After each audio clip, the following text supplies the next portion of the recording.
Oh, that's pretty smooth. It's like nice calming music. Good way to start on a Friday.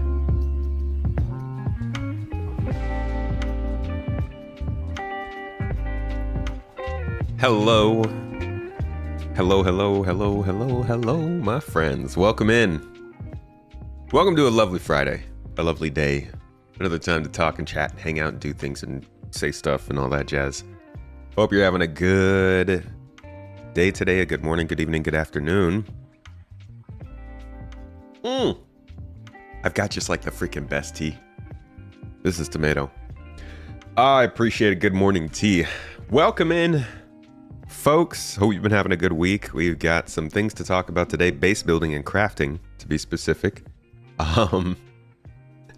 Which is going to be a fun topic to go over. They've got a lot. They've got things that they could definitely answer with, and I know they're currently live actually with Star Citizen Live. So we'll be starting it after we go over this. Just going to give them a little bit of time to go through what they're doing so that we can have a chance to stop and pause as we want.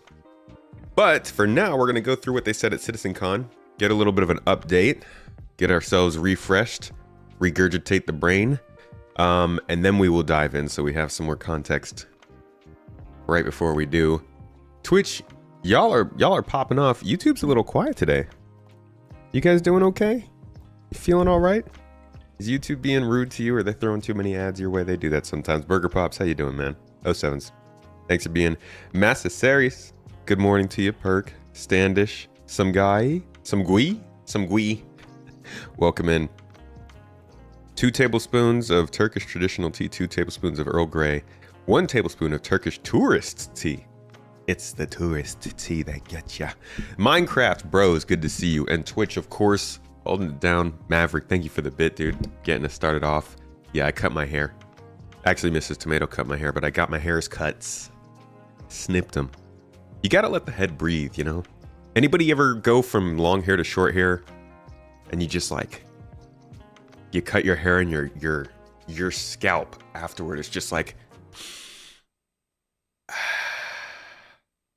it's so nice. It's like exactly what the head needs every once in a while. Everybody should cut their head down to the scalp every now and then. Very healthy, very good for your body. Vassen, good to see you, dude. Sensei, welcome in. Happy duty, buddy. AAK, dude, good to see you. I was just talking to you on Discord. Arctic, welcome, dude. Switched on over here quick. What were you doing beforehand?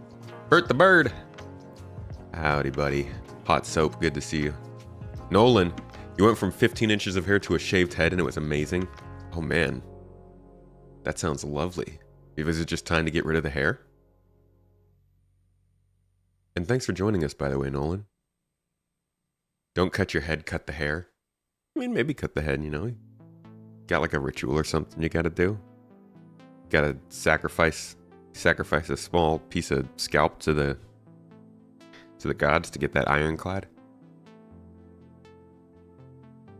Turkish implant guys are here for you. Who was it that there was it a comedian? Somebody said maybe it was like a comment on social media or something. Somebody made a really funny comment, but I think it actually it made some sense. They saw a picture of somebody who had gone to Turkey to get some hair plugs. I think it was like an influencer or somebody who was this was in the conversation between Logan Paul, KSI, and Mr. Beast.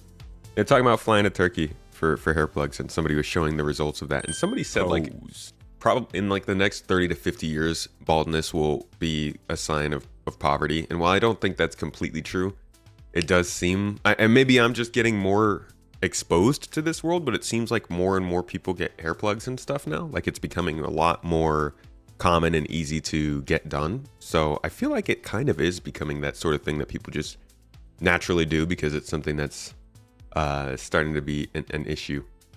You know, like certain levels of people get certain things as they get older to stop those oldness things, you know, like you know, you're like a low middle class kind of person. You're getting older. You notice that you got a problem with your walk. You go to the doctor and you start taking regular supplements of hot chocolate every week. No, I'm kidding. I just love hot chocolate. But like, seriously, not joking. There are things that people do. Dentures are just one of them. Like Botox is another thing. You can get fillers. You can get like corrective surgeries for your spine and your back, like all this kind of stuff. Where the hell am I going with this? No, just that like there are things that you can do as you get older to hold off those effects of age, and it feels like hair implants are becoming more and more popular. I'm just saying that because we were talking about hair and cutting hair, and somebody said they're getting bald, and you know, spirals, ADHD, you know how it is. And that's just like crafting. Indeed. Hey, you know what? We take a couple minutes to say hello and catch up, all right? We'll talk about crafting. We'll get there. I don't know how that would have tied in. Couldn't have made that work. You know a guy from Canada who flew out Turkey to get some too? Yeah, it happens. What's up, Hungry Waffle? How you doing? Good to see you. Think of it as giving yourself a tier 5 upgrade if you have blueprints, materials, and real life AUEC. There you go, folks. So today our topic, crafting, is like getting hair implants from your local astronaut. All right, let's get into this discussion. This is CitizenCon, what they were talking about before. We'll jump through this here and there. We probably won't watch the whole thing, but I want to do a little bit of review. And then we are going to head over after this over to Star Citizen Live and look at the new information we're getting this week. So check it out. Toes.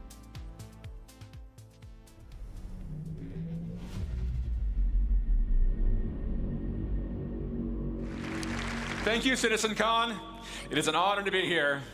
Yesterday, we presented the verse that we're creating for you. We shared new tech, locations, creatures, giant worm, social features, things we're doing with orgs. We even played the first... Okay, I'm skipping forward to the information. Crafting builds on the existing gathering professions. When you would go out and you collect your materials for crafting, we are adding new depth and meaning to those activities. Crafting provides customization. There isn't just one way to craft something. Like I said, we have upgrades. How you make and upgrade the things you craft is sometimes just as important as what you're crafting. In addition, you can earn cosmetic upgrades, craft unique items, even subscriber flair.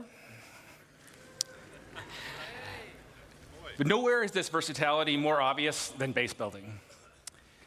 We're going to have nearly limitless options for how you construct your home, how to customize your base to meet your own goals. Most importantly, crafting gives you a lot of new choices.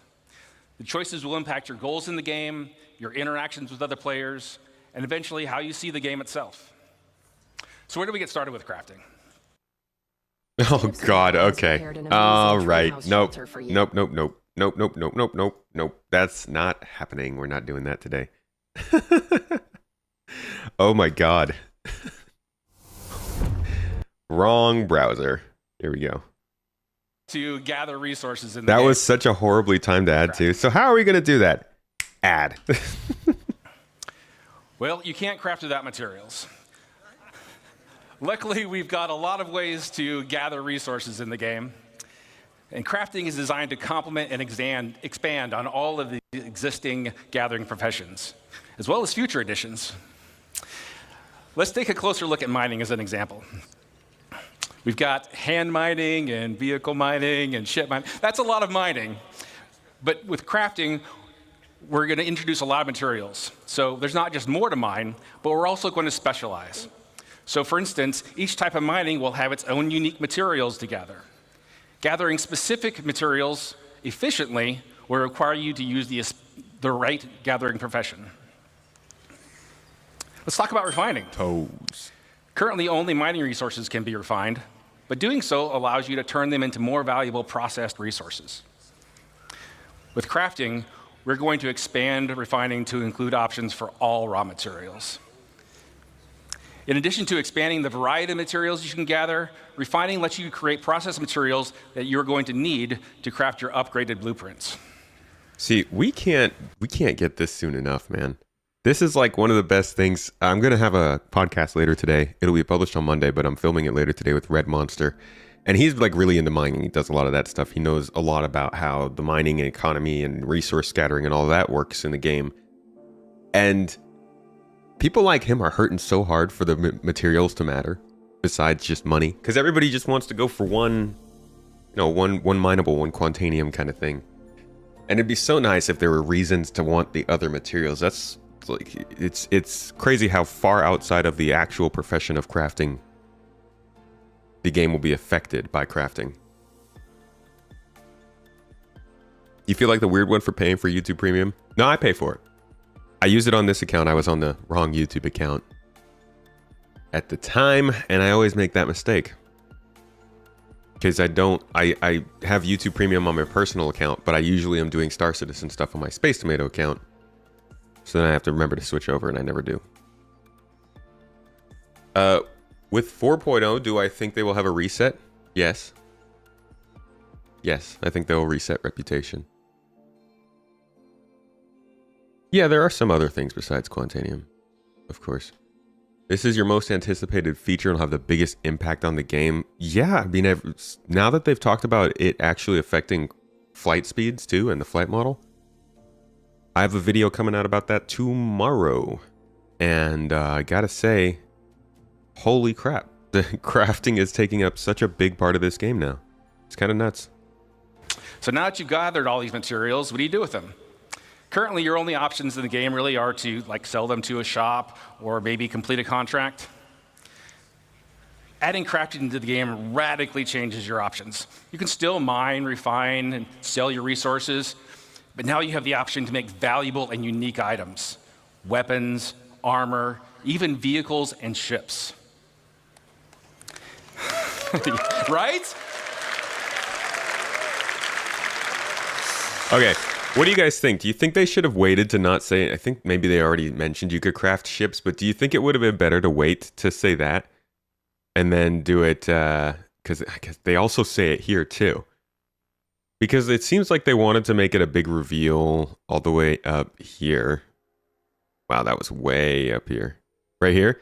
They wanted this to be like a big reveal, it feels like, that you could craft ships, but we had already spent the last 45 minutes hearing you could craft ships, so it was like, okay. I think either they should have waited to say you couldn't craft ships until this, or they should have made this like a new ship.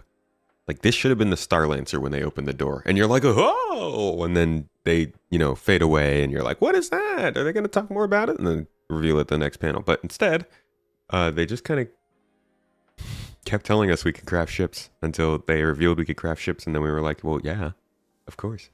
All right, let's jump forward. I'm going to go into the more of the detailed parts of crafting, which is like blueprints and stuff. This is where it gets interesting. And I gotta say, Mihai subbed up for 19 months at tier 3. Okay, can we just a real quick minute? Tier 3, Mihai, you're getting the perks for that, right?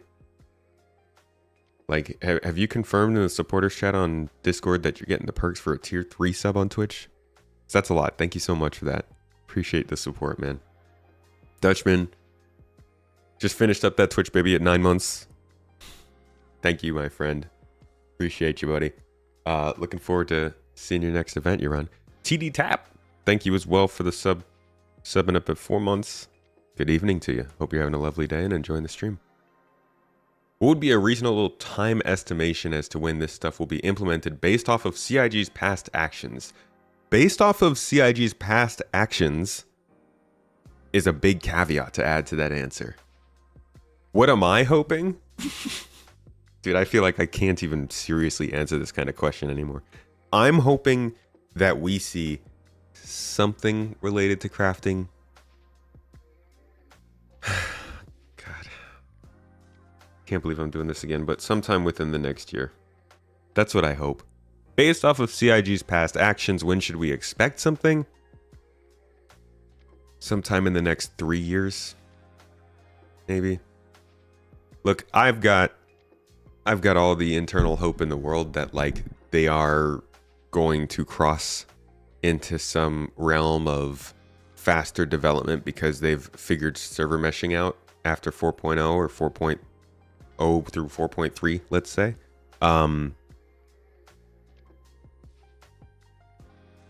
But my head is weighed down by a heavy dose of skepticism as well. So we'll see.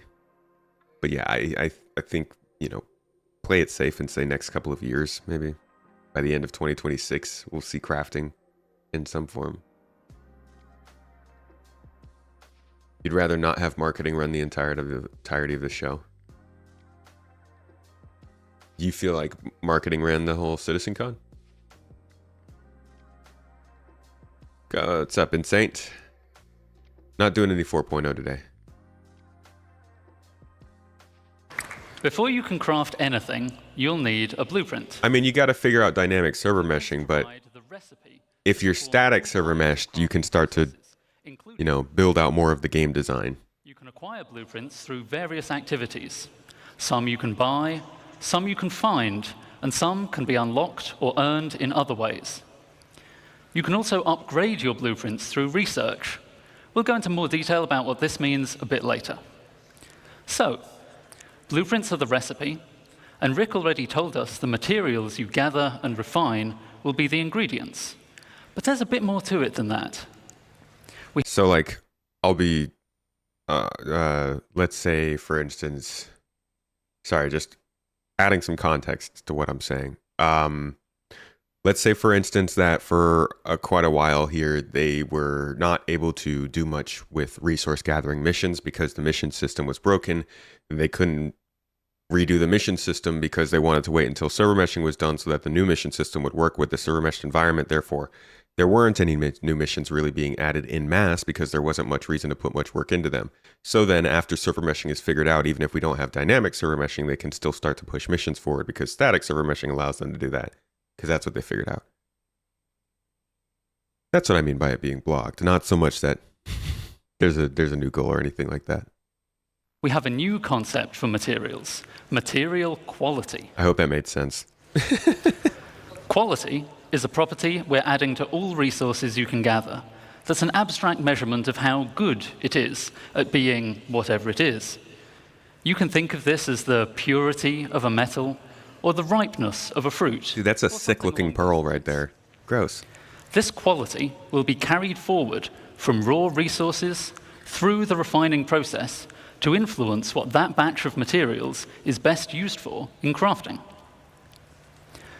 High quality is more desirable overall, but is more rare, and there are still important uses for low-quality materials. More on that later. Nobody wants that thing on their necklace.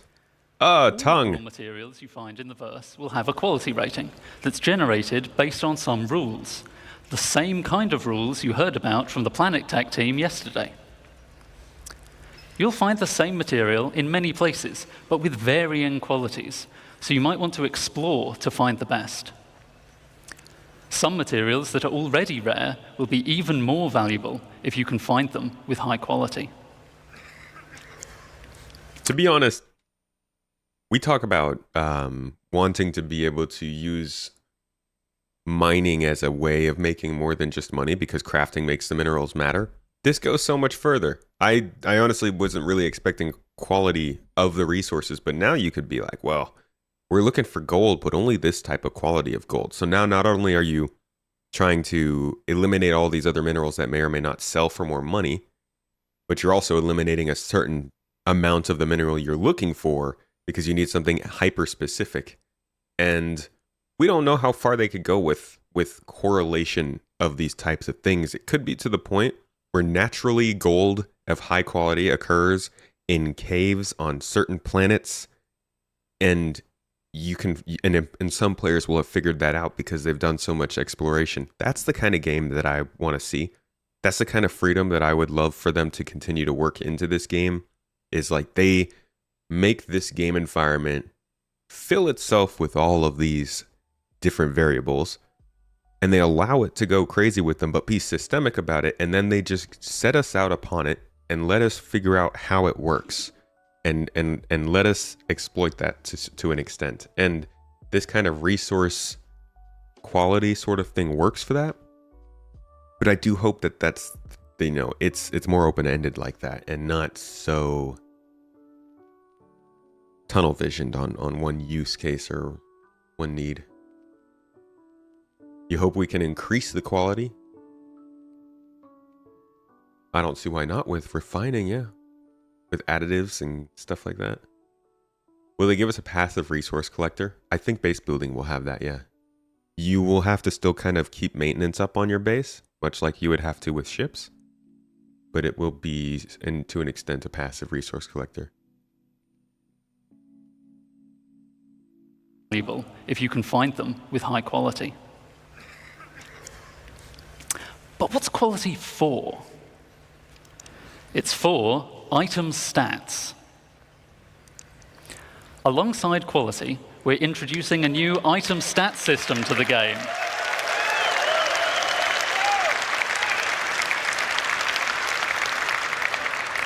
So, yeah, I hope they talk about this today. This is real interesting. Allow relevant properties of craftable items to be affected by the quality of materials used to craft them. For resources, just a single quality rating is sufficient to provide variation, but craftable items have such diverse purposes that we need a more detailed system to provide both progression and customization options. We aim to have meaningful item stats for all craftable items, but some examples would be the damage and fire rate of a gun, the wear resistance of a ship component, or even the satiation provided by eating a hot dog. We laugh,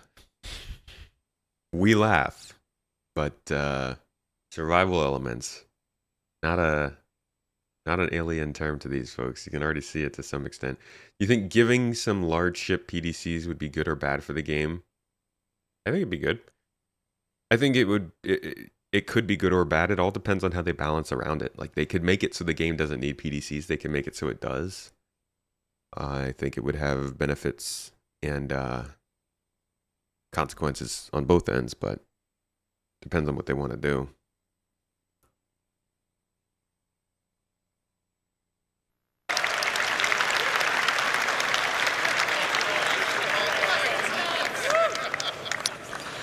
So, as I said, the quality of materials will directly affect the item stats, such that higher quality results in better stats.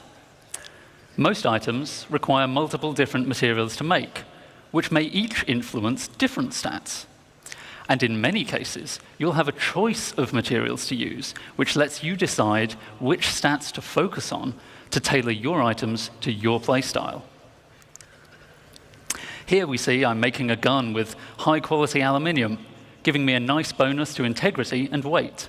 But someone sold me low-quality copper, so I don't get as much fire rate bonus as I could have. To go even further, researching your fabrication blueprints allows you to build higher tiers of an item with improved base stats. So a higher tier item will be better than a lower tier item that was made with materials of the same quality. Okay, so this is where your ship speed comes in, is that base stat they're talking about. And they don't talk about it here because honestly, I'm guessing they already had it kind of in mind here, but it does feel like something that they figured out pretty recently that they came up with. So it's not mentioned here, but the idea of improving the base stats of a ship is where they're coming from when they say that crafting can have a big impact on or how it takes over from master modes. And like, that's it's true, dude. It's insane how much emphasis they're putting on crafting with just that change, that crafting will have an impact on the entire flight model and just about every single other part of the game at this point. Almost virtually. Very interesting. How much time to upgrade do you think larger ships will take to tier up? Probably a long time. Will it be possible to continue to upgrade stats for your ship after it's top tier? I doubt it. I don't think they're going to let it get too out of hand. That's ultimately why they flattened all of the ship stats in the first place. I think they want them to, within the classes at least, be fairly similar to each other with some slight advantages. Like, I'm guessing, tier 5 will be the fastest they can allow a ship to go. You won't be able to keep pushing it faster and faster because then you get to the problems that they had already been having, and they can't really control how the output is. Even further, researching your fabrication blueprints allows you to build higher tiers of an item with improved base stats. So a higher tier item will be better than a lower tier item that was made with materials of the same quality. Making high tier items requires more advanced materials, but is also how you access greater choice as to which stats to improve. This means that your high tier items can not only be better overall, but also more specialized in the areas that are important to you. Most items will have tiers 1 to 3, with tier 1 being the most basic version of the item, and tier 3 being a highly advanced version made with appropriately impressive materials. I'm a tier 1 bitch. But you can also craft vehicles.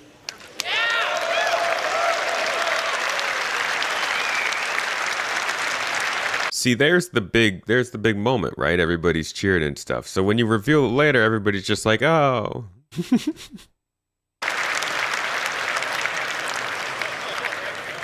And vehicles are so important that they will go up to tier 5, providing a way for you to really invest in making your favorite vehicles excel.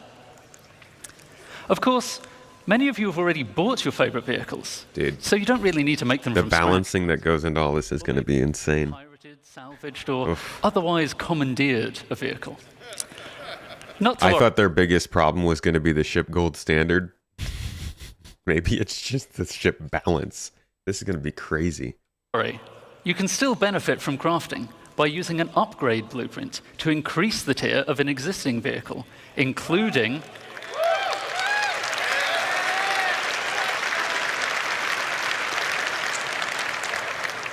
the usual stat improvements and customization.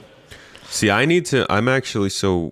of the things that I'm going to be doing starting here soon is taking out a day of the week to actively play a different game, at least part of that, probably Fridays. And 2 games I have my eyes on very, very closely. I have a couple games in my head, actually.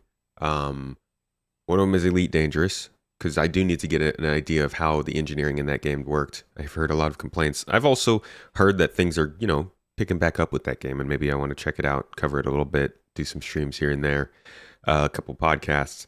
The other game is X4, because I see some good updates coming to that game, and it sounds like it's going in a good direction. Obviously, as a single-player game, it is more up my alley, so maybe that's something that I can play more regularly.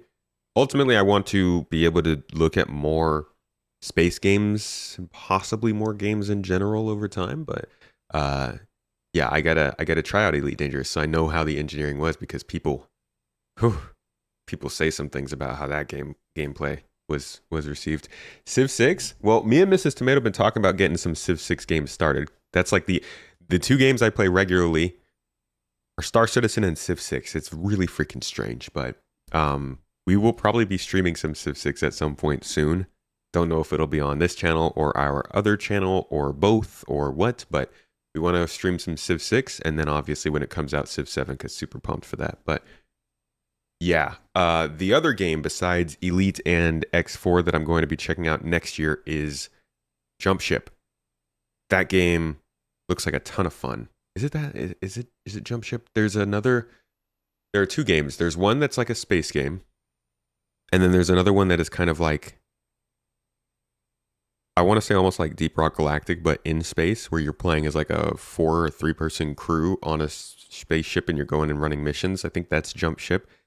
That's something else I want to play for sure on stream next year. A lot of multiplayer, a lot of stuff. We'll probably have a channel for that in the Discord and all that jazz. But yeah, a lot of good space games and a lot of good things happening in space gaming right now. Should cover that in general next year. No Man's Sky is a great contender as well. You know what I mean? Deep Rock Galactic in space, more space again. Upgrading a vehicle can save a lot of time over crafting it from scratch, so it's a convenient way for established vehicle owners to bring the benefits of item stats to their fleet. Let's take a look in-game at the difference it makes to have high-tier equipment made from high-quality materials.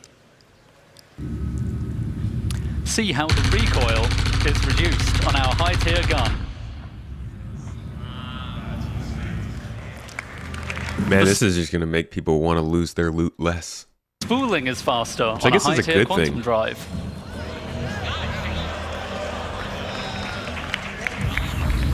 Isn't it crazy how much like a visual can make a difference? Just from an explanation, an explanatory mindset, how much more of a reaction you can get from a fully realized piece of media than just from saying something. This dude could have been on stage and been like, yeah, if you spool your tier 3 quantum drive, you'll go 3 times faster than your tier 2. And people would have been like, yay, that's cool. But instead you put it on the screen and you show people, and this is the reaction you get. The spooling is faster on a high-tier quantum drive. Yo, dude, what the f***? That's so cool. Like, they literally could have just sped the video up. It doesn't even matter. It's just the fact that it's like a visual of it makes it so much more exciting for people. And CIG knows that well.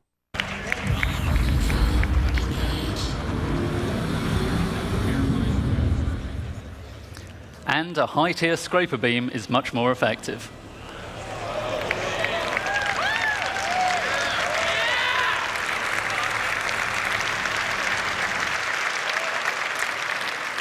So, that's an overview of crafting's key game mechanics. I'll now hand over to Torsten to walk you through the full crafting process. My man Torsten. Thank you, and All have right. a good day. So this is where we really start to get some good details, and then we will actually get into some gameplay. For those who haven't seen this, I'm assuming, has anybody watching this right now not seen this presentation? So I'll make sure you get the important parts. Otherwise, I'm just kind of skipping around. I'm Torsten, lead system designer of the CGP system design team.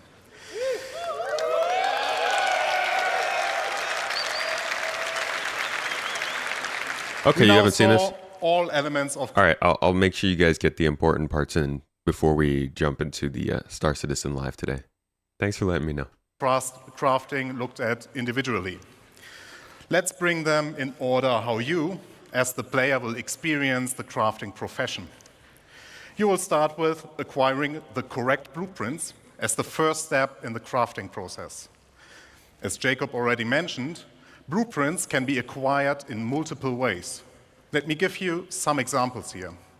You can purchase commonly available blueprints, earn them from reputation and mission rewards, or even find them in loot crates. All content in our game could reward you with a blueprint. I want to hear them pushing harder on the idea that this is all surrounding blueprints and reputation, because reputation, it's so much more important than I think they've emphasized. Reputation could make or break this game, in my opinion. There's a lot of things that could make or break this game, so that's not really saying much. But reputation is like kind of our savior from getting lost in the dollar value of everything. You know, every time you talk about anything when it comes to this game, you're talking about how much money it's worth, how much money you got to pay to buy that ship or something like that. And reputation finally gets us away from seeing things outside of the value of the ships that you've purchased and more within the amount of effort you've put into the game. And it sucks because it gets reset right now. I think after 4.0, it's going to be a while before we see reputation get reset again. But, you know, that's what expands the game out and allows people to really enjoy themselves with something to persevere for. And I want to see CIG putting more and more emphasis into it every chance they get. That's some important stuff, man. Some blueprints will be challenging to find, so players working together may find them easier to acquire. While you may find a blueprint on a datapad or other portable device, the blueprint itself is not a physical item. You don't collect them in a box or stack them on a bookshelf. Blueprints are digital. Once you claim one, it is permanently added to your personal library. That's a pretty cool thing. I'm going to go back to reputation though, because I'm crazy and obsessed and I can't stop. Somebody mentioned in chat, rep will be great. Some players, it's some guy, okay? It's not just somebody. I'm sorry, buddy. You got a name. It said reputation will be great. Some players can only sell these certain things. All the players can't because their rep doesn't allow them to acquire those blueprints. Even better, the ability for them to lock you out of, okay, this probably isn't a good design for a video game because everybody wants to be able to sell stuff. But imagine if you had to have a certain amount of reputation to get into a place to sell to a certain person. So there were 2 ways to sell to that person, right? And this is just one example of how you could leverage reputation to make the game play differently. You could say, this person can't get in here to sell to this person. This person is the only person who will offer this much money for this thing because they need it specifically, but they won't see you because you don't have rep, whatever it might be. Instead, there you go. Socially confused, got it. Got it before I even said it. You got to find a fence. And it allows you to skip that restriction that the game puts in front of you. But it still lets you take part in the game, but it makes you pay a consequence for that. And that consequence is you're paying basically a tax through that fence. You have to sell to somebody else who would sell to the person. You're not going to get as much money because they're going to take some off the top. And you're getting slapped on the wrist, because you didn't keep your reputation up. So you get a consequence of not following what the game wants you to do, but you can still do it what it wants you to do. That's sort of like the same energy, in my opinion, as letting people go and pilot a ship solo and let them do everything they want with that ship, but then kind of have to pay the consequences if they get attacked and they can't defend themselves while they're flying away and stuff like that. Just that whole idea of, yeah, you can do that. It might not work out for you, but we're going to let you do it. It's that same energy of like System Shock, of Deus Ex, of 2018's Prey. Just that immersive sim vibe of try that out and see what happens. Love that kind of stuff. And I really hope that we see stuff like fences. In fact, you could go all the way back to the old roadmap, the old days. Back in my day of the roadmap, we had the old, what was it called? Not Wandering Cellar. You guys know I think it's DayZ, maybe? They have the people that will buy stuff from you, drugs and stuff. They had a character like this. I can't remember what it was listed as, though. Jeez, I don't even know if I'm going to be able to find it.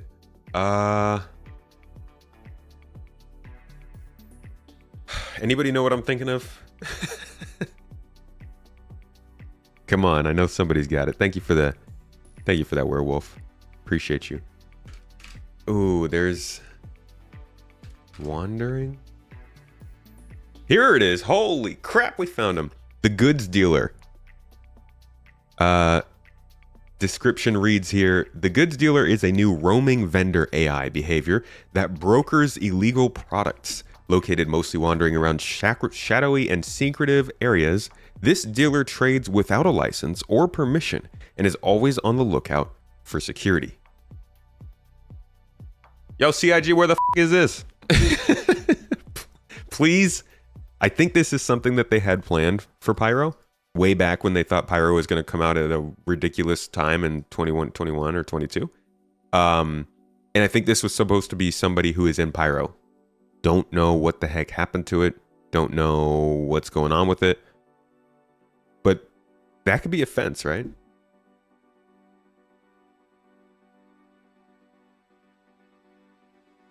Hope you're loving your multicam scene changes, aren't you? I get into it every once in a while. We're actually going to redo the stream soon. This stuff is pretty out of date at this point. I want to change up my scenes a little bit. How you doing though, Crouch? It's good to see you, dude. Hey, what's up, Havoc? Waffle. Welcome in. Did Star Citizen Live end? Where are you all coming from?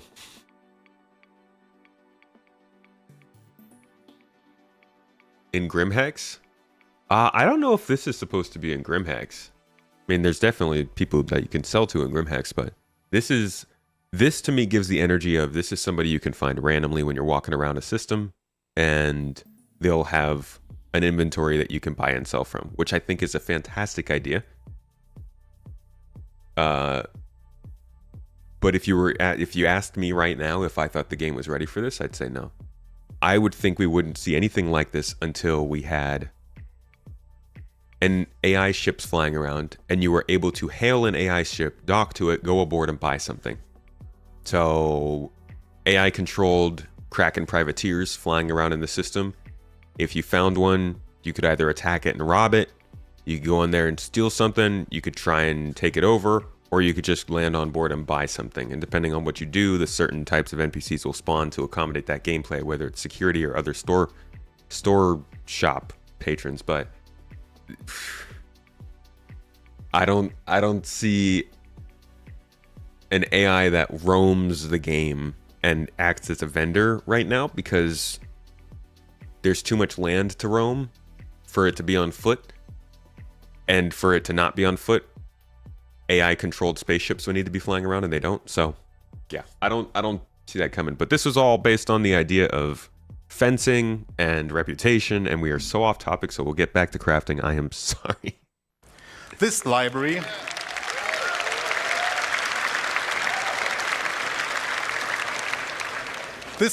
is persistent to your character, and every blueprint you claim is yours forever. They cannot be stolen or traded once claimed. But it does not just end with acquiring blueprints. Those tiers of quality that Jacob mentioned are unlocked through blueprint research. Research requires a research data bank which can upgrade your blueprints. Upgrading here means that you unlock a blueprint that allows you to create a better, higher tier version of the same item using more advanced materials. Note, you will still have access to the lower tier versions if you want to craft the cheaper version. In order to upgrade a blueprint, you may need to perform certain actions. In this example, we need to craft 100-volt pistols and have one with a higher fire rate. Other examples would be collect resources, complete missions, or acquire research data from the Science Guild. I'm very, and I think a lot of other people have mentioned that they are interested but nervous about this, because the requirements to research stuff could be really logical. Like what we see here, crafting 100 pistols, that makes sense. You learn to craft something much more efficiently after doing it 100 times.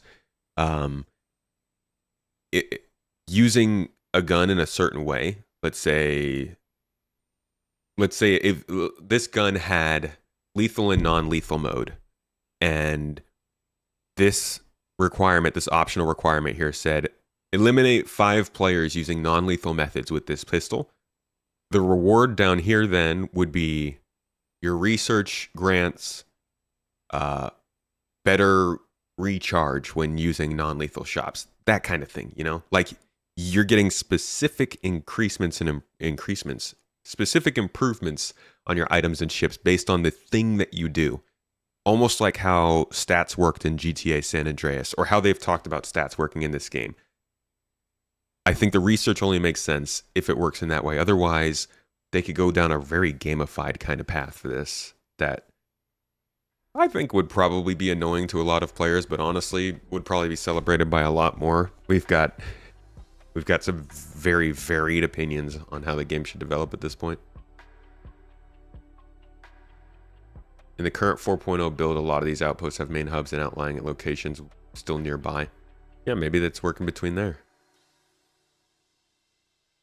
AI has been really reactive in the EPTU from my last tests, so that could be the beginning, hopefully. Yeah, hopefully they do it around those local areas like that. Yeah, this could be a real good progression system, and I really want to see research be... I want to see research be something that allows you to do things like what I just said, but I want to see it be tied into science. I think people who want to do science gameplay should be able to affect the gameplay of other folks in their research projects, whether that be by buffing and improving armor and items and weapons, or some other tangible benefit to bases or something. Maybe you can get better passive mining output by applying certain research projects to your base. But like, how do you turn that into specifically quote unquote science gameplay for other players? What's the science? You look down a telescope and click a button.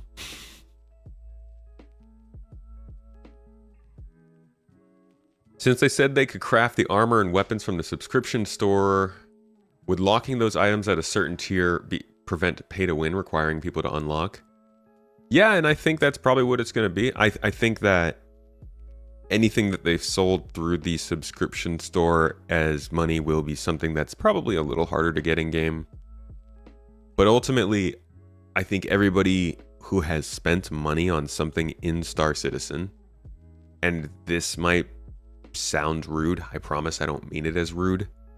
I don't mean it as any sort of like mean thing, but anybody who has spent money on this game should expect that they will find other people getting the same things that they spent that money on through other means. And that's just how it's going to be. And I don't know what kind of tiers they're going to be putting subscriber specific items behind, but it will be.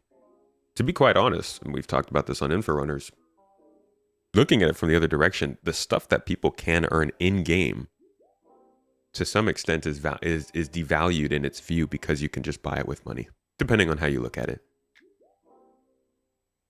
They're going for the gamified route. This is clear after CitizenCon crafting tiers. It's not inherently good or bad, depends on what you want. I mean, I think they will too, but I look at the requirements they have on the screen here, and they do make sense based on what they're asking you to do. I just don't want them to get too crazy out of the realms of like that. Why would I get that research bonus for doing that, you know? But anyways, let's get back to it. To upgrade a blueprint, you may need to perform certain actions.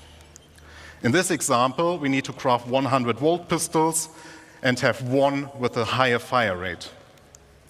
Other examples would be collect resources, complete missions, or acquire research data from the Science Guild. Research is time-intensive, in addition to the action requirements. It will take time for the research data bank to process your research data and unlock the upgrade. You are also limited in how many research projects you can pursue at once. Now that you have your blueprint and you decided what to craft, you also know what resources to look for. Every blueprint you find will have unique requirements in their resource needs. It will not just be, you need iron. We want to make use of the professions we have to meaningfully involve them in the crafting process. Especially for the more advanced blueprints, you can expect that it will require materials from multiple sources.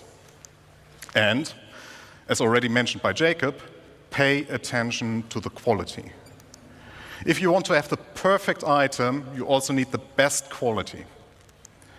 Here, the best way to find the best resources is to get out and explore the world. If you want to find the best hidden materials, then you get yourself a top quality radar. Or once you collect it, you find yourself a top quality explorer. The raw materials, the next step is refining them. Refining, like crafting, requires blueprints. Refining blueprints take primary, secondary, and catalyst materials and produce refined materials. The rule is very simple.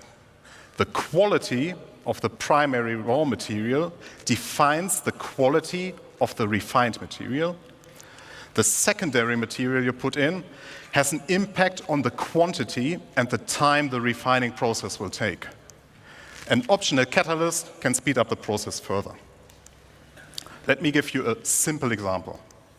If you want high-quality steel, you need to put in the best iron you have in the primary slot. You can put any quality coal in the secondary slot without affecting the quality of the steel. But the quality of the coal will influence how much of it you need to produce steel. As an example, if you put in low-quality coal, you might require 4 SCU of coal versus high-quality coal that only requires 2 SCU. This is one of the important use cases for low-quality materials. I'd love to see, I think this would be really nice, is if the method of mining, how good the miner was, affected the quality. Both the miner, the way that it was mined, and also the refining process. If it actually affects the quality of the material. You know, if you overheat that rock too many times while you're mining, you might crack the rock perfectly, but because you overheated it several times in the process, it lowers the quality of the minerals you get. You'd have so many knock-on effects from passing the best minerals from the best miners onto the best refiners, onto the best crafters, and crafting just like the absolute max status version of whatever you're making versus like you could have a real high quality operation compared to somebody else who's building the exact same things in a different system with different resource quality levels. Ah, God, that could go deep. That Jacob mentioned. You can use refining stations in the world as they will be converted to this new process. You can build your own refineries for yourself, you can get your org to help you out, or you can simply trade for the materials that you need on the open market. Now, we are reaching the final step. You got the... Colt, thank you, by the way, for the 2 gifted subs on Twitch. Appreciate you, buddy. Sorry I missed that a little earlier. Blueprints, you gathered resources, and refined materials. Now you can create the item you want. And this item can be anything. You will be able to craft anything from FPS equipment to vehicle components, even entire vehicles and buildings. You just need access to the relevant crafting machine.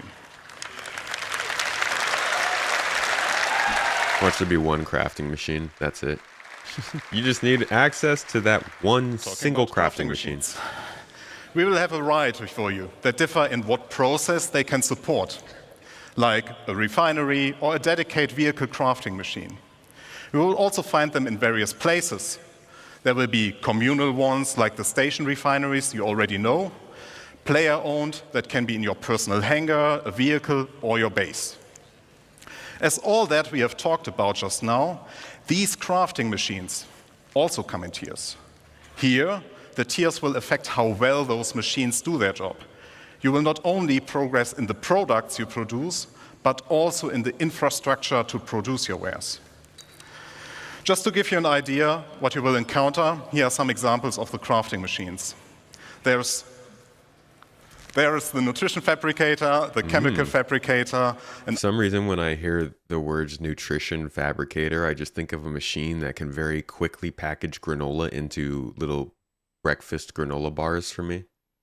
I don't know if that's like a product of my childhood or what, but maybe some trauma, some granola trauma, some grama. An item fabricator, and even fabricators of a much larger scale we will talk about later.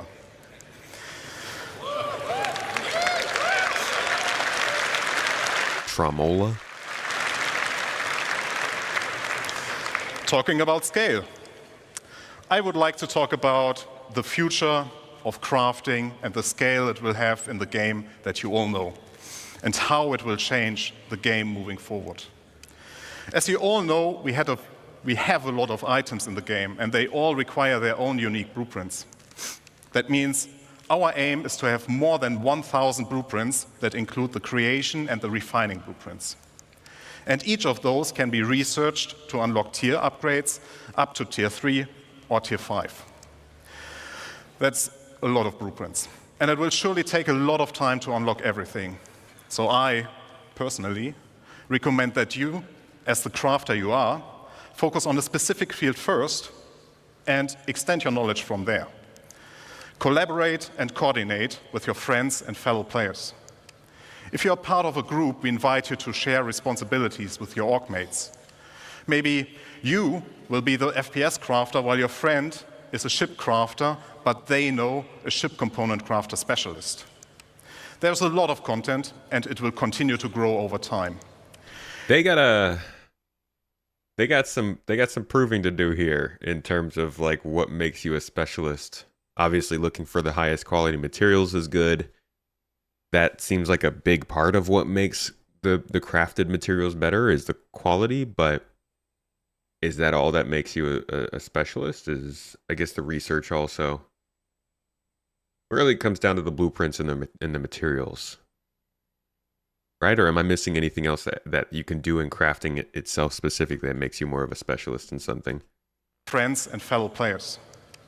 If you're part of a group, we invite you to share responsibilities with your org mates. Maybe you will be the FPS crafter while your friend is a ship crafter, but they know a ship component crafter specialist. There's a lot of content, and it will continue to grow over time. You are free to be a generalist crafter, a specialist, or something in between. Pick the blueprints you care about and be the best. You know, that's a good point. Like, if research always encourages to use the weapons you're getting, that could be a deterrent from people just hoarding all their best guns because they don't want to lose them. Like, if you say the more you use it, the better you can actually kind of... Man, it's such a slippery slope. Like, I don't want them to get into a big stats race with all that stuff. It doesn't need to turn into an RPG, but there is some... Like, you don't want this to be a game where a bunch of people get all the best equipment through crafting, through looting, whatever, and then just keep it in their hangar in their garage the whole time and never take it out into the world for other people to possibly loot, for circulation, you know, or even to just sell it to somebody else, barter it, whatever. Like, I hope there's reasons for people to bring their high stat stuff, their valuables. Maybe not every valuable. You got to have your collection in the hangar that you show off, but can't just be running around with a bunch of P4 ARs all the time and nobody brings out anything else. Have an exotic shield generator that no one else has the blueprint for but you. Help others and earn credits while doing so. It is a real profession in the game that will benefit from your dedication and attention.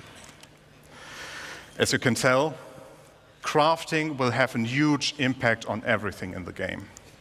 Even if you do not want to get actively involved, at some point you will stumble over a weapon that got crafted by someone else and you will be using it. People will start selling their crafting goods or the refined materials or even the raw materials for the sole purpose of fulfilling the demand created by crafting. Players like you can become well-known specialists that are sought out to get certain things crafted from. With the ever-expanding game we all love, we will continuously expand our crafting to offer you long-term progression that involves the entirety of our game. And you might have guessed it already, but there's one more thing. Yeah, it depends on how insurance works for sure. Is the foundation of, and that is base building. Base building. This feels like the bigger part, but crafting is, I mean, base building is basically just crafting of buildings, right? Crafting is ultimately what it all comes down to. Disco dancing those items. I will now hand over to Luke. Enjoy the second part of this presentation. Thank you very much.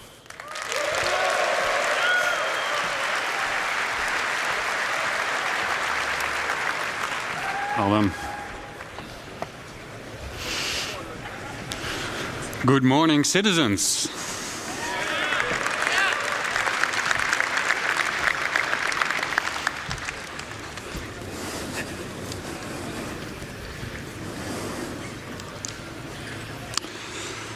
Who's excited to start talking about this next topic? The power. Sorry. I love the way he says power. Power. Let's get into it. My name is Luc Gijsbertse. I'm the lead environment artist on base building structures. Now that we have an understanding of the fundamentals of crafting, thanks to Jacob and Thorsten, we can explore how crafting is the foundation of base building. Up until now, everything in the game we made for you. From here on, we will give you the tools to build your own stories. Oh God, like the perfect opportunity for him to be like, from here on, You guys are the developers. We're gone. Thanks for the money. Goodbye. You guys make Star Citizen. See you later. And then I'll just walk off the stage and leave.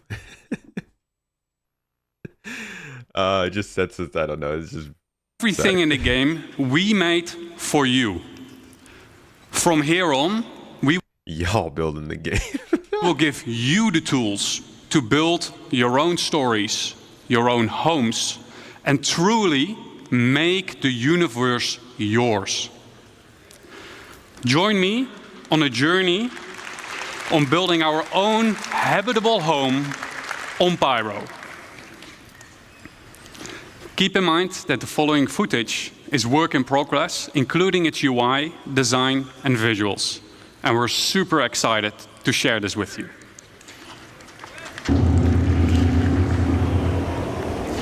We found a beautiful location by a lake. This is where we'll build ourselves a home. To do so, we need some resources and the construction graph card. The construction graph card. That thing is huge. Yeah, that thing is freaking massive. So this is an important point that separates something like the Cutter from something like the Intrepid. The Intrepid ain't gonna fit that on board. Nuh-uh. So that's a big downside to the Intrepid as a starter ship compared to some of these other ones. The construction graph card. The construction graph card allows us to survey the land, claim the land in a lawful system, and it allows us to build structures. As we've already found the location and don't need to claim land in lawless Pyro, we can straight dive into building our base. Keep in mind, the following UI is work in progress. I challenge somebody to make that happen. If that's valuable info if it does fit inside the Intrepid.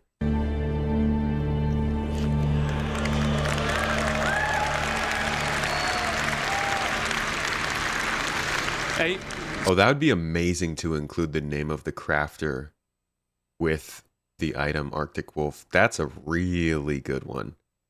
Yeah, I hope CIG picks that up. Put the crafter's name on the item that gets crafted. That's such a good idea.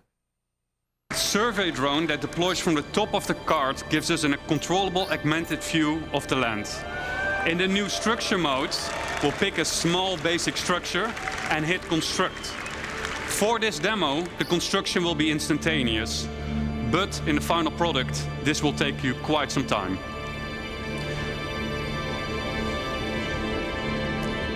We've done it. I need to get more sound bites on my stream deck. We're gonna redo the stream a little bit for you guys in the new year, and one of the things I want to do is get more sound bites of StarCraft sounds. They'd fit so perfectly with this. I just get a whole bunch of SCV sounds. Anytime I click to place a building, it'd be the SCV coming in. Some need building? Yeah, I'll get it done. And go over and click on my friend who's in the turret. Give me something to shoot. Build in the pipe, our 5x5. first structure. Let's have a look on the inside. Sorry, I miss StarCraft a lot.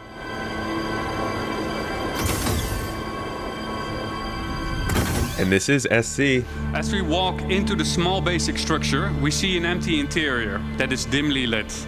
It's up to us to define what we will use this space for. In our case, we will want to make it into a home.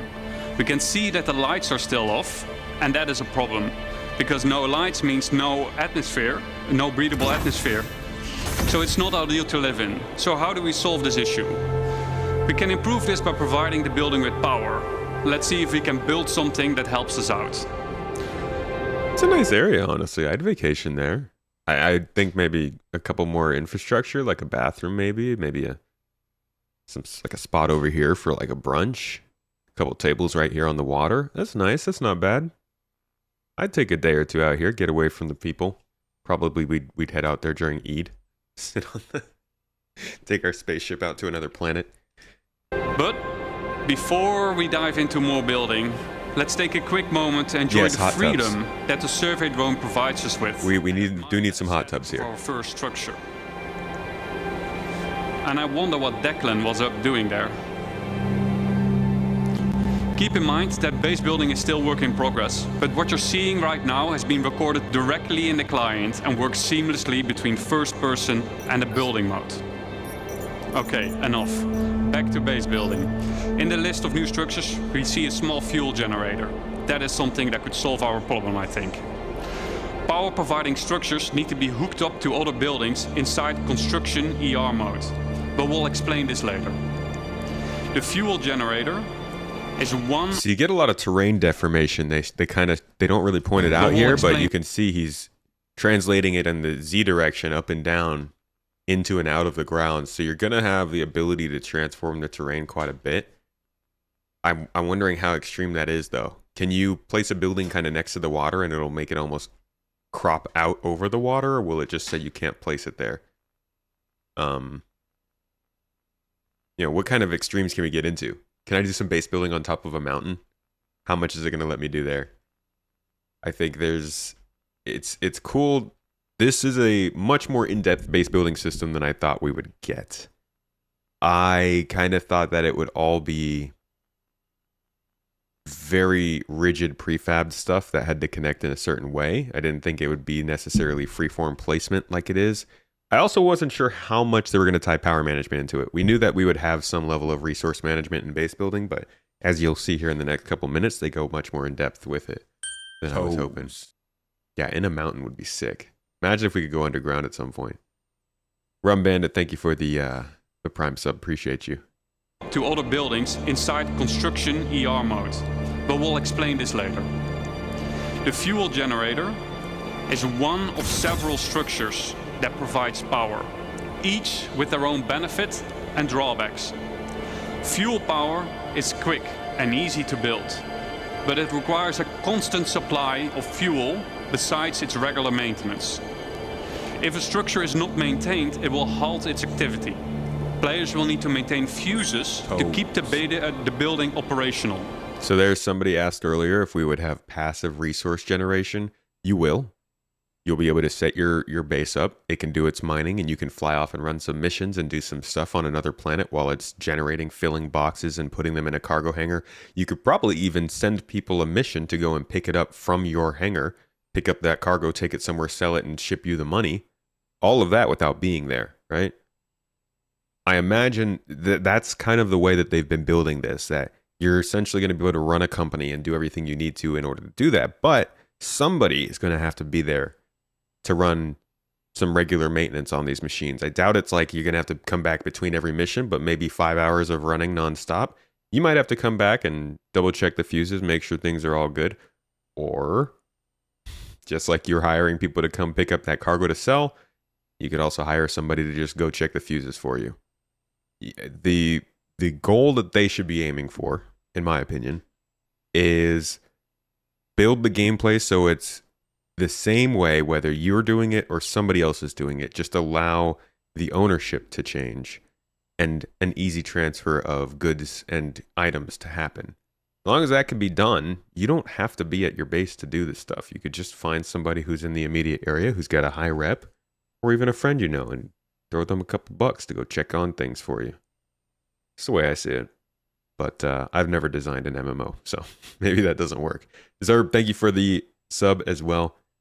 Y'all on Twitch are being great. Zerb, just freaking 43 months, man. Holy lordy. I tell you what. Along with us redoing the stream a little bit here in the New Year's, I'm going to have something else to celebrate you guys with these subs because they're getting very long. More than 40 months, and I feel like just saying thank you is not nearly enough. I need to like go back there and I don't know, set off a firework or something. A new fuse every 72 hours is reasonable. Base building and crafting is one of your most anticipated features. Once that in, you can imagine spending a lot of time in the verse. Hopefully the game runs a little bit better by the time it's in, huh?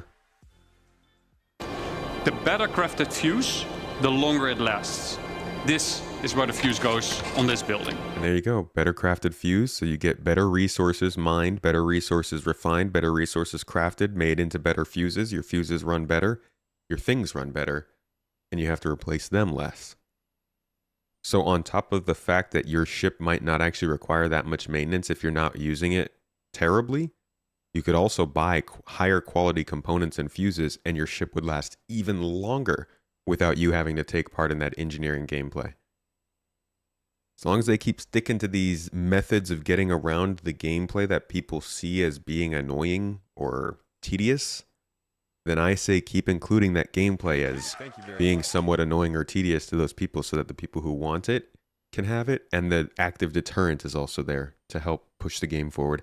Wholesome Coop, thanks for the membership over on YouTube, dude, and Shifty, my man. 48 and 35 months. You guys both are also still way up there. Not quite there yet, but close. Shifty. You've been a staple in the stream, though. No denying it. Appreciate you, buddy. Is there any plan to allow medical bays to be disabled? In ships, yeah, I bet. Don't know about other places. Next up, we have a terminal that gives us access to the status of our building. And, more importantly, we get to activate it here.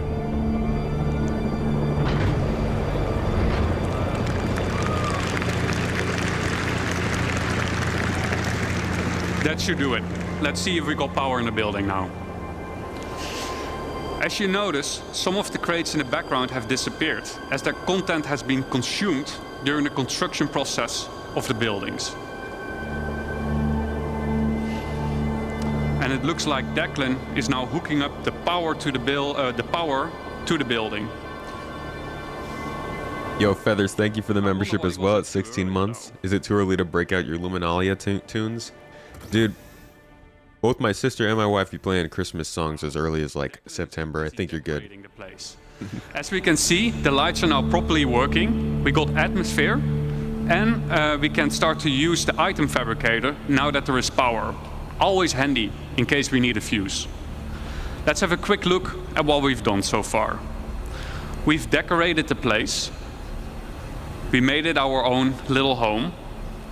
We hooked it up with Decorated. That's what people say when they've moved into a place 3 weeks prior and there's still a bunch of boxes all everywhere that haven't been fully unpacked. You come over and you're like, "Oh, did you just move?" No. I've just been decorating with half-filled boxes. Like literally, it looks like this dude just moved in.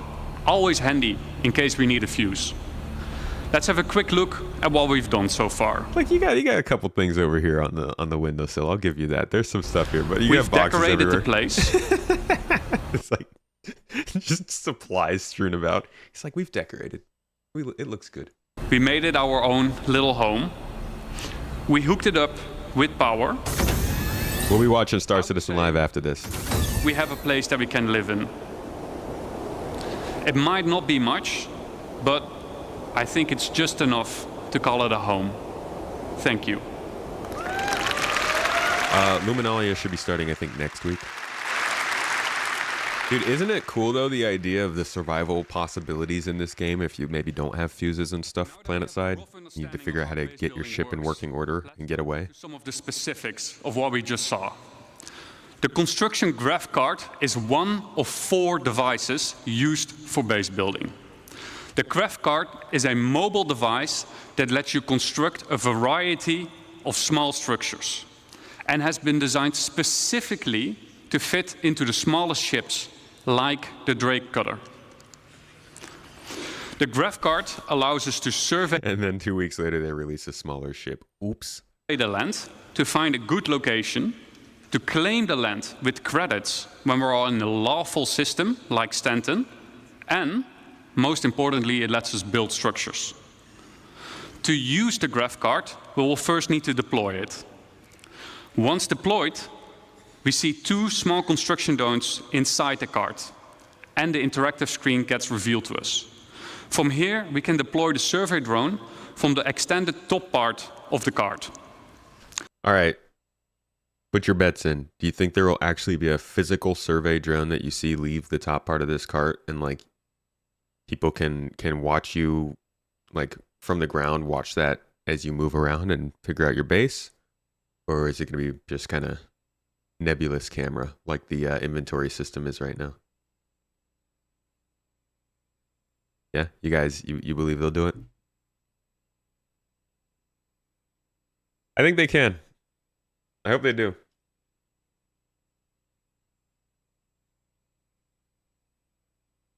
Yeah, they did say that there would be, I mean, there's going to be the survey drone and then the building drones, and I do think that you'll be able to see all of them. I imagine that is their goal. But in the same way that they do the inventory stuff, you know, I think for the most part, people aren't going to believe it until they see some example of it. That's why, man, I can't get over how surprised I am that Starware had nothing to do with a new personal inventory system. Everybody and their mothers and their dogs and even their own freaking spaceships know that we need a new inventory system for our personal equipping needs. And it'd be because that doesn't have a drone, right? What's the third person camera they're going to be? So I think people just want to see that happen. This survey drone gives us a bird's-eye view of the surrounding area using augmented reality mode, ER mode for short. Let's have a look at some UI concepts of how this augmented reality mode will look like. Here's a concept of construction ER. It's also like, you know, once we get to the point where we have survey drones, can you turn the third person camera into a drone? Can we have a camera drone that takes the place of third person? So you remove third person, but give us the ability to still have that view when we can and need to do it. Because I'd love to do that to film stuff rather than third person camera, except for when I'm in a ship. Imagine a drone can't fly that fast. From here, we get a more detailed view of the land. Where can and can't I settle? For an example, inside a nature reserve, construction will be prohibited. Are nearby areas flat enough to place my structures on? Are there any underground extraction deposits nearby? And if so, what are their quality and quantity? Let's say we found a good place to start building our base. Then next up, we need to find a good place for our first structure. On the left-hand side, we can see that we're now in structure creation mode. Underneath that, there is a list of structures that we can build. Once you have chosen a structure, you'll drag it onto the terrain, that will be shown then as a physicalized hologram. From here, you can move and rotate to find the perfect position for your structure.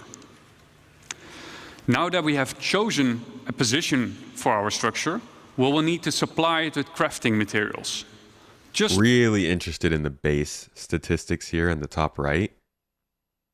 The wear resistance, hacking level, integrity. We don't know how destruction is going to work with these bases, but it will. And also, if you don't upkeep and you don't pay attention to your base, it will eventually become derelict. Don't know how long that takes, but it'll eventually become derelict. And I imagine that sort of time also would be dependent on the wear resistance. You also see there's a hacking level, which is like, you know, can somebody break their way in through other means besides physically and possibly control your systems or find some good data? Don't know how far they're going to go with this, or no, this is just a slide. This stuff isn't even confirmed to be officially the final version of whatever they're doing, but the direction they're going in is very interesting. And they did answer after this shortly on Spectrum that bases would both be reclaimed by the government if you don't pay taxes, and also reclaimed by nature if you don't upkeep them and become derelict. So a lot of interesting possibilities being hinted at when it comes to base building and crafting. Just like the crafting interface that we saw earlier, this is where you choose the materials, and the better materials you choose will result in a better structure. Once you're ready, we'll hit the craft button on the right bottom to send the construction drones printing to the buildings. The automated construction drones will take off from the construction graph card and fly to nearby resources to fill their internal storage, and then fly over to the construction site to print the building until their internal storage has been depleted. The construction drone then repeats the loop by filling its internal storage again by nearby resources. Printing buildings will take some time. Keep the construction supplied so that you don't delay the process any further. Let's say our building did just finish printing, then what? Then we need power. We need to power the building. All structures will have an unpowered and a powered state that we can manage inside the resource manager. She's just giving me flashbacks to like running around absolutely decimating entire forests in Satisfactory to power my super, super inefficient factory that's just pumping out like a bunch of steel bars and not really doing anything else. Am I going to be running around cutting trees nonstop down in Star Citizen? Or is there other fuel I can use? Please, God. To provide structures with power, we can easily link generators to structures that need power in the resource management menu within Construction ER. We can also link multiple buildings together. And we can assess the power consumption and shortage of inside this resource management screen. Joel, real talk, do you think that the reason that they can't get elevators to work is because they genuinely can't find anybody who knows how elevators work? Or do you think it might just be something underlying that they eventually need to replace a system to fix? Because, like, if that's the bar for getting gameplay mechanics working, I'd just give up on Star Citizen now, because you ain't going to get anything else working if you can't do elevators.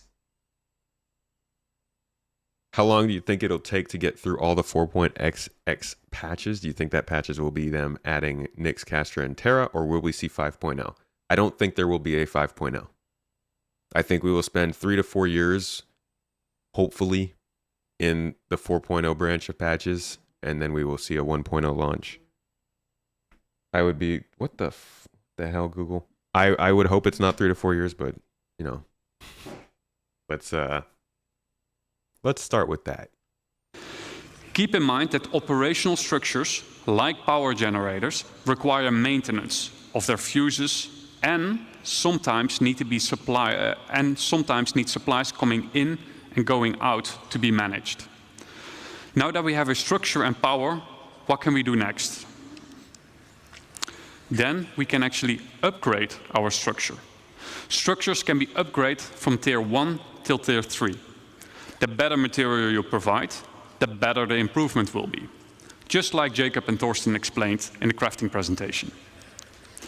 Tier upgrades can, for example, improve the structural integrity of the building or make its resource consumption more efficient. Man, I'm just thinking about how this is going to work within our org. We'll have to have people who are certified for base building and upgrading, and we'll have to have a system for those people to be able to send resource requisitions, I guess, over to our supply folks to source those materials to the required base. It's going to be complicated, man. Multi-chat's coming from Restream. It'll take 3 to 4 years over 8 years. Just got to spread that out. Other teams worked on those other ships. You can see all those. Oh, I'm jumping into a whole different conversation there, huh? To really make your base Pick feel you like for base home, building? you Shoot. will want to decorate your... Hey, the way our certification program in GII is going to work, anybody who feels they are good at that gameplay can apply for those certifications, and those people will have a place in our org to do that stuff. We will make sure of it. We will get the gameplay for you, and then we will try to support you in that gameplay as we go forward. We're slowly building the system, but that's what GII is all about. We want to try and acknowledge people for the gameplay they're good at and let them help the org in that area. ! Org if you want to join us. It's a good group of people. Base with a wide variety of furniture pieces that can be bought, crafted, and found in the universe. It's up to you to define what you want this space to be. Do you want to decorate it as a hospital? Do you want to make it into a workshop? Do you want to make it into a luxurious bedroom? It's up to you. Furniture can easily be placed and moved using decorative ER mode as a hologram. This is so your furniture can easily fit through doors. This feature is accessible to nearby construction devices, allowing you to place down furniture pieces or even crafting machines that otherwise wouldn't fit through the door.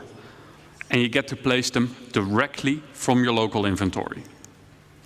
The less trusted among you, or anyone settling in Pyro for that matter, may want to mag-lock their furniture into place so that only you and your friends get to rearrange your decorations. See, this is pretty freaking sick. And a lot of you smarties in chat who are watching this live probably already put together how this could lead towards player-hosted stores.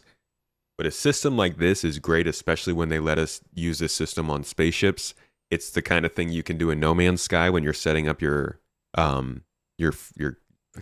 freighter, I think they call them, and you're putting all your different parts out. You kind of just use an AR overlay to like place down all your things. Ooh, very, very good to see that come into this game. These are those kinds of like small systems that aren't super flashy. They're not headline beating features that they could like put on the roadmap and everyone gets excited for, but they are the more little fundamental things that all those flashy features need to work, that if they weren't talking about this kind of stuff, you'd have some worries of, okay, but what about this edge case and that edge case? And like, did you guys even think about this? I'm glad that we're getting some of this stuff. There's still other things they need to touch on, but these are good details to at least acknowledge that you're thinking about for this kind of a system. You suggested this before they announced this a few months ago. Nice. Yeah, I'm sure they've been playtesting this and they probably had a couple of issues with not locking things down. And best of all, decorative ER is not exclusive to base building and can also be used for personal hangars and ships.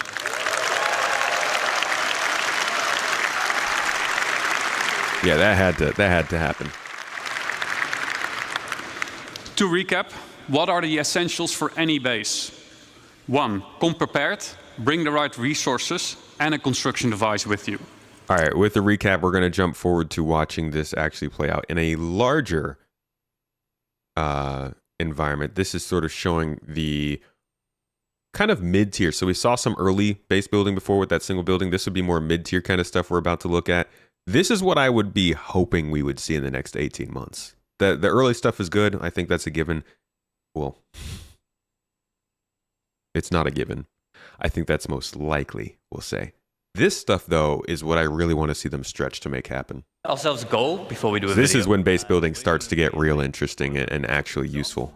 Called in the help of a friend who has a specialized, not yet revealed base building vehicle, and he's built us this. It is the construction hub. This has 4 automated drones compared to the GravCarts 2.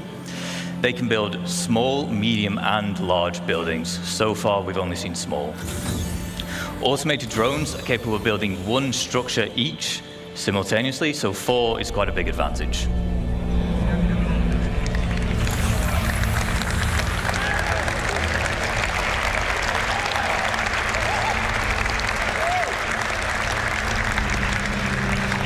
We'll pop into our construction AR and we'll get down a generator, we'll connect some buildings together just so we have a place to call home before we begin.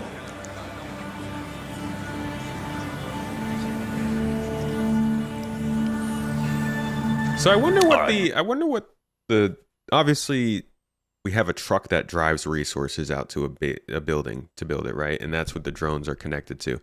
So you could probably take that truck anywhere on your land claim, 8 by 8 kilometers, we'll say, and build something like an outpost way out there. Then you need to make some kind of a path to get out to that outpost. What I'm wondering is when you have this kind of thing, a tower, like a central location in your base, how do you define how far you can build there? How far will they let us put structures related to this specific building area? Because the way I'm thinking is you're going to get 8 by 8 kilometers of space. What he's making here will be one base, but you might want to have something else that's 2 kilometers away. That's something completely different. I'm guessing this can't build that. So how far out can you build? Is it 50 meters, 100 meters, 500 meters? We have a place to call home before we begin.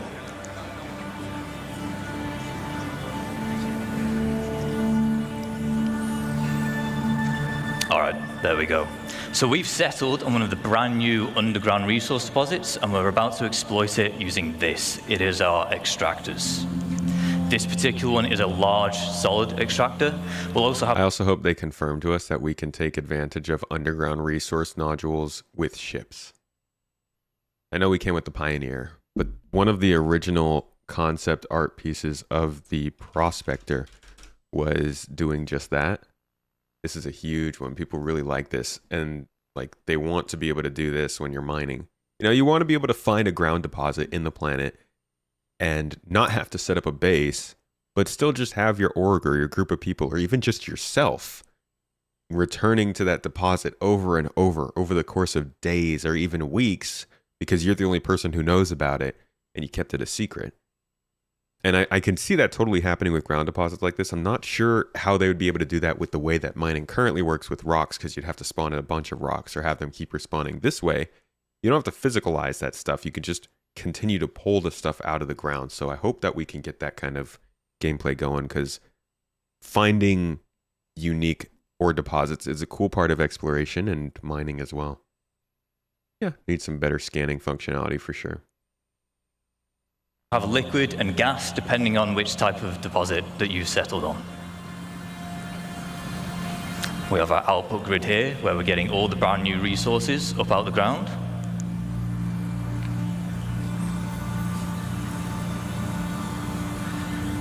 And it is important to note that once these things are set up, it's not a case of just free resources forever. On key structures like this, there are fuses which will occasionally need replaced, as well as environmental wear which can be fixed using crafting materials. So there's that maintenance we talked about earlier.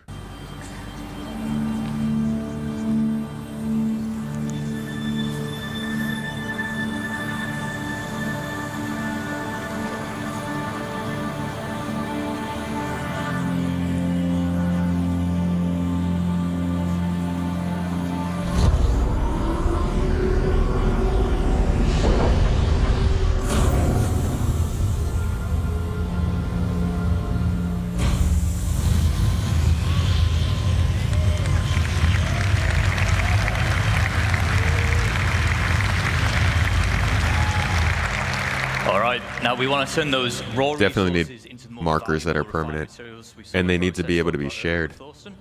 Of course, we want this. It is our refinery. Once again, there are multiple types here. This one is the large solid matter refinery.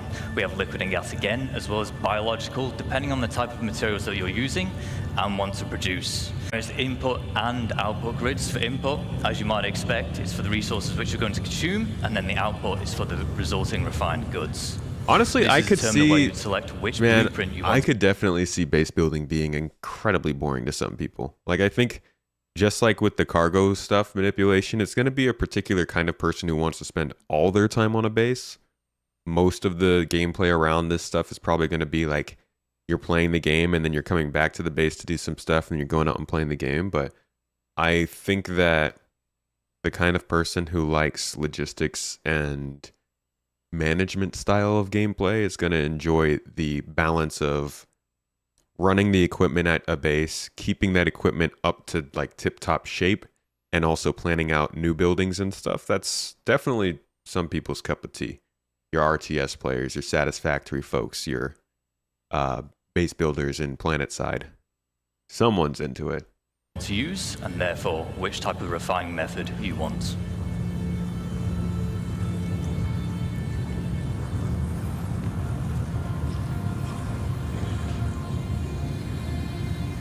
I could see definitely some days when I just want to have some peaceful fun on a base, figuring things out, you know, logistics and stuff, storage, or just to see what the org's doing.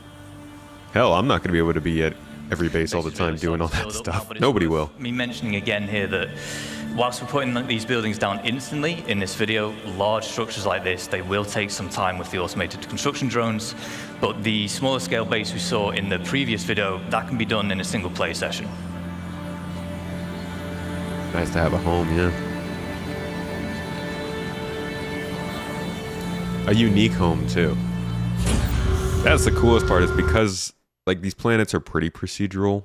There's a lot of procedural work that goes into them, so you might see similar mountain ranges or similar valleys, but the biomes are all quite different, and the atmospheres and weathers, the orbits that they have, the distance from the star, all of that stuff is quite different. So generally every place you go is going to be completely unique. It'll have similarities for sure, but the the amount of variation in locations where you could have a base is going to make it cool to be able to have that unique home where when you go there, you're very used to all the scenes because you can't get them anywhere else.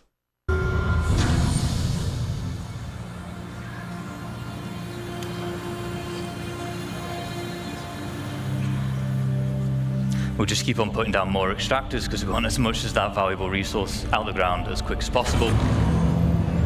And with base building, we're introducing the concept of a freight elevator network. What this will allow you to do is it will allow you to link multiple freight elevators together, and in turn, they will share the same storage. So as we're doing here, we'll deposit an item on freight elevator A, and then we're retrieving it on freight elevator B. There is a distance limit, but you can daisy chain the elevators together to extend that. And it has to all be contained within the same base. Pretty freaking cool. How will procedural work with server meshing? Well, the procedural it's not procedural every time. It's just procedural once. So they make this stuff procedurally, then they lock it in, and then they build the game on top of it.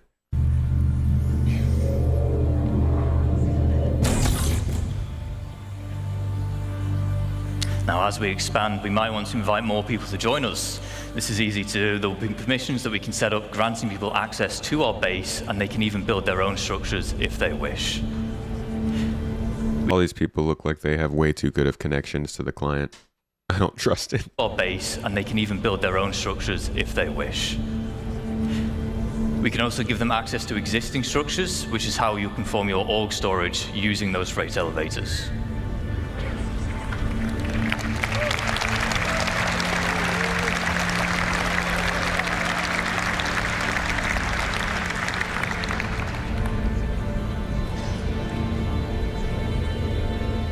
Now, we always want a safe place to store our ships, so the trusty hangar will do.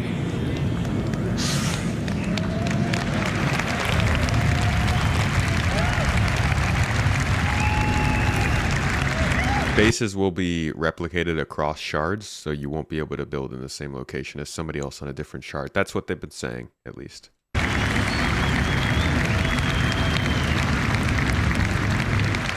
See, it has this large, we call it a foundation tile. It's quite special in that it can actually deform the terrain around it, making it easy to place such a huge structure like this. You can also place other buildings on it, so it's easy for making large, sprawling bases. However, there is one final piece of the puzzle that we need to achieve our goal, and it is this, our very own fabrication hangar. Does anyone want to guess what we're going to build in a fabrication hangar? See, because they already revealed that you can build ships, everybody was trying to guess specific ships, including me. I am indeed part of everybody. We thought they were going to show something new here. An Idris, maybe not an Idris, if I'm honest. We'll have a drive around, we'll go to the entrance, and we'll see what's in store for us.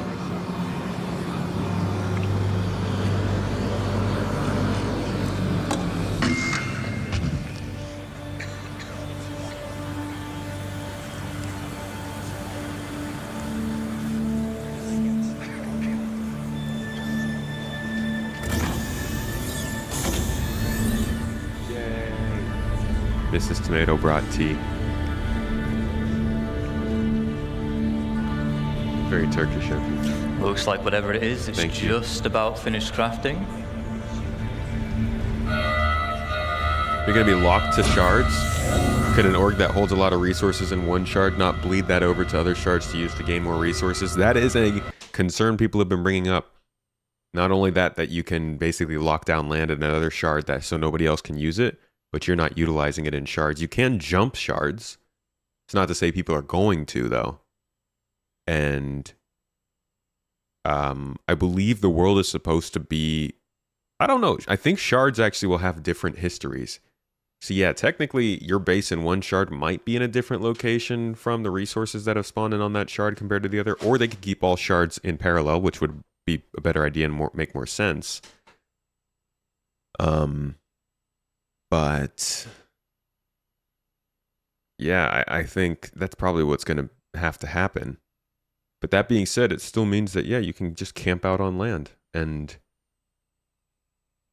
people have questions about that. Are you going to run out of land too quickly because of that? Is that going to kind of ruin the way the game works because people are just locked away from land that's not being used in your shard, that kind of stuff.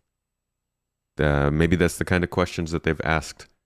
I hope that's the kind of question they've asked in Star Citizen Live we're about to watch. So we'll see. Of course, we were going to build ourselves a ship.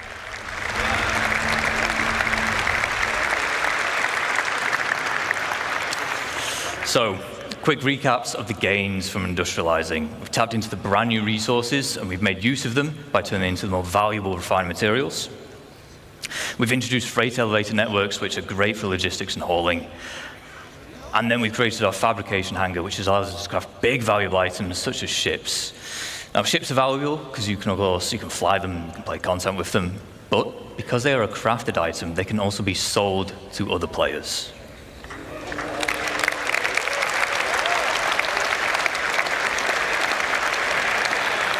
People are underestimating how much land is on a single moon, but I will say this. Actually, for anybody who is a supporter, YouTube, Twitch, Patreon, Ko-fi, thank you so much. You genuinely don't know how much of a difference it makes to us, but also working on an exclusive video for you this month. And it is my own,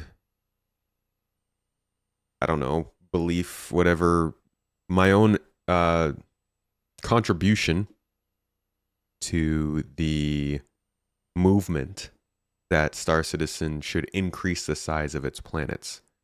And I'm not saying it specifically because I think they'll run out of room for base building, but one of the things that I think is a benefit of increasing planets is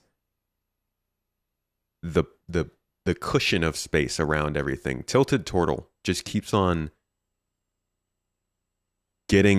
preempting all the things I'm already saying, but he's spot on. The space around the base you're in. If we have the bases that we have right now, and we've placed them, let's say 500 kilometers away from one another, that's plenty of space, let's be honest, between settlements for two enemies to not get tangled up within each other. But you can kind of still scan each other when you're in the general area of that base, and I think that would weigh on people a lot more in this game. The more space you can have in planets, the more people can feel like they're carving out their own pocket to do gameplay. And I think that's an important part of this game because people need to feel safe to experiment, to do what they want to do, to get more in depth with the things that they're doing without feeling like somebody's going to be breathing down their neck. Not to say we shouldn't have that. We should have the detection tool so the people who are adamant to be able to go and find folks. But I think making planets bigger gives you more atmosphere, right? So more vertical space for people to fly around and do things in, but also more horizontal space around bases for people to take mining expeditions, to fly in and out from orbit without getting mixed up with other people's locations, areas, and points of interest too. But like they said recently, they can increase planets. They're running out of reasons not to be able to. It's just a matter of what's most important. So I think they will, but we'll see. Either way, I don't think they need to increase planet size, but I'd love to see them do it. And I think base building would be one area where that would be improved by that. So, with base building, you're going to be able to set up your own shops, and there's two main ways you can do this. The first is using a dedicated trading terminal. You can link these to your freight elevators, and in turn, any items within can be listed for sale at a price you deem reasonable. This includes resources, refined materials, and so on. Using the terminal, visiting players can browse what's on offer, purchase, and then collect from that same freight elevator. The second method is to set up a physical shop in the world. By using the decorator AR we saw earlier with Luke, you can maglock items and then list them for sale. Once again, browsing players, they can see the price. This is such a big part of the game. The maglocked item, purchase it, which then removes the maglock.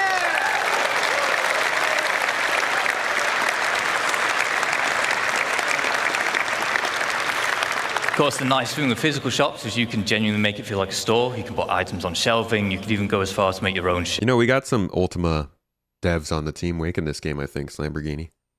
Hopefully they've taken what they learned there to apply. Showroom. You can advertise your wares on a Mobigraph pass for UEC. However, it is important to note that the point of purchase will always occur at the base itself. People hate that. We were talking about that just yesterday or 2 days ago, that you have to go all the way to the TDD to sell or buy stuff in cities. It's going to be the same thing with player bases. They want to make people physically go to these places. So you can see the goods on your mobiGlas, but you have to go there to get them. Ship showroom.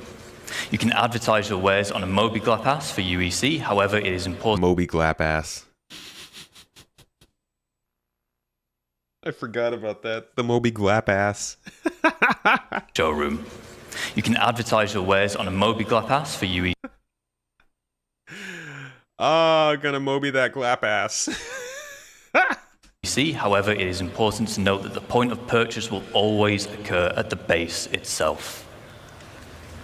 Now that we know how to set up shop, I just want to take a moment to talk about why it's so impactful for crafting and base building the game as a whole. Understandably, throughout this presentation, we've been telling you why you want to craft all these things or why you want to build this big base. But maybe you don't have the time to build a big base and maintain it. Maybe you want to spend your time doing the missions, you want to do your beacons, that's how you want to make your credits instead. Hey, I'm not even teasing him. You can stutter, you can make all the mistakes. As somebody who constantly streams and makes mistakes on camera, and it's plenty recorded for everyone to make fun of, I get it. That's a funny stutter, though. I want that one in my vocabulary. Quit being such a mobiGlap ass, dude. You can benefit from the players who do want to spend the time making those bases or crafting those specialist items, and then you can purchase them from them, which is very important because crafted items using high quality materials will be the most powerful in the game. That's such an important statement.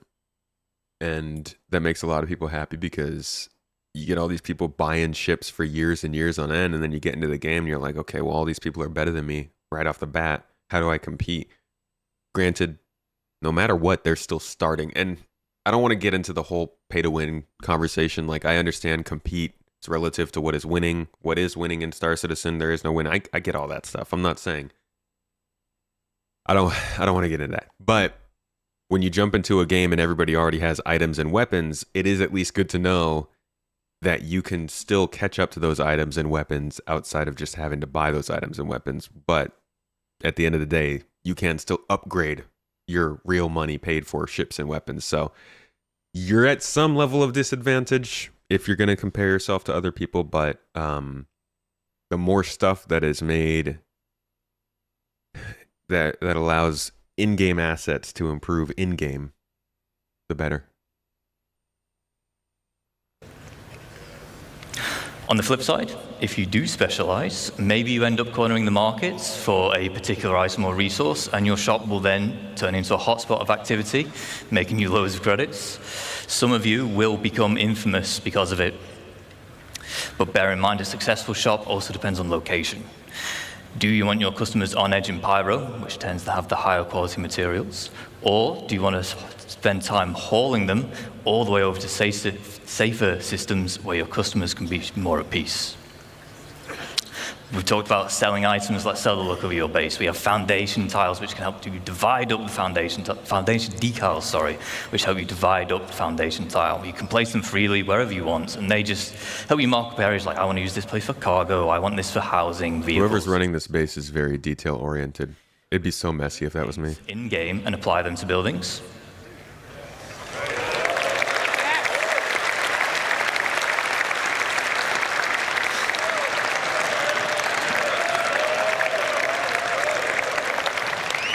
As well as add your own custom text. So if you're part of an org, the blue buildings that have your name are definitely yours. We have some forms of base building which are either still in the design phase or early white box, but we want to share some details. First up, we have farming and ranching. Farming, it comes in two general types. We have our low-tech farming and then high-tech. Low-tech consists of you acquiring the seeds, planting them in the appropriate environment. If you remember back to yesterday, the Brave New Worlds, we had soil types and such now. That'll play a part. As well as supplying them with nutrients and then just harvesting them when they're growing. Dude, imagine if it doesn't have snap to It's grade. a bit more involved because you've got to make the hydroponic buildings we see here. But in return, you'll be able to grow exclusive strains of plants. Ranching will allow you to keep herds of animals. You'll have to provide them with feed, water, and shelter, but in return, they will provide you with produce. Okay. Not every animal can be Can ranched. we take a step back real quick and go back to their little show of the fauna coming into this game? Where was that? That was on That was in the Starware Dress to Kill. It's like at the end of it, right? Dude, this Last video. Enjoy the rest of CitizenCon, everybody.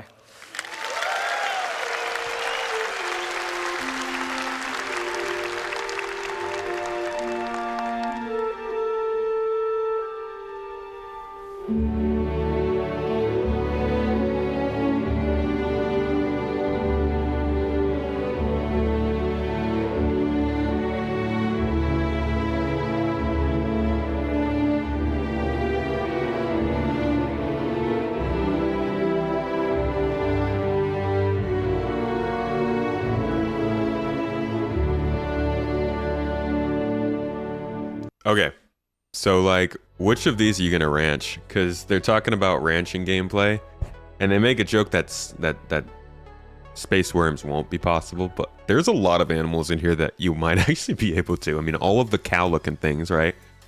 No doubt they're gonna allow that. I'm guessing at least a couple of the birds. It's a little dog-looking thing. Maybe that's a potential pet. Like, how all of these animals are going to have some kind of harvestable. So this is your potential science profession starting to show its colors in the sense of taking care of these things and making sure that they continue to pump out whatever resources you're using for crafting. Because hell, maybe one of these has a specific item that you need to be able to make a certain weapon that's actually really hard to find in the game. Imagine the Volt weapons need something specific that comes from an animal. That'd be super valuable. Snake milk? Gross. That's sick.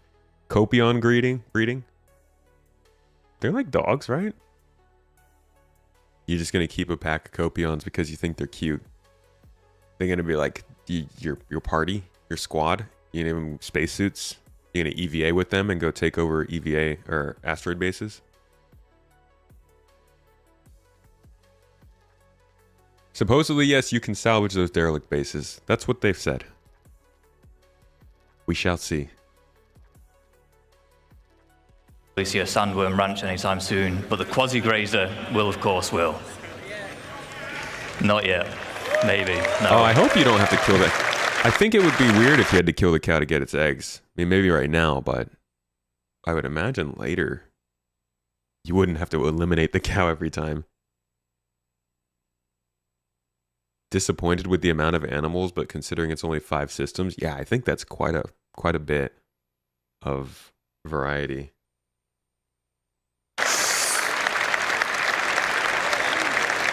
Honestly, I expected like one animal per star system. We have a few more additional archetypes. We have landing pads, garages, roads, fencing, as well as new variants of structures which we've seen today. For instance, the power generator, there'll be solar power, fusion, geothermal, as well as the XL structure class. So if you remember, everything we've seen today, the biggest we've seen today rather, is large. XL is larger than large. And then you have your defense. So somebody was asking about base defense. This is obviously going to be a very important topic. I imagine it's something they'll talk about on the Q&A we're about to watch. This is key. Base defense is... In high security systems, you won't really have to worry about this, but in low security, they're going to have to give players a lot of ways to defend themselves, including, I imagine, NPCs.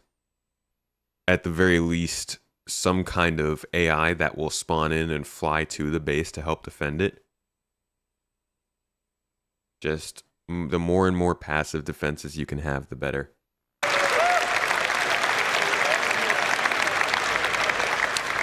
So, in lawful areas, you have varying levels of security provided for you. With max security, you are protected by planetary shield tech. However, in lawless, pyro and the likes, you'll have to provide your own defenses. These come in the form of perimeter walls, shielding, which prevents We're about to watch SCL. bombardments, and then a range of automated turrets, such as PDC to shoot down missiles, anti-air, anti-vehicle, and anti-personnel. To round up, whilst we spent this entire time talking about how you can expand a single base, you can, of course, have multiple. These can be across a single planet, moons, across multiple systems. There are advantages and disadvantages of locations and base type. See, and larger planets would also allow this kind of stuff to matter more. The smaller the planet, the less, I think, the less returns you're going to get for having bases across the same planet. So it could really encourage a network as opposed to just having one base per planet because the planet's small enough for it. Question from Shempasta. Once Genesis is in-game, do you think CIG should make 95 pre-generated systems with no POIs, but with resources and biomes, and let us players populate them? Nah. I think they should make a few of them every once in a while like that, but ultimately, some of the systems should definitely be like that. Just empty, just waiting for people to go and find things and use them. But a lot of them should still have factions. Even if they're not having landing zones and settled planets, there should still be some factions with existing missions and reputation that you can get. So even if they're making the systems completely from scratch and empty, I still think there would be some stuff that they'd have to build to support that and support gameplay in that system that would make it take longer than just throwing the system out there kind of thing. But I do think we should get some empty ones for sure. What's up, Ramoin? Jai Funk. For example, in lawful areas, you'll need to buy your land for UEC, pay a tax to be able to build, and then you'll gain protection in return. In lawless, no cost. Higher chance of better quality materials, but no security to fall back on. A small cabin in the woods can be great to set up in a single play session with short build times. However, the large base we just saw will take days, weeks, or even months, depending on how big you want to go. Nice. That's so fun. You might want to embark on this endeavor as a team or an org. You can set up a base as an org and own it as the org. For this, there will be permissions available, and you can assign roles and tasks. Ultimately, base building can be your main gameplay loop or a supplementary one, depending on what it is that you value. You know, you guys, you notice how we're not having any debates about why these large bases aren't being made so that solo players can completely run and use them and do everything in them? Actually, I guess it's because nobody spent real money on those. Because it's the same situation as with ships.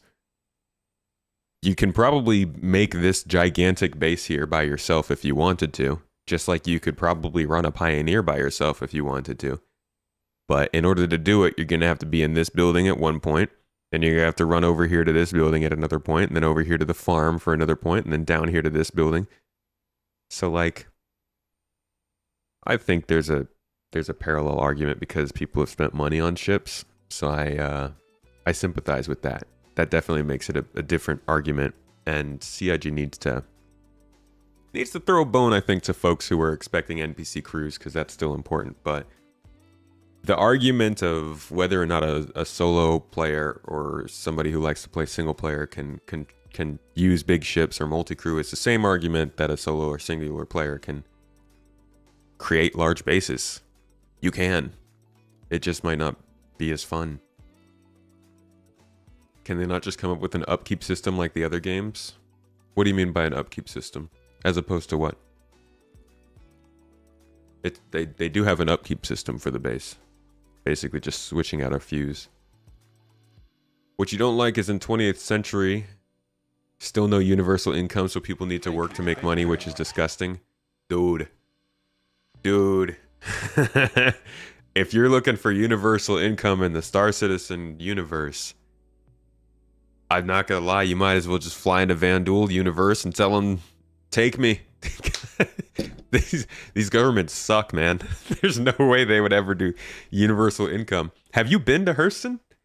They're just straight dumping sewage on their citizens. They don't care. They're like, what? You need income to survive? Then don't fucking survive. What are you doing? Die. Leave us alone. Yeah, the UEE's got some they got some issues. Yo, thank you for the membership, Tom. Appreciate you, Sardo. Welcome to the membership club. The membership, as some people say on YouTube. You got access to a couple different things now. Exclusive videos, live podcasts, which I will be having a live podcast on Discord in about 6 hours about base building. And you also get emotes, but mostly you just get to help support the channel, and maybe we'll send like a tomato to your house or something. But thank you, friend. You can make as big as you want. You just got to pay upkeep. Bigger base, more resources to upkeep. If you don't pay, it decays. That's exactly what it is. Yeah, you can. They've got, like, that's what we're trying to say to people who are scared of these multi-crew ships. Like, you can do what you want with a multi-crew or a larger ship. It's just the upkeep. You just got to keep it prepared. And if you want, you could just fly to a space station and have them do it if you'd like.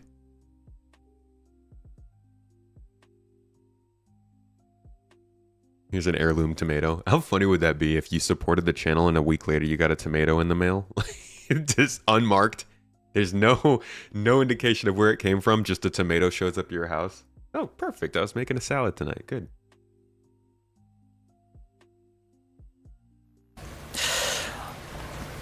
On that final note, I would like to say thank you on behalf of the crafting and base building teams. We've been very excited to share with you some of the work so far and the vision we have for these systems. But before we go, we have one final video.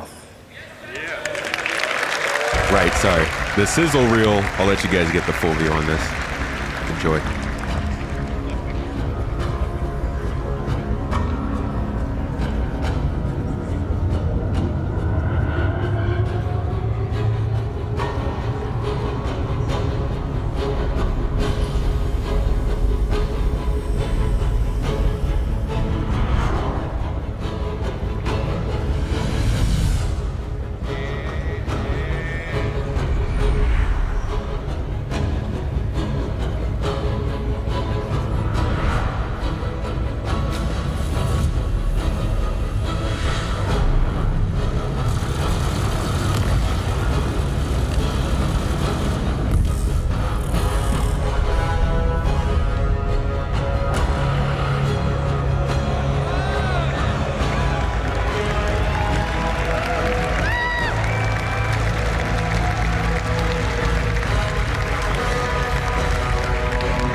Dude, imagine the freaking size of this org. Like, this is a really cool scene, but this is huge. This is freaking massive. I mean, we're flying over this base for a solid minute or so already. You got a base building tower right here. You got some big hangars over here. There's a carrack right here, so there's probably a few people. A whole freaking sector of vultures trying to salvage this javelin, so that's probably another several people. You got an Idris up here flying around. Here's a Polaris, a reclaimer back here. Another reclaimer on the ground here. Hangars over here with another base building tower. There's another big hangar. Oh, there's an Idris on the ground. Sorry, I missed that. Look at all these tiny little habs down here on the water. Just a bunch of different people living in these locations. Redeemer. Even more living situations. Another hangar. Got a couple rafts flying here. Here's a carrack. More and more mining modules, which I guess don't really signify people, but there's caterpillars flying over here. A whole bunch of more habs over here to live in. Hangar, Starfarer, caterpillar. Like, this is so many people. This is crazy. And it's like all smushed together too. This isn't even their entirety of their property. What are y'all doing here? Wow. You'd be in an org that's like 10 to 20,000 would be substantially larger. You think this is a 200 player org? Dude, I'm thinking this is at least 1,000 people. Not here in this one instance, but if you've got a base like this on one planet, you've probably got stuff in other places, right? This is so many people.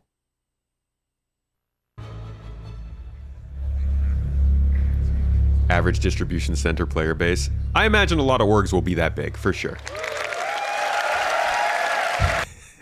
It's hefty, though. It's going to be interesting to see how this base building all works out. Let's see if they've posted up their Star Citizen Live from today. They have. Perfect. So, that works out for us. Let me go ahead and do this thing in real quick. Here we go. Okay.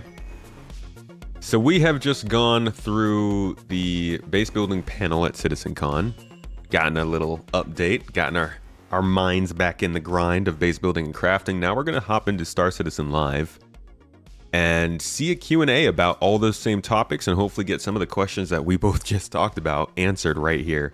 And we'll discuss on the way through. If you're watching this after the fact, thanks for watching. Check the channel out. Do some subscribing if you will. Check out the main channel as well. But most importantly, come join us for these live shows.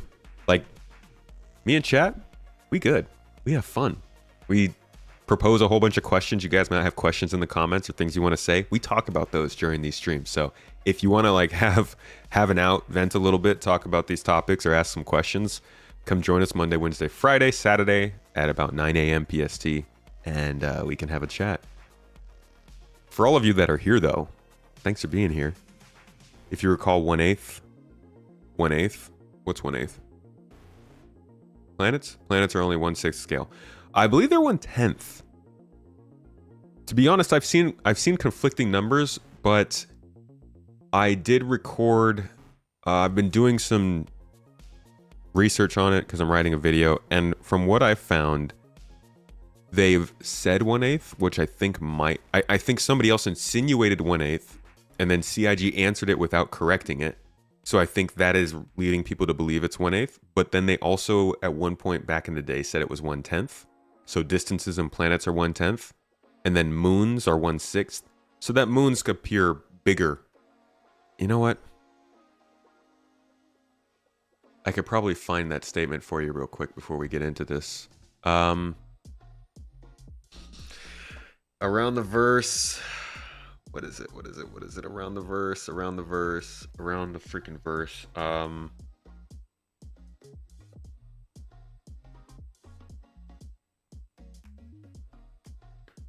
don't know if I'm gonna remember it.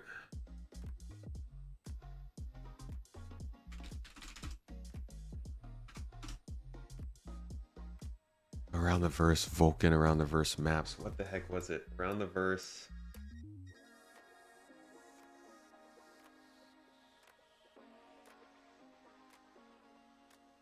It was when it was Luke Presley. God dang it. I don't know if maybe it'll just pop up if I type in his name. Yes, this is it. We realized a solar system. Here we go. So when we started building out Stanton proper, we realized that the first thing we had to do was agree on scale. There are maybe technical limitations on how big you can build planets. Maybe art would like the moons to look more epic or the sun to look, because you've got to remember that the star is art's primary light for the entire level. But it can't just be an art piece because you've got to fly around it. It has to be consistent across. When they say 1/10, they mean compared to the lore explanation of the planet, which is based on the ideas of how planets form in real life. So they're not real planets. They're not 1/10 of their real world form, but they're 1/10 of the scale that they would be if they were real world. So, for instance, a planet like Microtech being called a super Earth is going to be slightly bigger than what our Earth is in real life. So then they would just scale down our Earth and compare whatever size the super Earth would be compared to that and put that in the game. That's the idea of it. For levels. The way we did that was by basically recreating our solar system using all the various scales. So we ended up with planets and the distances between everything being 1/10 scale and moons being 1/6 scale. So moons are bigger and suns themselves are just 1:1 scale. So when you say on, yeah, I think he said it's between everything being 1/10 scale. Yeah. Okay. So 1/10, and this is from 2018. Yeah. So things could have changed since then. People have quoted 1/8. I'm not sure if it's changed, but in my video I'm producing this month, I'm going off of what I got from this video. And moons being 1/6 scale. So moons are bigger and suns themselves are just 1:1 scale. So when you say on Mercury, you'll feel like you're right next to the sun. So what you'll notice in the Stanton system is that the sun is maybe twice as big as it was before. Crusader's shrunken a little bit, but what you really notice is with all the new stuff, like the first time that you've seen a planet and you're seeing the sun through an actual thick atmosphere, you're seeing its moons orbiting it, these things. And this is a big reason why they did the scales. I think this is why there's a good chance they'll change the scales, because listen to the main at least design focused reason for this outside of travel speeds and stuff. Hopefully appearing a little, the sci-fi kind of Star Wars kind of scale as they go around, rather than the little dot that they might, should be. So that is a look at the scaling of the planets, and who knows, maybe it has changed since then. But thanks for bringing it up, by the way, and I agree. I think that we've got plenty of space for base building, but I'd like to see them expand planet sizes, and I'll make a whole case for that in the video this month. Anyways, let's get into this video. Let's see what they have to say about base building and crafting in their Q&A, and hopefully some good details and questions answered. Thanks for coming. Here we go. Hello everybody, we're back. Welcome to another episode of Star Citizen Live. I'm your host, Jared Huckabee, and if you've never seen Star Citizen Live before, lucky you. No, Star Citizen Live is where we take about an hour out of the end of our week and invite our developers on to answer questions from you, the Star Citizen viewer, backer, supporter, player, all that good stuff. On today's show, we have some of my favorite people, the folks behind the crafting and base building systems. It's a puppet of John just like peeking its way out of the side of the screen. That were debuted at this year's CitizenCon Crafting Your Home presentation. So without further ado, because we got a lot of meat to get to in this episode, let's introduce our guests, starting with, who wants to go first? I do love meat. Who are you and what do you do? Sorry. Jacob. Okay, looks like it's me. Yeah, hi, I'm Jacob, senior gameplay programmer on crafting. And yeah, I work on all kinds of gameplay systems. Stuff like life support, salvage are probably the things I'm best known for. But yeah, now working on crafting. Thank you, Jacob, for your work. People are really wondering what you've been doing all this time. So we appreciate you mentioning that. I say that because a lot of people are like, what are they doing with this game? Like, at least this dev is working on engineering stuff. That's nice. Who's next? Luke. Hey. So, my name is Luc Gijsbertsen. Nice, I'm Luke. the lead environment artist on the EU locations team, and we are responsible for building the beautiful worlds that the beautiful gameplay systems from the other guys are you can play in. Okay, and Declan? Hello. Yeah, my name's Deck. I'm a system designer on base building and crafting. It's like literally the guys who were just on stage presenting. And Torsten. And Torsten was Hi, too. I'm Torsten. Dude, this is this is a very good group of people to ask questions to. I'm glad that they've been getting these hard-hitting panels for these follow-ups. Systems designer for the core pillar gameplay system design team. And what's that do? Basically, Designs that is pillars, clearly. it's no, it's the now we have the overarching system design team that is responsible for Squadron and Star Citizen system design team, or system designs, and yeah, that's my position. Good for you. All right. So as we are wont to do, we put up a Spectrum thread earlier this week to collect questions from our Star Citizens. People voted up which ones they wanted to see answered most. You four went through the thread and pulled the ones that were most applicable, that had answers that are in further stages of planning or ready to share with folks today. So if you are wondering, as with every episode of Star Citizen Live, why your show or a specific, or why your show episode question, okay, why your question wasn't picked or whatnot, it's simply because we focus on the questions that have answers that are a little further along in the development cycle and stuff like this. It's because we want to make sure that the information we give you is as accurate and current as possible, even though we all know the only constant in game development is change. So with that, we're going to jump right in. And delays. Like, no shade. Delays are a definite constant in game development. And that's not just a CIG thing. That's every single company has proven this. Yes? There's a jumpy bug in the room. There's a jumpy bug in the room? Yeah. All right, you guys enjoy this. I got to go kill a bug with this here slipper. Be right back.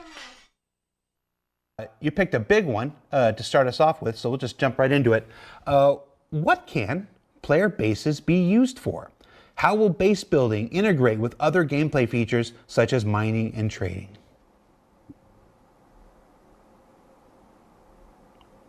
Anyone? Not all at once. Okay, I'll take this one first.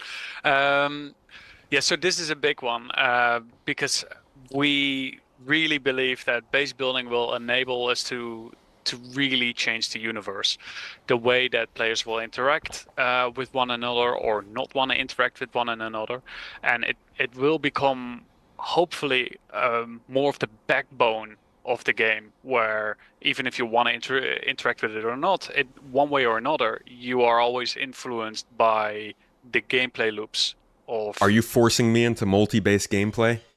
Base building.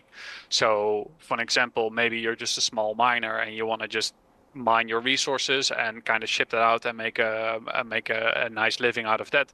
Then for you, it might actually be good to have a small little base close by the mining resources to more efficiently do your gathering of your resources and so on. And the cool thing with base building is that we're trying to keep the possibilities as open as possible, so that you can actually choose what you want to do with your bases yourself. So maybe you have these weird bases just tucked away in the universe where it's just like there's no electricity and you just use it to store away some of the stuff you found in the universe. Or maybe it is a more of a sprawling trading hub for you and your organization, or a base just built for the most efficient refining processes or such. Again, the guys know a little bit more about the specific processes, but from a visual perspective, what we're really trying to do is to just give you a beautiful base template that you then can let your imagination on loose and kind of use it the way you want to use it as a player, even though... I want to build a magma harvesting base. Give me my Mustafar. I don't know, I'll come up with a reason for it. We produce steam.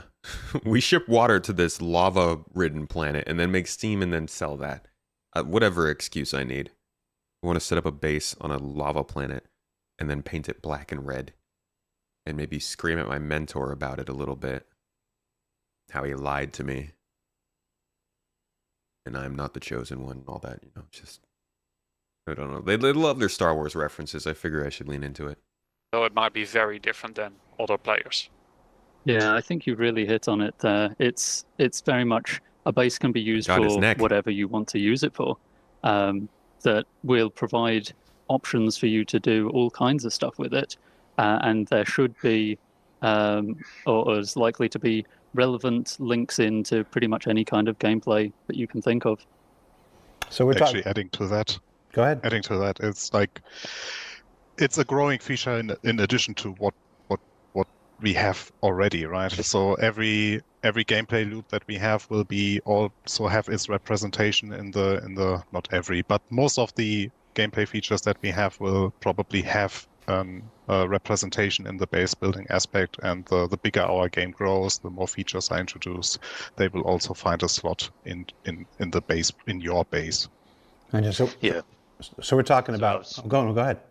I was just going to say, even if you don't have your own base, it's still impactful because you'll be visiting the other people who have made their bases and using their facilities. So even if you... That's a huge detail. How much do player-made bases tie into the economy or tie into locations that you can actively know and do business with is... We don't know much about that. Doing the work, it's still an interesting thing for you to use. So we're talking player housing, obviously, refining bases, fabrication bases for crafting, which we'll get into more today, hunting lodges for people who want to go out and take out the fauna and stuff, logistics. You mentioned storage stuff. It's basically, and then it goes on and on and on. It's whatever folks want to use their bases for. There will be some way, shape, or form to support that. Just want an outhouse. Yeah. Okay, cool. I'm the highway stop that everybody's constantly looking for because they want a clean bathroom, but all the gas stations are disgusting. One of the big questions that folks had, we're of course on our journey to 4.0 right now. Folks are watching the PTU for the next wave and release and the eventual publication of 4.0. The big question I saw probably most commonly after CitizenCon was, how does all this work with shards? There we go. You knew it was going to happen. This you is knew a that was big one coming up. indeed. I think I saw this asked 20 odd times. Yeah. So the plan is that every base, every plot of land, every extraction pot will be visible across all the shards within a region. And then a lot of the functionality of the base will also be... Whoa. Wait a second. Wait a second. That was a little detail he said there. across all the shards within a region. Within a region. I don't think we've heard that before. That's also the insinuation that they will... I mean, you don't have to read into every word that comes out of dev's mouth, but that is an insinuation that we will have multiple shards per region, which I think everybody is kind of thinking is going to have like one shard per region, even on its own, is kind of wild. You know, one shard for the world is crazy. One shard per region is also kind of wild. Could that mean, there's multiple shards per region, so you will be... Your bases will be in that region, but if you say go from the US region of shards, let's say there's 5 shards per each region, right? You got US East, US West, US South, US Central, US North, whatever. If you go from US West to US East, your base is still there, but if you go from US West to Australia West, then your base is not there. Is what maybe it sounds like. Why do we need server meshing then? Because it's still a halfway point. I mean, server meshing doesn't make it so the whole world can be together, but it will still make it so that many groups can be together. And it's less about the idea of how large can the geographic set of people be, and more so how much stuff can you have happening in real time that's interacting with one another.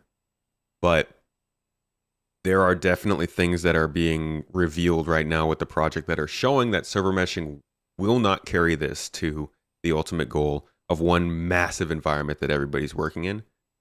They're aiming for whatever they can get farthest in, and that probably means scaling some things back. And one of those things is possibly multiple shards per the region. Maybe that's just a midpoint thing that they're doing. Maybe this guy is misspeaking, but at least that's what I would base my understanding off of. Is you will actually be able to get to these locations in other shards, and there will be nothing there, which is something we talked about when we were going over the last presentation. People were worried about, will you be able to camp land on a different shard where you have nothing to do with that people can't use?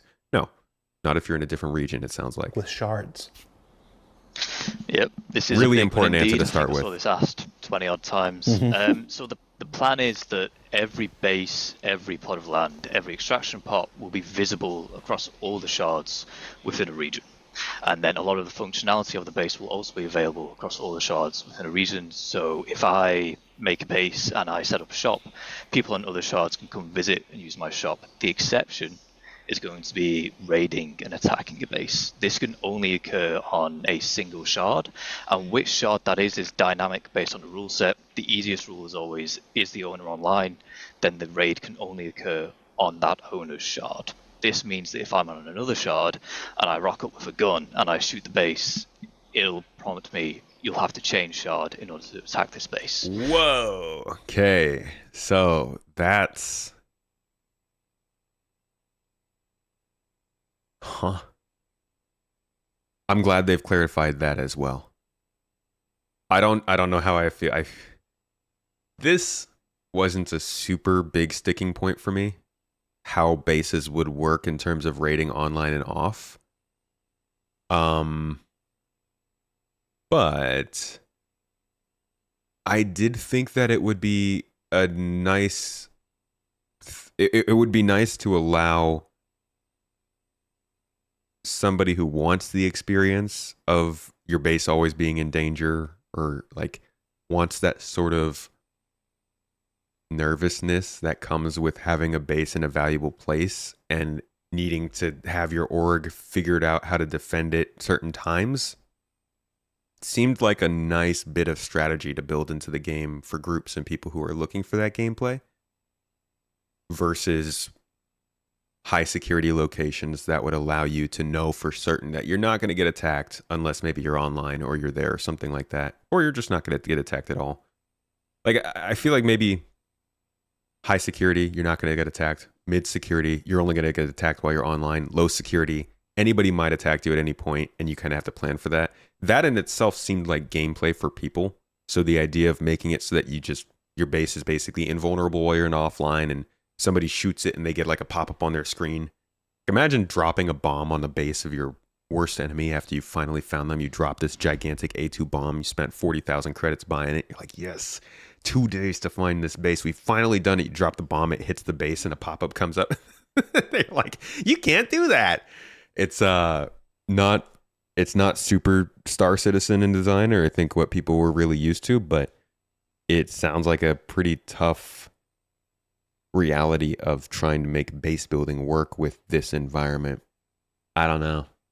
I think people will have very strong opinions on this one way or another. I'm glad that this is getting clarified right now and talked about, and I think it's good because people were just completely confused about how base building would work with this. But you have to be in the same shard online at the same time to attack somebody's base. If you're in a different shard in the same region, you can go to that base, trade, interact with it, all that stuff. You can't damage it, but you can do stuff. I wonder if when you get to that base on the other shard, once you enter it, the game matchmakes you and transfers you to that shard to interact with those people. And then once you leave that base, it puts you on the other shard. If that's the way that it works. I'm guessing it'll be something like that. And then in order to attack a base, you can't even be in the region. You have to be in the actual shard as well.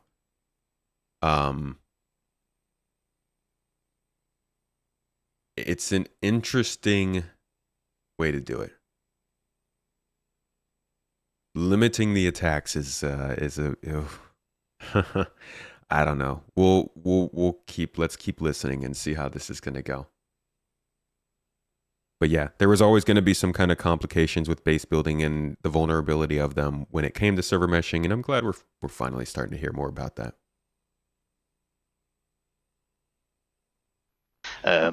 Obviously, as shards increase, we see this less and less, but the advantage of that is that you'll never be in this scenario where your shard, you're not able to defend your base. You'll always be able to defend your base in this scenario.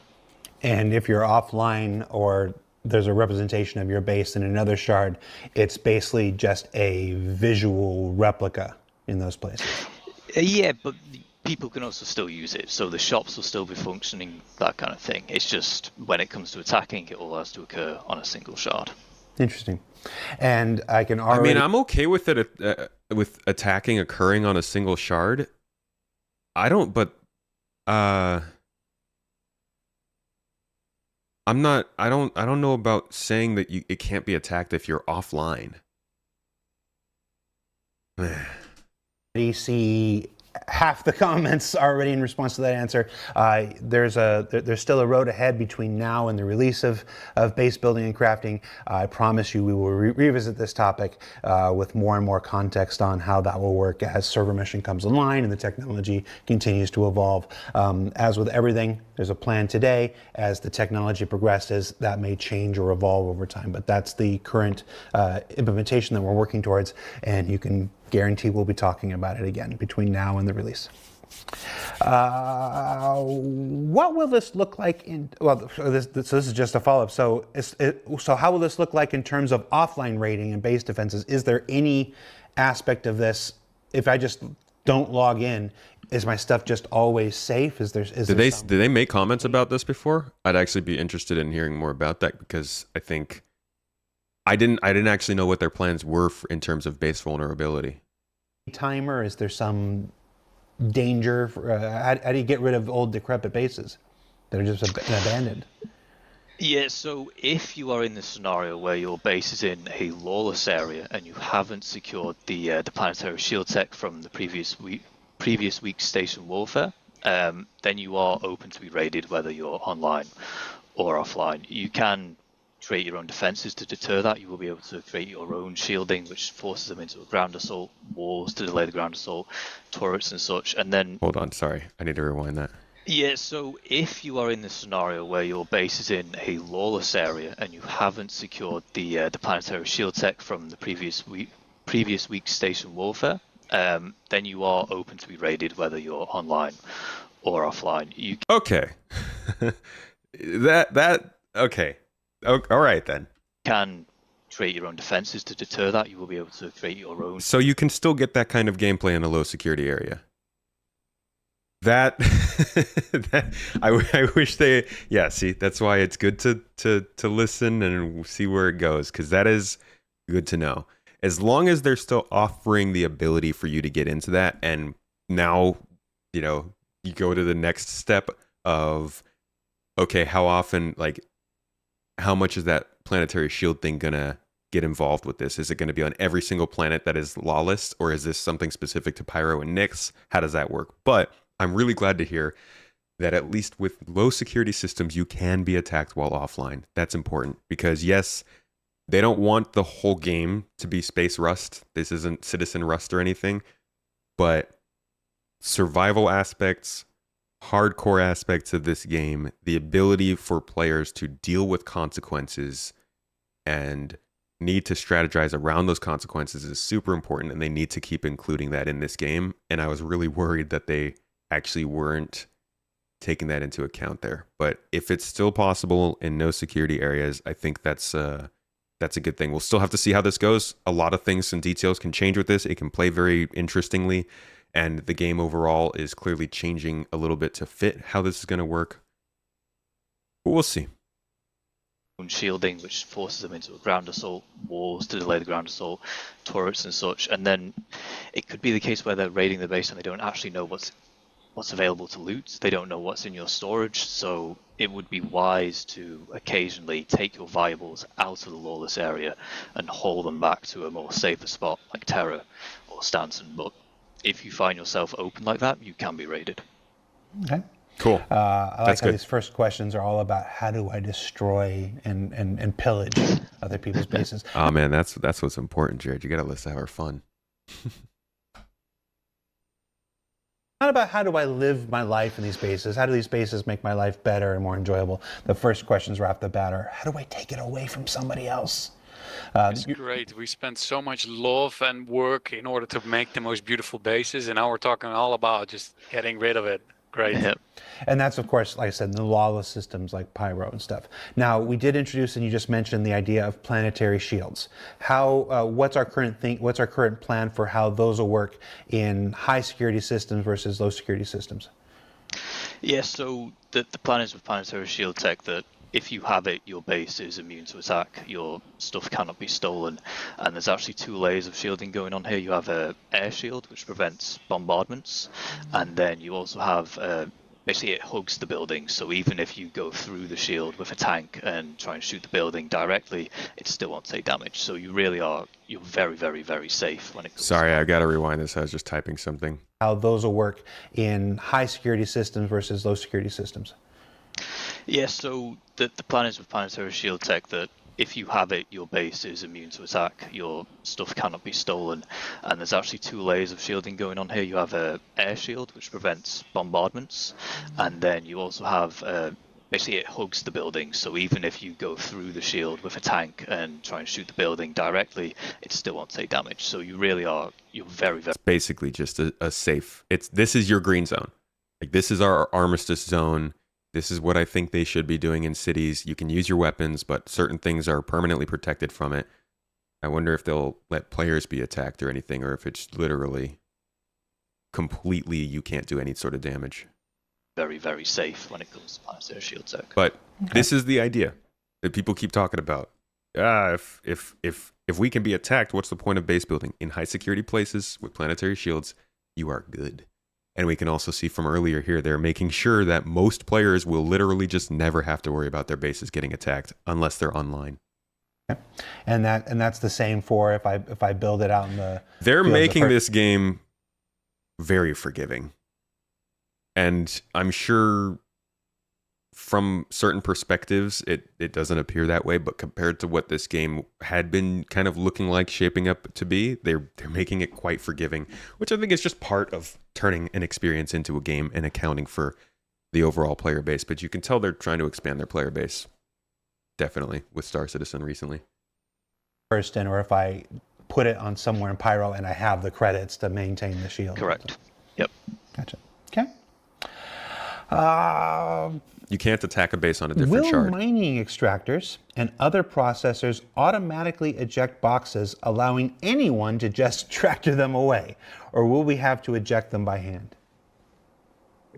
All right, I'll take this one. But there's a few things here. So there's lots of different crafting machines that do their processes a little differently, but most of them will have an internal buffer that lets them hold the results of their process until you're ready to pick them up. That being said, you can also have them directly put stuff in boxes as soon as it's ready. But if you're worried about people nicking it, you don't need to be so concerned because they'll be subject to the same sort of permissions as anything else in your base. So that's like the mag lock that stops people stealing your chair will also stop them stealing your cargo boxes. Unless they have permission to move them, they'll be mag locked to the output grid. And we'll get into the mag locks here in a little bit. Yeah. Yeah, and how much can that grid carry? Can my base be putting out goods over the course of a day and then I come back and move them all, or do you have to keep coming back? Also, there's going to be some machines that will be able to send their crafting results directly to your location storage. Ooh. Whether that be your hangar or a freight elevator or something. Sounds like a good upgrade. So there'll be options. Yeah, Right. see, that's a solid upgrade. If you were going to tell me I need to do some research to upgrade my mining machine to send stuff directly to the storage or whatever, why do I need to upgrade to do that? That should be possible. I'd go through the effort to make that upgrade happen, though. There was a mention at CitizenCon of like an underground transit system and stuff that allows certain buildings to connect with other buildings underground, even if you don't see them connected above ground. Yeah. Freight elevator network. Yeah. Hey, a mining question. Will underground deposits respawn over time, and how is the overall rarity of minerals accounted for in the economy? Short answer, yes. So they will respawn, but it is very unlikely that they will respawn on the land plot that you already have. So if you already have a base, you already extracted it, every mineral that was below your extractor, it's very unlikely that... Sorry, I missed that question too. I keep getting distracted. Underground deposits respawn over time. Oh, shoot! Freight elevator. I think this is my question. What? The network. Yeah. Hey, a mining question. Will underground deposits respawn over time, and how is the overall rarity of minerals accounted for in the economy? No, I did not ask that. Short answer, yes. So they will respawn, but it is very unlikely that they will respawn on the land plot that you already have. So if you already have a... I asked the question, I think, about how would resources respawn in deposits and planets to encourage people to kind of move around and settle new bases and stuff like that. But this covers that too.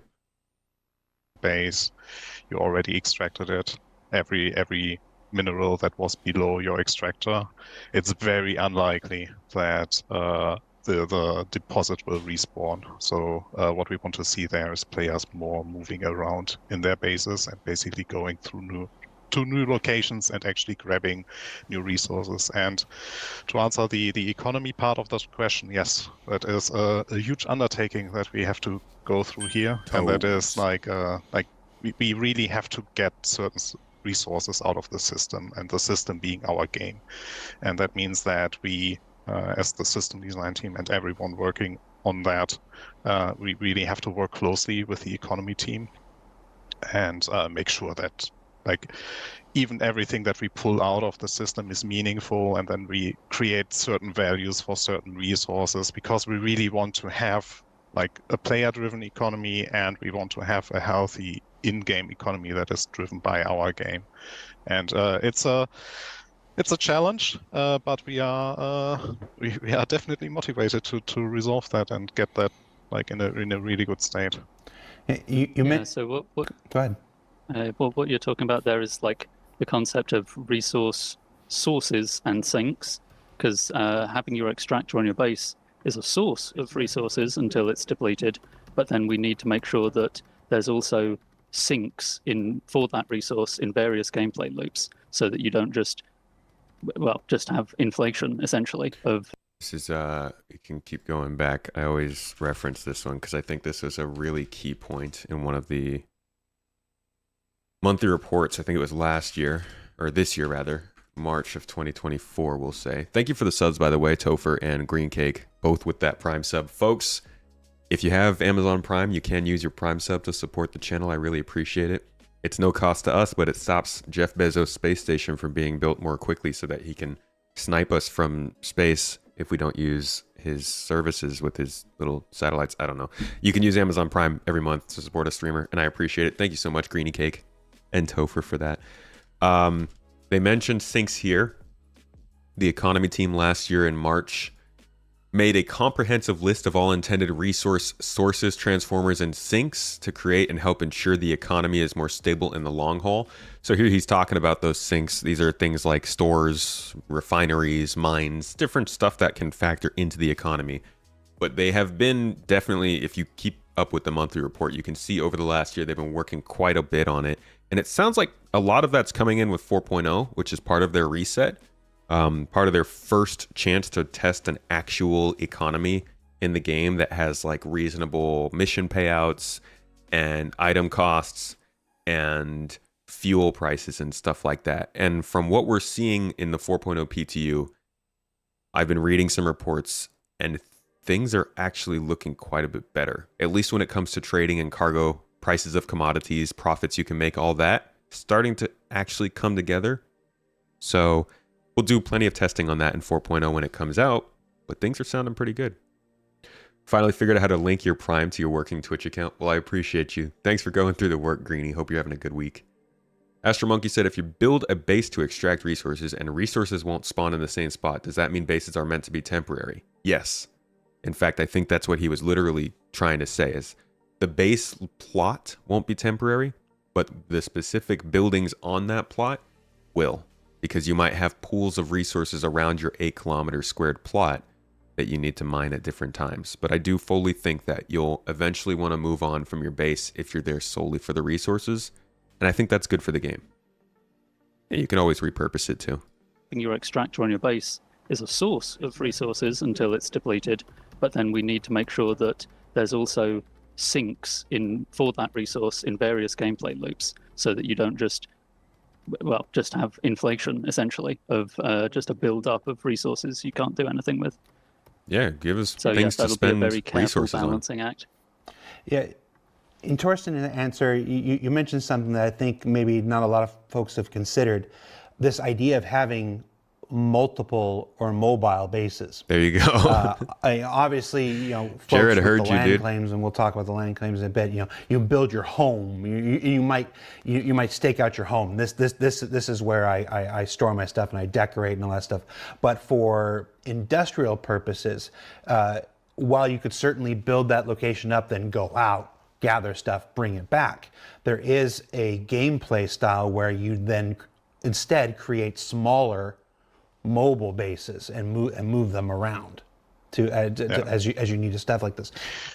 Yeah. So you can still have your static home base with your first extractor, but at some point your deposit just runs empty, and that you can still leave the extractor there if you like the look of it, but then if you still like the area and you don't want to move away, you can just you see that extractor way over there in that place we don't go in the base anymore? That's my extractor. Really love the way it sits there. We don't use it, but it looks real nice, doesn't it? Disassemble the extractor and then decide to, okay, let's buy a new plot or let's move to a new plot and actually find another resource there. So yeah, I think that leads into if our you want next to stay. I think that leads into our next question really well. Can we deconstruct buildings, and how is this done? Yes, you can destruct. You can destruct the deconstruct. That's one of the things they mentioned on Spectrum. Your building. So there it is, you would construct it. There's the construction AR mode. So you will make use of the drones. The drones then will disassemble the the building, and if you have a freight elevator, they will automatically put the material that they gather from the disassembling process onto the freight elevator. You will get some of the material back that you invested in building, but we will because it's just it's a gameplay mechanic, but it also makes sense, right? In the disassembling process, you will not get one-to-one what you invested. There is a loss of material in there. Every video game economy in the world has to have sinks, resource sinks. Correct. My worry is that, like IKEA furniture, once you said sinks. They're talking about hygiene gameplay. Everybody run. Get out. Take that thing apart. Does it go back together the same way? Or will it function worse? So we've talked a lot about Well, I guess actually the beauty of that is that it doesn't have to go back the same way. Once you take it apart, you can use those materials to make something else out of it. Once your extractor's dried up, make something else instead. Fair enough. Hey, that's so let's efficient. talk about making stuff. We've done a lot of base building stuff here. Let's do some crafting. How does crafting change existing gathering methods such as mining and salvage? That is a bigger topic because, so the TLDR, or the short version, is the mining that... Girl, Torsten, you really think we want the TLDR? Come on. We want to sit here for 2 hours and listen to the ridiculous details and speculation, only to then get to the point where the feature is put into the game in 6 months and be like, wait, what? we have right now will change more drastically again, and we will revisit other gathering methods that we have. Like we have mining, we have salvage, and salvage will also get a nice little treat, but let's start with mining. So on the mining side, we basically have to, because of the quality that we add to the minables that you will now find, we talked about that, and we considered that, okay, with the mining system right now where we have multiple resources per rock, that doesn't make any sense, because you might want to look for quality instead of finding a specific resource. So we want to make it easier for the player to actually look for the specific resources. Where are you going with this, Torsten? They need for the crafting processes. So we will basically split up or we break out the randomness in the minables that we currently have, but have bespoke minables. So we will find the copper rock, the iron rock, the Titanium. It's exactly what we were talking about. You now have added another variable to diversify more of what people can look for. Don't know how I feel about them splitting out impurities, if that's what he's saying. Titanium rock. Thank you. Thank you. Yeah. So the titanium rock, and because what you're looking for is a better quality there, right? So you will still look for the titanium rock that basically fits, has the perfect quality, but you don't have to look for a rock that contains titanium anymore. Interesting. And here we also want to emphasize, or we want to utilize the new planet tag that was also talked about at CitizenCon, where we want to make use of the biomes that we get through those, and then have more meaningfully placed minerals on the planet. So you will find that's pretty key. Certain materials more like... You guys will remember they talked about that, I think, around March of 2023 or so, when they started doing resource rebalances. They introduced iron. They specified which moons and planets you'd find certain resources on. This is them saying, okay, we've gotten down to the moon to planet scale. Now we want to also make sure that on those specific moons and planets, you'll find resources in certain places you can expect. And I think that's really good for people who are deep into mining, because this isn't just you're good at mining, you know how to keep a laser on a dot for a certain amount of time. This is, you're good at mining, you can look at a planet and recognize the signs of that planet that tell you a resource that you need is nearby. And that's intangible soft power in that profession that I like to see in this game. Luna Maria, good to see you. You've had to abandon the hope of getting any more sleep at 4:45. I can imagine. I hope the baby is understanding that if you are going to be awake overnight, it's for Star Citizen, not for the baby. Kidding. Take good care of the baby. We love the baby. Good to see you in chat. Likely at a riverside or in a certain biome versus in other biomes. So we are really looking forward to get more control over that. So yeah, we are internally quite excited about that. And yeah, and additionally on the mining, so we now talked about like the minerals themselves. We will also be more concrete on the minables that you find based on the profession that you picked. So if you are a ship miner, you will find ship mining deposits. If you are an FPS miner, you will only find FPS minables. And if you are a ground vehicle miner, you will find ground vehicle resources. And if you find... Okay, but how is that done? I could see ship scanners only finding ship minables.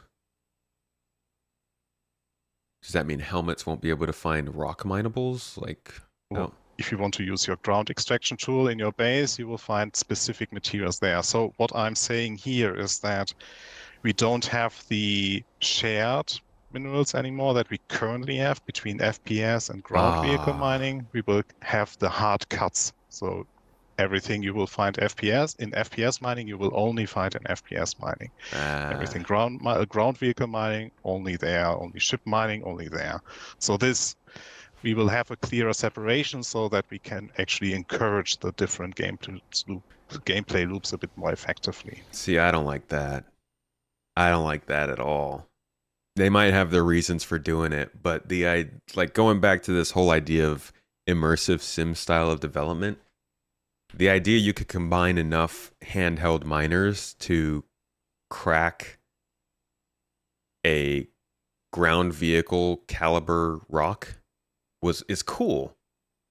I would love to be able to find a rock that's made for prospectors to be able to mine, but then bring like 20 rocks, 20 buggies with me and crack it together with all of them and collect it. It's like basically making the rocks that you're mining with different sized tools into different commodities practically. Yeah, they're received the same way in the store, but they're different. So does that mean like I can't mine? I guess it's already the fact that you can't mine Quantanium with smaller stuff. I really wish it was like that. You can do that now, but you will die. See, I like that. I don't like that they're gonna take that away. Being able to scan for different types of minerals. Yeah, I don't know. That's a weird change.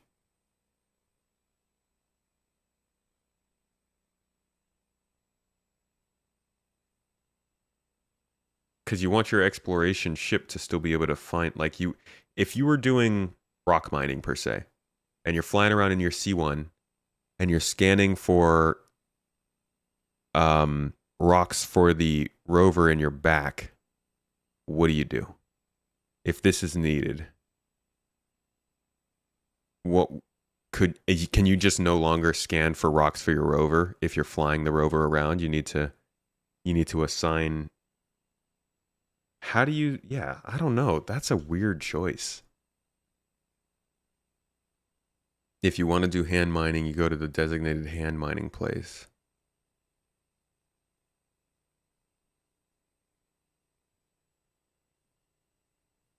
This is a weird way to separate gameplay.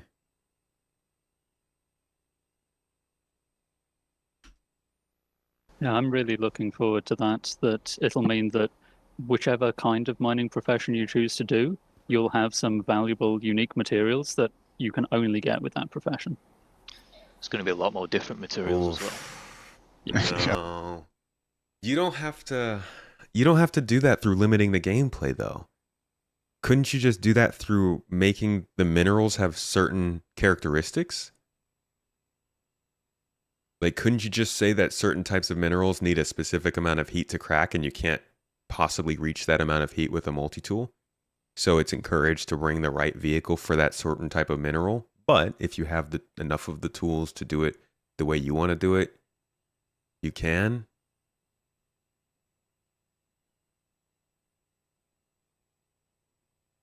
This is a weird one.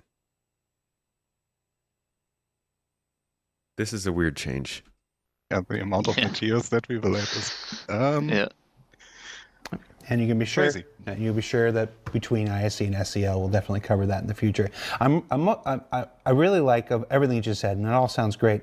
I like this idea of moving them to the biomes and making them biome specific and stuff, because while scanning will always be a part of the Star Citizen experience, and that will continue to evolve and get better. This idea that someone who is experienced and someone who is knowledgeable can just, fly over, do low flying, over the surface of a planet and use it like, okay, no, that's an area I'm looking for where titanium is, and I know titanium spawns in areas that look like this, and easily spot that and stuff like this. It's low flying can evolve to being surveying, manner of speaking. But for the people who are, it makes it also easier to find the minerals, right? Yeah. Right now you are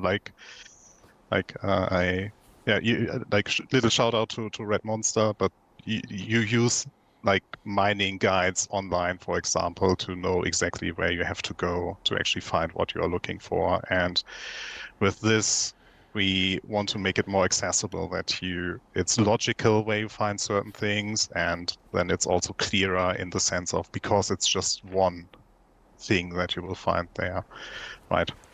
That change I like. I like the idea of finding stuff in a place where you expect it. Limiting the gameplay artificially almost seems to always be detrimental to this game. We saw it with master modes, from at least the way that people have reacted to it. We've seen it with hover mode, which has also been removed. Limiting the ability to mine a rock based on the size of the rock. Limiting the ability to scan the rock. I understand mining the rock. I wish that could continue to change in the right direction, but it's already kind of like that now. I kind of get them going in that direction. I don't like it, but whatever. Scanning, though, is a really weird one. It can be annoying for newcomers. I understand that, when you're trying to scan for rocks for your vehicle and you're only finding stuff for the prospector. But artificially putting a limit on it, in my opinion, is not the best way to figure that out. Best way to do it, in my opinion, would be to have different types of scanners. And you need to make sure you equip the right scanner to find the right rocks. That way, this is a gameplay choice. It's in the player's hands. You have the consequence of not paying attention to it, and you still have the ability to filter out the other rocks. But it seems like this is a way to get people to do certain types of gameplay and not sort of let them use the game to their own means to get that gameplay. This is like if they actually forced you to do multi-crew, okay? This is if they made you walk onto a multi-crew ship and said, you can't turn this ship on unless there are 3 people on the ship with you. It's probably not exactly the same, but this is how it feels to me. Like they're taking a type of gameplay and they're putting it behind a wall and they're saying this isn't possible because that's the way it is, rather than giving you the chances to go around that wall. And for some things they have to make that decision. This isn't where I thought they would make one of those decisions. I hope when this comes out, we can do some testing, we can give them some feedback, and they reconsider it. So hopefully that, our goal is to make it more accessible, and not that, accessible in the sense of people that are new to the game are also more attracted to the gameplay loop, but we still want to keep the expert gameplay to it. Absolutely. Yeah. Easy to learn, difficult to master. Yeah, yes. There's the thing that I mentioned at the beginning, that Salvage will get also a little revisit, and something that I'm really happy and excited to tell you is we will have some time to revisit it, and what we will do there is, I think, something that a lot of people already expected or for the initial release, and that is in regards to the construction material that you actually get from munching from structural salvage. From structural salvage. Thank you. Basically the ships are made out of certain components, and once you basically gather them through that, you will have those materials, and then there will be processes to separate them, but this is something that is still being decided of what way we want to go down there. Oh boy. No, Yeah. Don't say still being decided. Oh God. Oh please. Oh. Oh.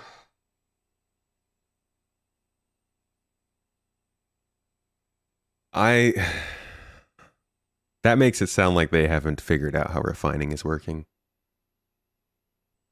which is going to pain my soul if it's the case. And then there will be processes to separate them, but this is something. Because this all sounds good, right? This is basically refining. He's talking about. He's talking about salvaging a ship, getting all of the materials, and then you would have to go through the refining process to separate those materials to sell them or transfer them or whatever it is. Because we're not just going to stick to RMC and CNC. But then he says that is still being decided of what way we want to go down there. I really hope those are like late stage decisions, because we were reading about refining ships and refining gameplay on the monthly report. Oh man, like a year and a half ago, 2 years ago. Oh, it really freaking hurt if refining wasn't in a good place design wise by now. That'd be a huge bummer. No, Yeah, the thing I really like about this is that it ties it into the dismantle side of crafting, that if you dismantle something, you'll get back some of what it's made of. Same thing with salvage. Your ship just kind of becomes a portable dismantling fabricator thing. No, that's very cool, and you're right. That is something that's been asked for some time. This idea that if I'm looking for, if I'm trying to craft my own spacecraft, and I need hulls, I need materials, for the hull, I can go and do hull scraping and gather some of the materials that I need for that. And, it's thematically similar.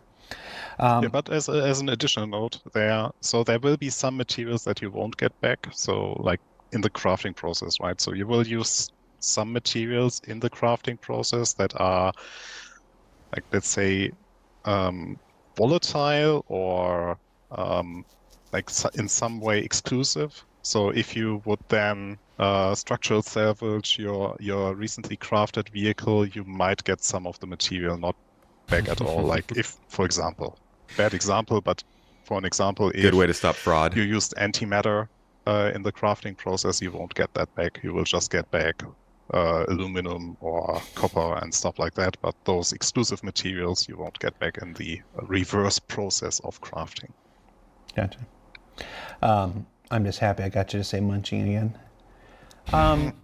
While we're still in crafting here, will there be limited use blueprints?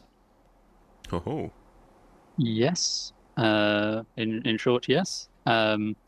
We're going to be supporting both finite use blueprints. So, like, you get it, you can only use it N times. That's nice. And then also blueprints that have a cooldown in between uses, so you can only use it, periodically. Huh.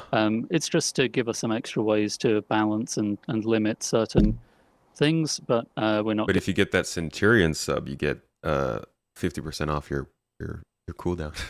I'm sorry. That's cool though. I like limited use blueprints. It gives some extra value to them.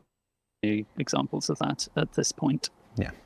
I was there on a Hazy server in Star Wars Galaxies when it launched, cornering the market on Krat Dragon Pearls and just ripping out so many items, so many weapons and stuff, so many armors to corner the market before anybody else could catch up. So it's nice to know that there are going to be limits on some of the more That's cool. interesting things. Can you trade blueprints? Yes and no. So we mentioned at CitizenCon that the blueprints are awarded to your character, essentially, to your character's virtual blueprint library. So if you get directly credited a blueprint from a mission or a reputation reward or something, then it's bound to your character. You can't trade it. But there will be some gameplay where you find blueprints on a data pad, and that data pad can be traded before you read the data off it. Okay. Once it's been downloaded. So that is the case. It's a physicalized object that you can save digitally, but you can basically find them, not claim them, and give them or trade them to somebody else. So blueprints are going to be super valuable points of loot, which is awesome. And if you can trade blueprints, then that gives exploration people an entirely new thing to need to look for their, like, you could be the top exploration person who gets the absolute most rare blueprints, and that's your thing, which is cool. I'm really glad to hear them verify that. Though it's gone. It's a one-time download essentially. So if you've already found this blueprint and you find another blueprint of it in a loot crate somewhere, you can give it to your friend. But once they've downloaded it, the data pad is dead. Okay. And eventually, when we have a more robust trading system, I can see that being a hot commodity on whatever our version of an auction house will be. That and noodles. Can we use stolen materials to craft?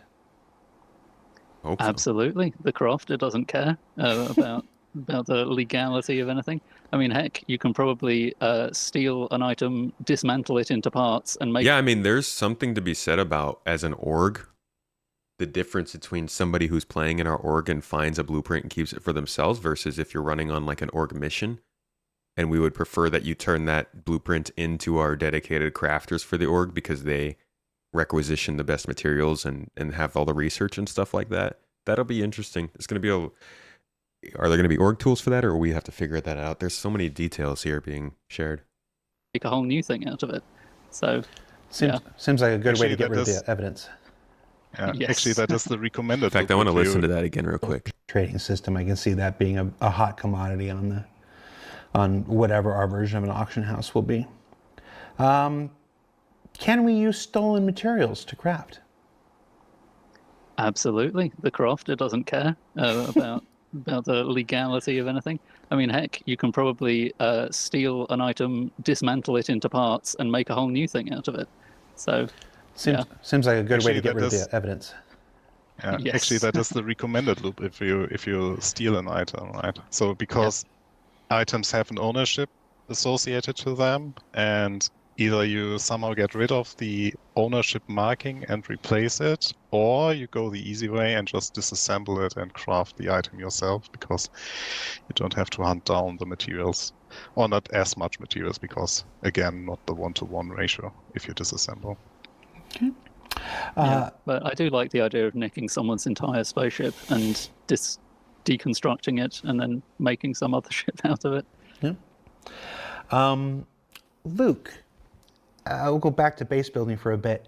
How customizable will these things be in terms of materials, colors, shapes? Yeah, like we discussed earlier, we really want to make sure that players are able to kind of make the base their own, and to also use the base for whatever new systems or the existing systems that we have out there and gameplay loops, right? Okay, sorry, so did I... Just going back on that. Basically, they described a salvage yard, right? Your ability to steal ships. Yeah, chop shops. Steal ships, dismantle them, sell the parts, or craft out of them. That's a cool bit of freedom. I love that. More of this. Yes. Example, a hunter's lodge, you might want to tint it in a specific way with the buildings and so on, so that it blends nicely into the environment, so that it doesn't stand out or get any attention of other bypassers flying by.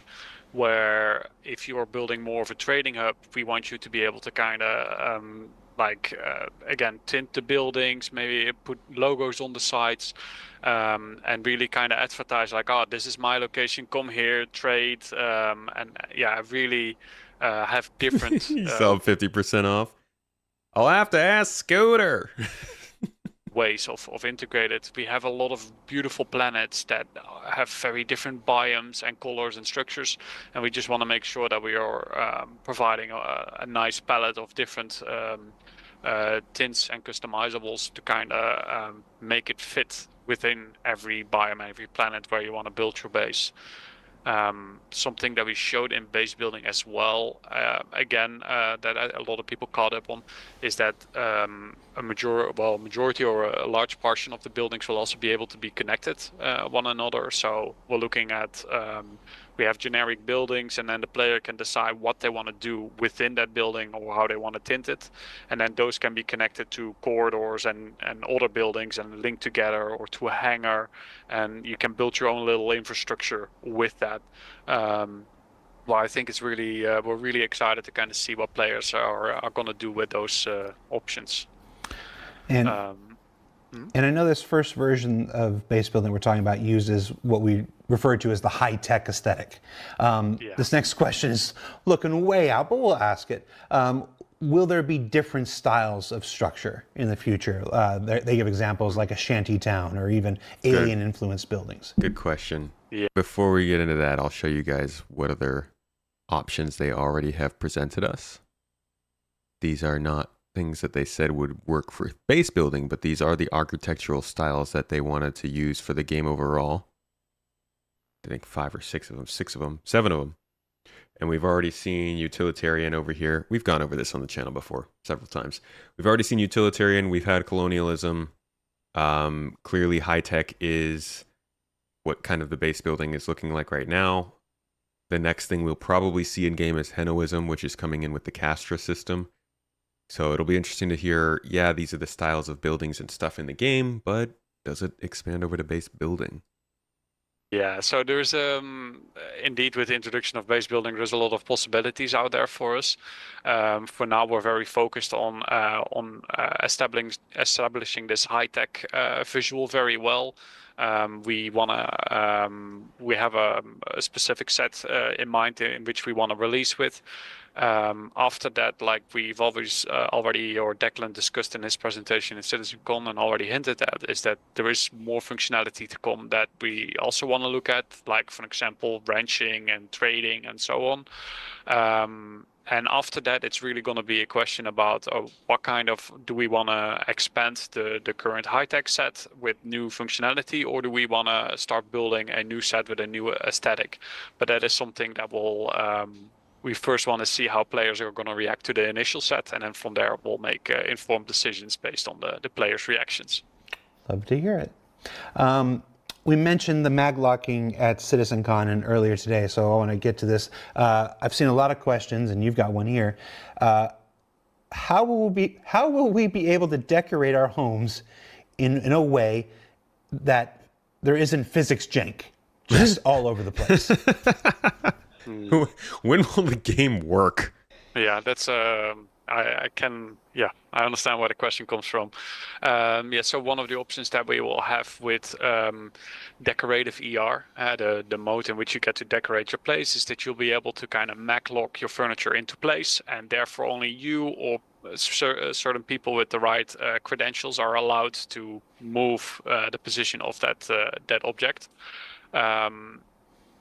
In the future, there will be ways to disable the mag lock, I believe, but I'll have to look at Declan about this.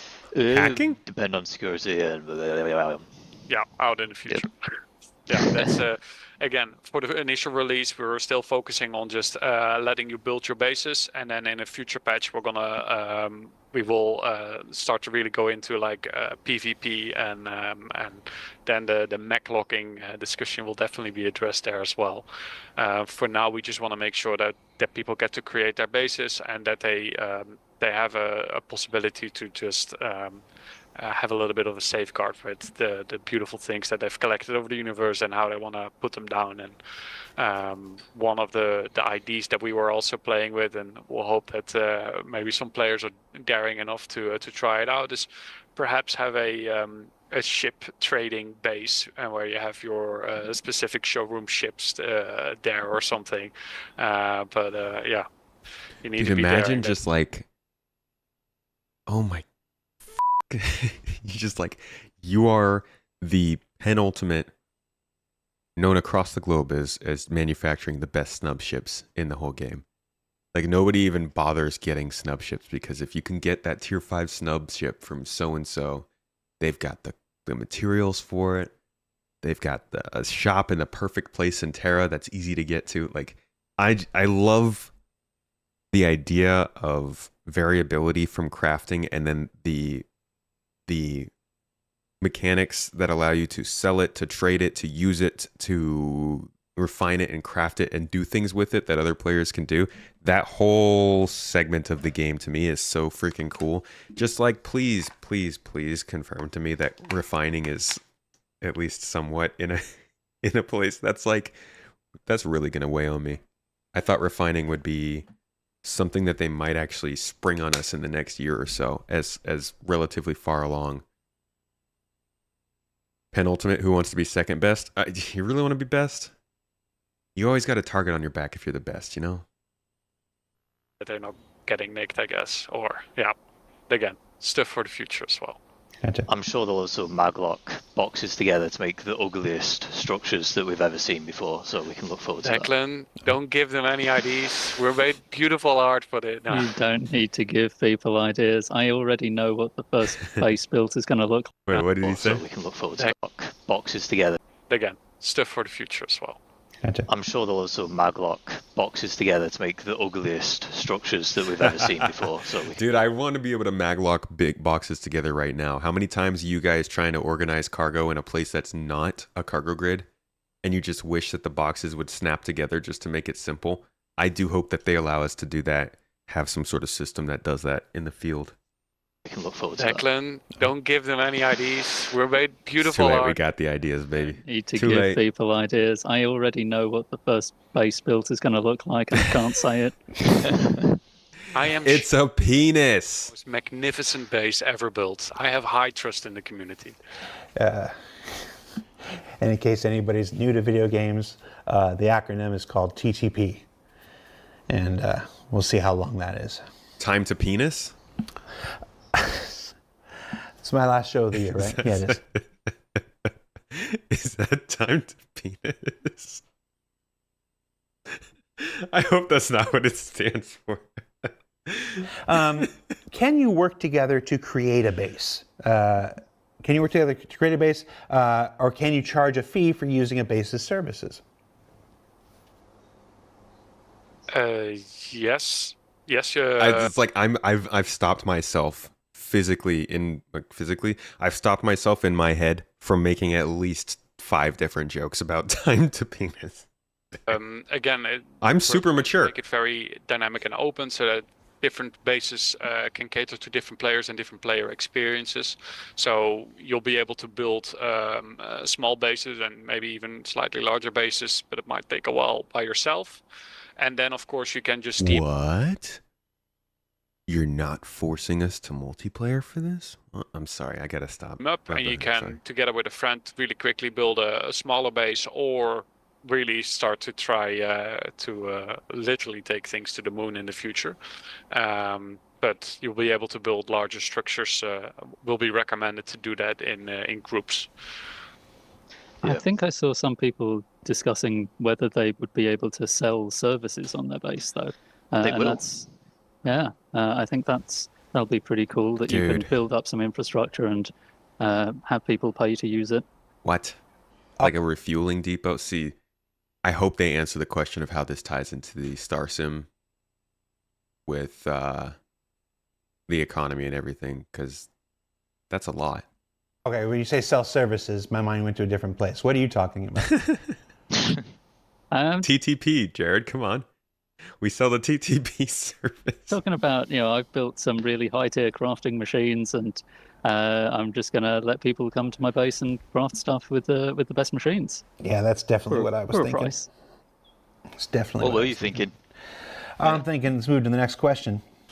I'm just very excited to just like. I used to be a little bit of a miner myself. You want TTP on a mug now? Mrs. Tomato, let's make it happen.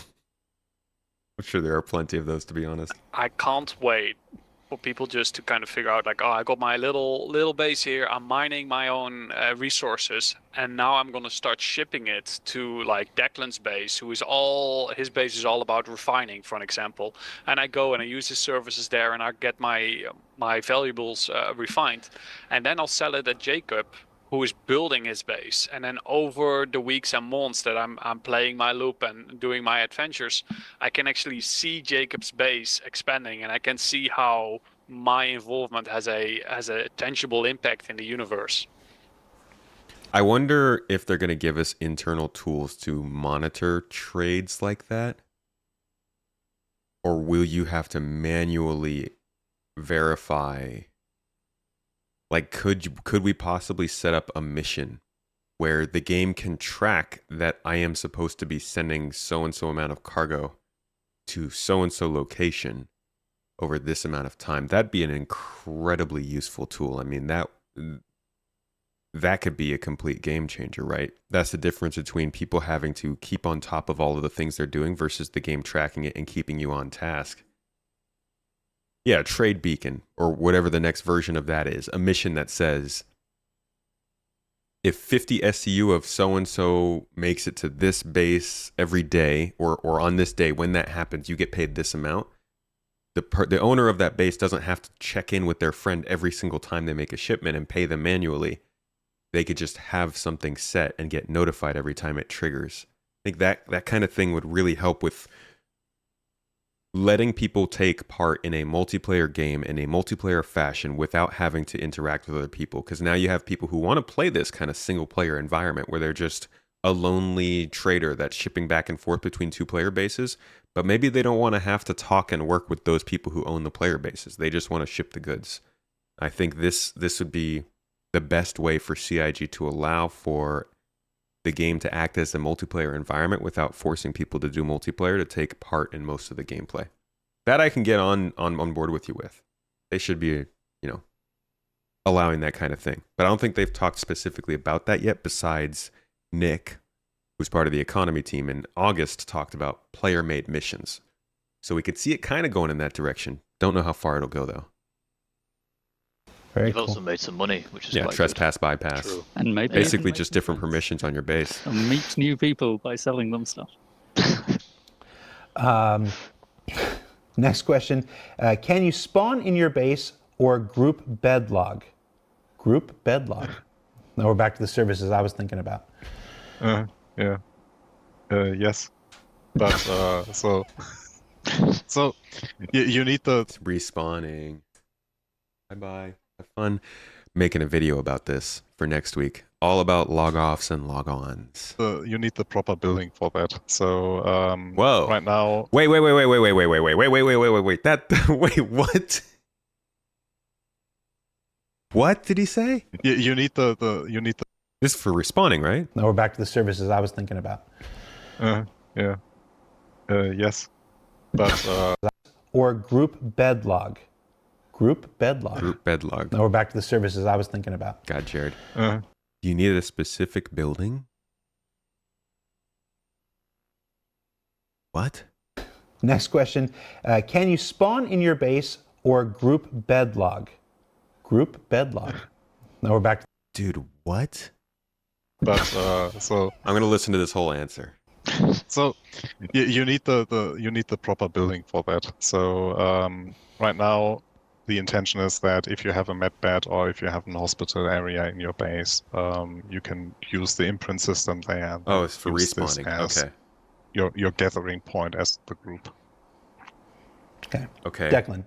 That's hello. That's not logging. That's not bed logging. That's respawning. Set up. Okay. Yeah. Bases in caves or asteroids. Wait. No, they missed a really crucial detail there. They're talking about spawning, not logging.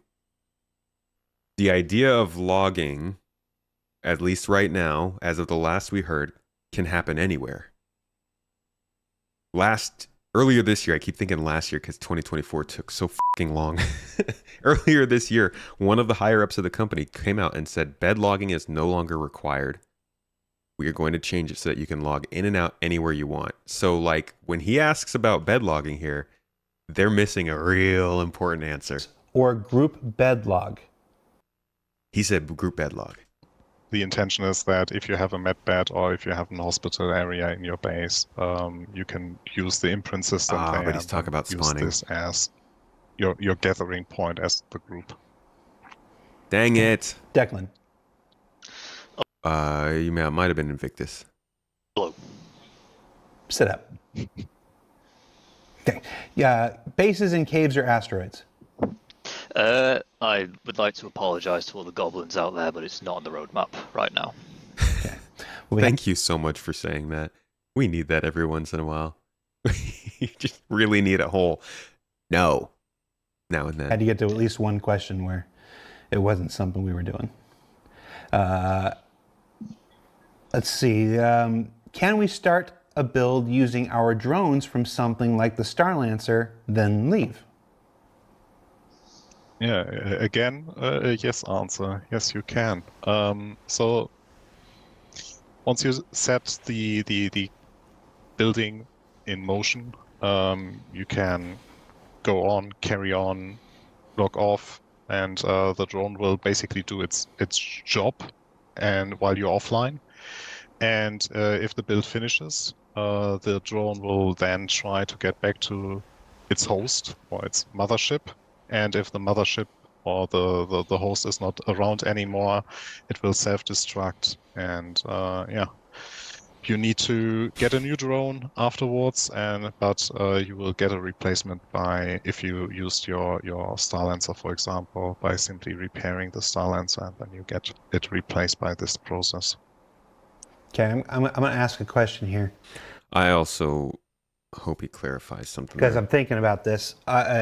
Obviously, either with the time it takes to build a base is not going to be instantaneous, and we're not going to talk about the time now. That'll be a thing that's determined over play testing and further development and stuff. But in that time, with your drones swirling around or whatever, what happens when people try to park their Idris right where you're trying to build a base? Like, you've started, it was a flat parcel of land, you've started the process, it was yours, and then you started it, you've set your drones, like you said, you've logged out, and 5 minutes after you log out, somebody parks their Idris there.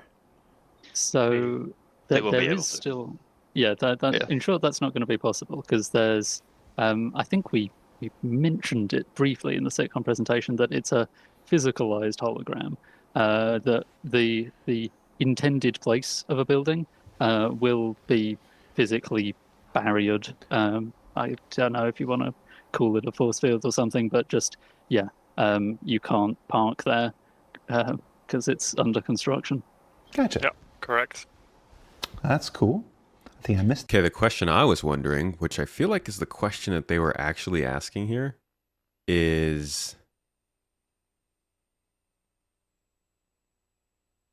can you leave a building mid-construction and then come back to it later? Because if that's the case, then that sounds like the building being constructed is not tied to the drone, it's tied to its own progress, which would mean you can start and stop construction with different drones, which could possibly mean you could add drones onto a construction project to make it happen faster. Which I actually, now that I'm thinking about it, I doubt they would do, because that would mean that somebody could just have like 20 drones to quickly do a building, and that'd be hard for them to balance. So maybe, I guess there could be a max drone limit on a per building basis, but he didn't really answer that question. He more answered the idea of, can you be gone while your drone is building, as opposed to, can your drone be joined by others? Drones from something like the Starlancer, then leave. Our drones from something, let's see, can we start a build using our drones from something like the Starlancer, then leave? Oh, I guess that is what they were asking. If you could just leave it alone. Again? Yeah, so he did answer that. I was wondering if you'd be able to add more drones in. Take that drone away and start it again from some other way, but that's not what they were asking. You've set your drones, like you said, you've logged out, and 5 minutes after you log missed that. Let's go all the way to the end here. Where can space stations be built? And will there be smaller scale stations for smaller groups? So there isn't plans at the moment for small scale space stations, and there will be some limitations on where you can build a space station, but you're not limited to just in orbit around a planet. You can build it way out in the depths of space, and 1 drone per build. Okay. Wonder if that drone can come back, or if once you cancel that build, it's done. Have it well hidden for whatever you want to hide it for. Yeah. So yeah, largely anywhere, but there will be limitations. Yeah, I want to clarify. when he says that there are no plans for a smaller scale station, he's talking about the physicality of it right now. It's like we're building towards our first physical space stations, and those are the ones we're building to. As far as how many people it will take to build that one size space station and expand and stuff, that is also a thing. We have ideas, we have plans, we have intentions right now, but these are things that will continue to evolve as we get closer to the actual implementation of this feature. It's one of those things where, and if you've watched Star Citizen Live, ISC, listened to any of these developer interviews for any amount of time, this is one of the only constants besides change, and that's that we have to remain open to better ideas, more ideas, different discoveries about what the tech will allow us and stuff like this. What's actually fun? We may have this idea that it takes this much, then we find out, well, this is actually where it's fun and stuff. So it's a complicated way of saying things are always changing. As far when you say that there's no plans for a smaller space station, that is a physicality thing and not a comment on the amount of people necessary to build one. That is something that's going to be developed through a whole bunch of testing with you guys and our guys. Nope, missed all of that. Jared just told us that we need 20 people to build a space station. So, sorry, confirmed. So, let's move on. If you pledge for a ship, will you receive a blueprint to craft it? If you buy a car from the dealer, can you make more? No, you cannot. Pledging a ship does not give you the blueprint. That would be sick. To craft it, you got to earn that like everybody else. But it gives you the ship, and you can use the ship. Like I said at SitCon, I think Rykop, I believe I'm agree with you. Star Citizen 1.0 does not by any means sound like the in-depth, super heavily featured Star Citizen people want.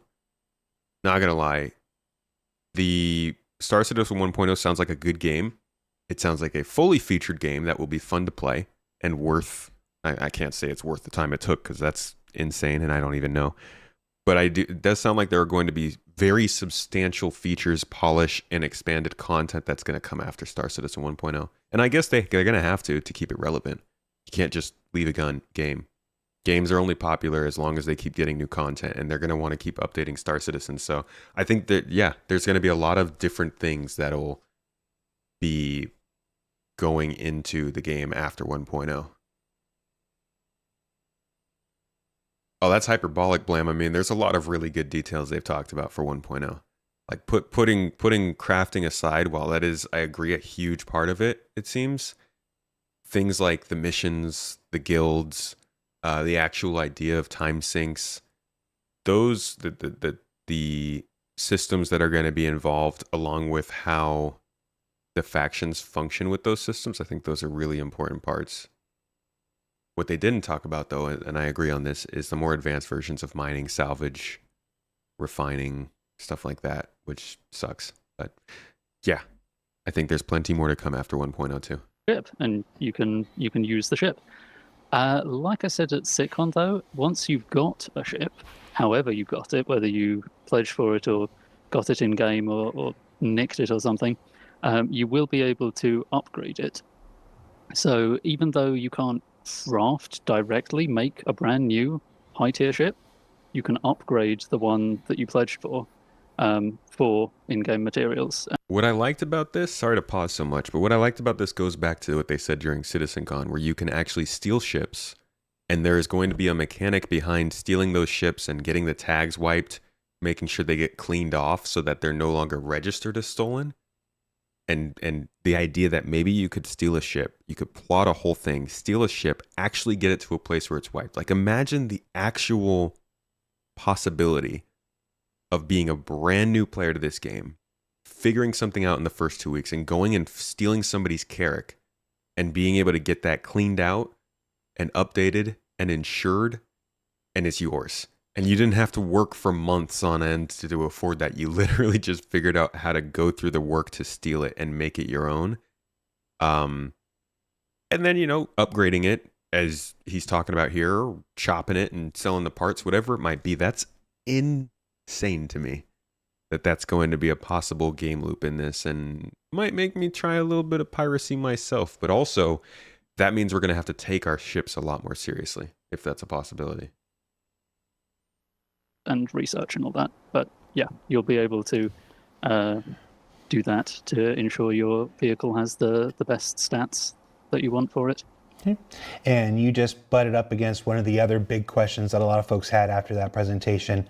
WTF, the upgrade system. How does this work? What are tier 1, 2, 3, 4, 5? Is it the same thing for every ship? Is it different for every ship? Is it customizable, like I seem to think you just hinted at there? How are we expecting this tier system to work? Keeping in mind, there's still lots of development between now and its implementation. Mm-hmm. Yes, absolutely. But I'll talk about the current plans. So first of all, there's different kinds of blueprint, and most of them will be upgradable through research. Different kinds of blueprint will get different benefits from researching them. So like a refining blueprint will get more efficient. So you get a better yield of refined goods for raw input. Or like a repair blueprint might be able to repair a little bit more effectively, stuff like that. Wait, what is a refining and a repair blueprint? What does he mean by that? Like a blueprint for a machine that does those things? Different benefits from researching them. So like a refining blueprint. Oh, he's saying doing that kind of research, refining or repair-based research? Will get more efficient. So you get a better yield of refined. Okay, so he's talking about blueprints as the upgrades onto something that does refining, is what I'm getting. Goods for raw input, or like a repair blueprint might be able to repair a little bit more effectively, stuff like that. But the one that everyone's probably asking about is the creation blueprint, which lets you make new stuff. Okay, and interesting. So you'll have to research a blueprint and then apply that blueprint to an item to upgrade it, as opposed to researching the upgrade into the item. Is that what he's saying? A higher tier one of those will let you craft the higher tier of the relevant item. So let's say you've already got the tier 1 blueprint for a gun, and it has stats like fire rate and recoil. You'll be able to see on the crafting UI the stat range for those stat types. And the exact value that you get when you actually make the gun will be dependent on the quality of the resources that you put in. When you upgrade the blueprint to tier 2, you'll see the tier 2 version of the gun, and those stat ranges will be shifted. So it'll have a higher top end and a higher low end as well. It'll be on average better. But the actual number that you get is still dependent on the quality of the materials you put in. Okay. So the tier of the thing that you make defines the range of its statistics. The quality of the materials you use to make that thing define the actual number. All I can think of, honestly, here is how this relates to ship speed, because that seems like the most important value that's affected by upgrades now. It's going to be really interesting to see how much they allow us to affect our ship speeds. Of course, the higher tier blueprints also need you to bring more advanced materials to them. And yeah, related to that is that these blueprints have... I think we'll be able to refine materials to improve their quality, probably. You just get less materials. Aspects, we call them. It's kind of like parts of the product, so like the barrel of a gun or the grip of the gun or something like that, which will influence different stats, parts of the product. So aspects. Related to that is that these blueprints have aspects, we call them. It's kind of like parts of the product, so like the barrel of a gun or the grip of the gun or something like that, which will influence different stats, of the item. So if you put materials into the grip part of the gun, the quality of those materials might impact the recoil, but it's not going to impact the rate of fire. That's yeah, we were looking for that. That's important. I want that same thing to happen when it comes to research and upgrades. Allowing the specific part of the gun that you're focusing on to make the difference in how the gun performs is, I would have been really disappointed if that wasn't part of this. Might impact the recoil, but it's not going to impact the rate of fire. And this becomes especially interesting for the very highest tier of creation blueprints, because then you'll get a choice of what materials to put into certain aspects, and based on the choice you make, it will influence different stats. So you might be able to choose between improving the recoil or the reload speed, depending on which material you put in. So let's go back to the other video we had. Realized I think I've got it here, maybe. No, I do not.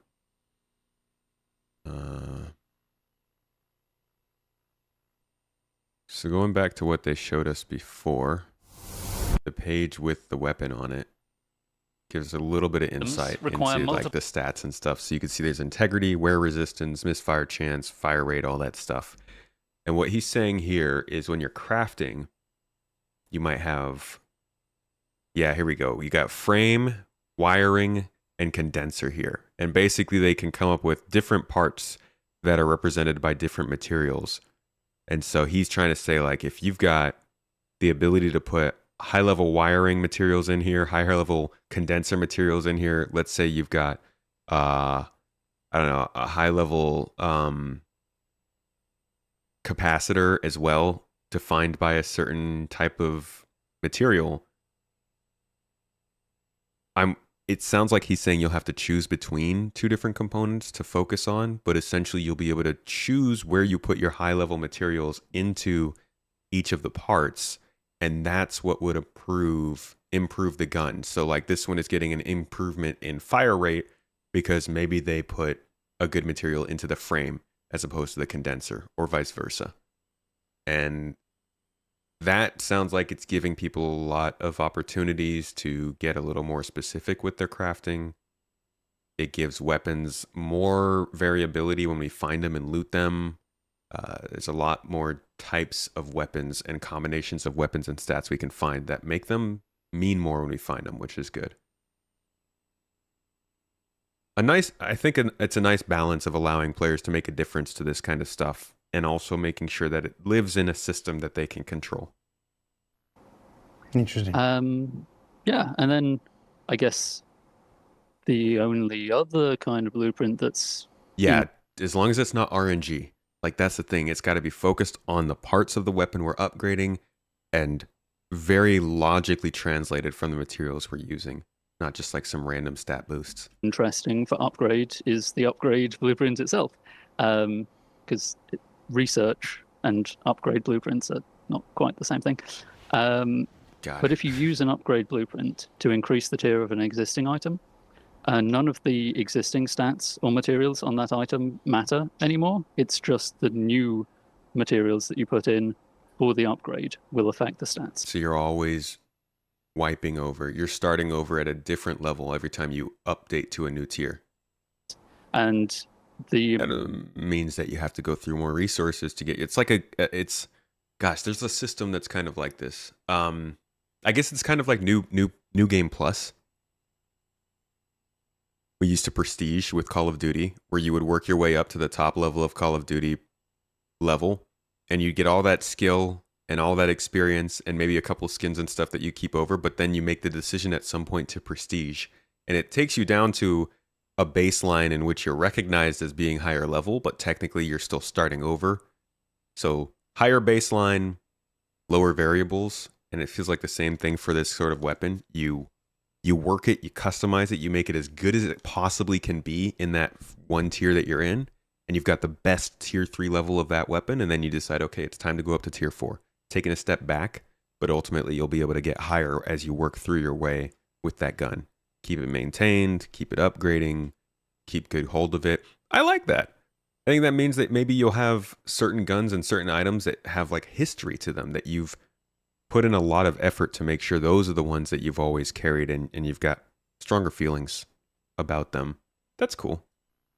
The important reason for this is so that whether you craft an item straight at tier 3 or craft it at tier 1 and then upgrade to tier 2 and then upgrade to tier 3, the resulting item will be the same if you use the same materials. So you can skip a step if you need, if you have the blueprint and if you have the creation blueprint, you can skip, and you skip straight to whatever. As long as somebody kills you and takes your gun, yeah. It's the joy of it. Only exists if you already have the item and you don't want to spend all of the resources to make a whole another copy of it.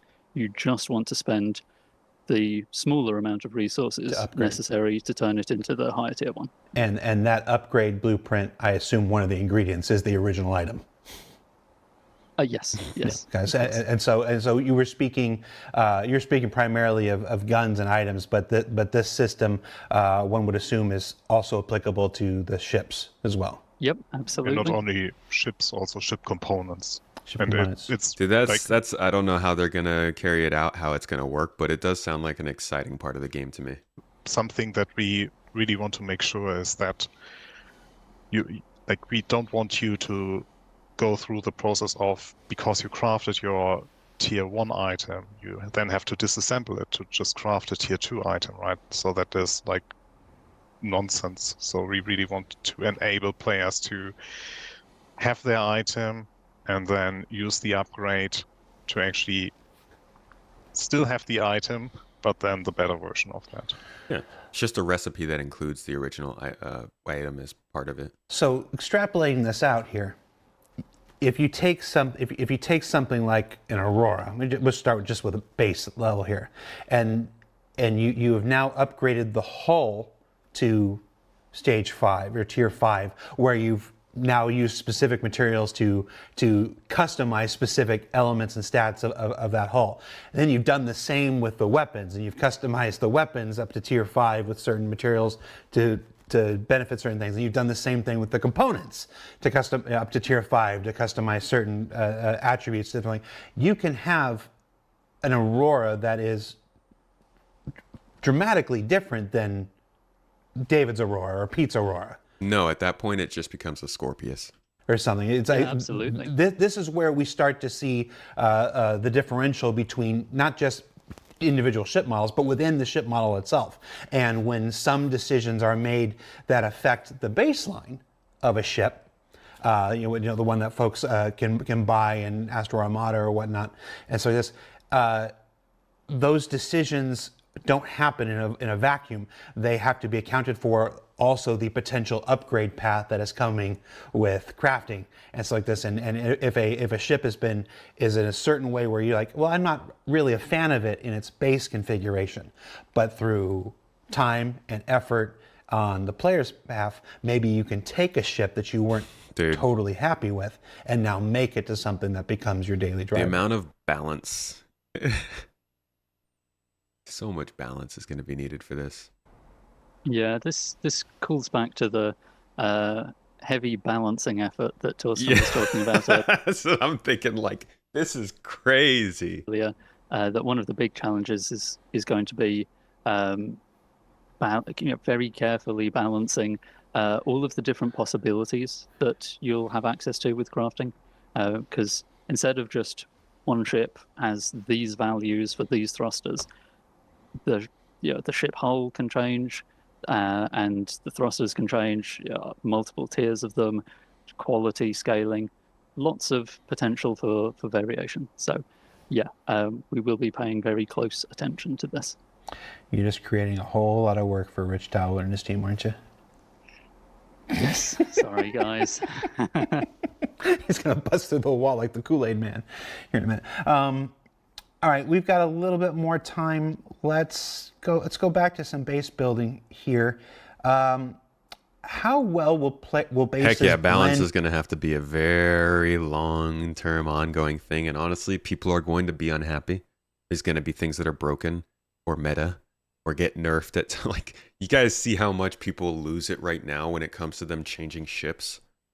I mean, the changes that they're making now aren't even incorporating most of these things. Imagine how much they're going to have to change ships in between now and when this is all reality.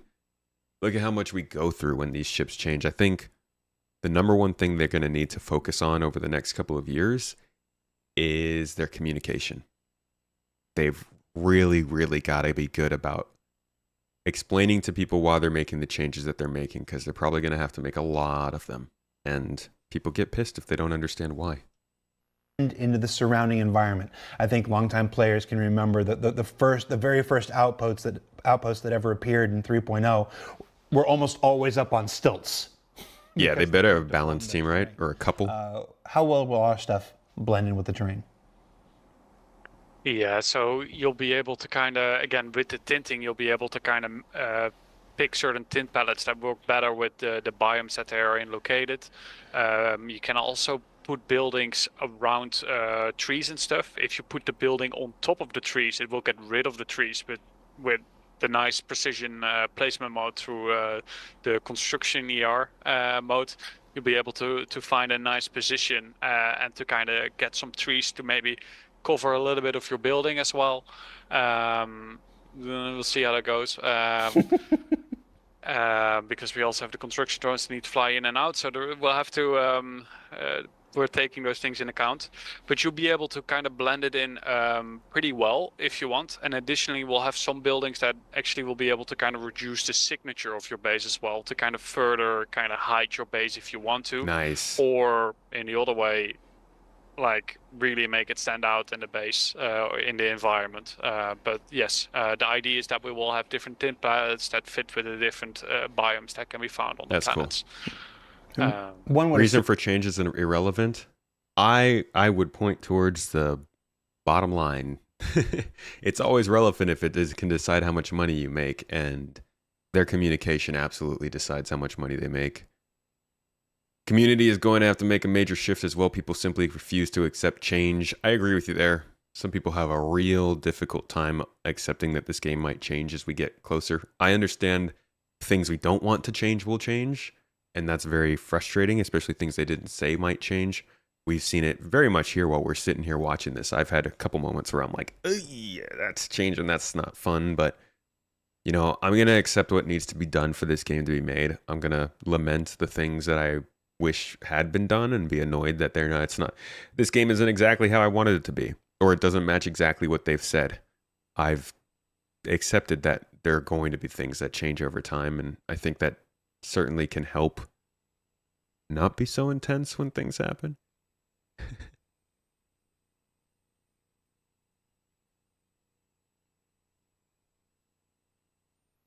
Assume there has to be some level of terrain manipulation, though. Is that entirely automated by the system, or will any of that be in player control? Yeah, so the idea is that we don't want to fully allow the players to customize the terrain to their liking, because that would take away from the value of scouting for a good location. Oh. So there will be buildings that will do a very light terrain manipulation, just to make sure that like the staircases work and so on. But the majority, the best solution that we'll provide is the use of foundation tiles, the big concrete slabs that people get to place down, and then on those they'll be able to kind of put their buildings down. And those will deform the terrain, so if you have a plot of land that is not particularly flat for you to build connectable buildings, then the idea is that you would put down a foundation first, and then from there on you'll be able to connect your buildings on top of there. We're going to all try and see how far out over the water we can build foundation tiles. Artificial islands. Space Marine, thank you for the sub, man. 15 months now. Much love, friend. We can squeeze a couple more in before we're done here. How will player trading at bases work? All right, I suppose there's two ways to look at this. You've got your seller and the buyer. If we look at the seller, then you've either acquired your items or you've crafted them and you want to put them up for sale. You can do that by placing them in a freight elevator, listing them on a connected terminal, or make a physical shop. And then there'll be a mobiGlas app where you can say, hey, I have T3 bombs for sale. Everyone come and grab them before they're gone. And then as the buyer, you'd browse the advertisements on this new trading app, go to the base and purchase them. Or if there is a very particular item that you want, you can put in a buy order and you'll say, I want this item, this many of them, these stats, deliver it to this location. Obviously that'll cost more because someone has to accept that and then do the delivery. That's what we were talking about earlier. But it means that you get a very particular item that you want. Whoa, dude.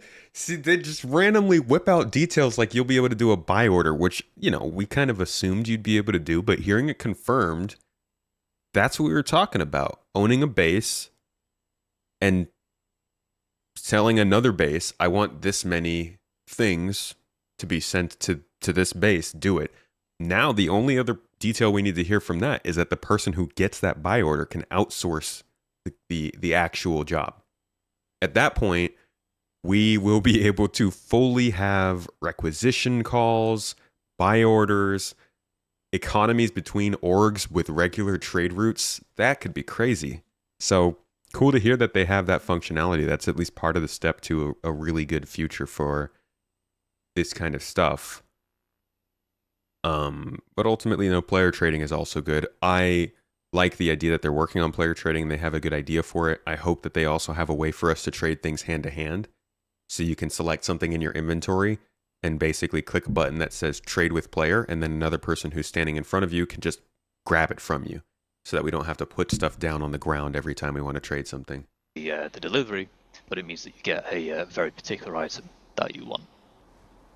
Okay, so it sounds like one of the major components of base building will be this this next major step forward in player trading that folks have been waiting for. Like right now, there isn't a super easy system for of I'm going to give you this and you give me, you know, credits in return. So it sounds like most of that comes online for the first time with base building. The idea behind limited use blueprints is literally just scarcity. It's just supply and demand. It keeps the economy going, and it keeps people interested in trading and doing that stuff. It probably also helps to balance. If there's like a super weapon in this game, they can make sure that people can't just game the resources to, like, you can have two gates to allow the game to stop that gun from being overly produced. First, you have the resource spawn rate, and then you have the blueprint usage rate. It's the way I understand it, at least. Might be some other reasons, though.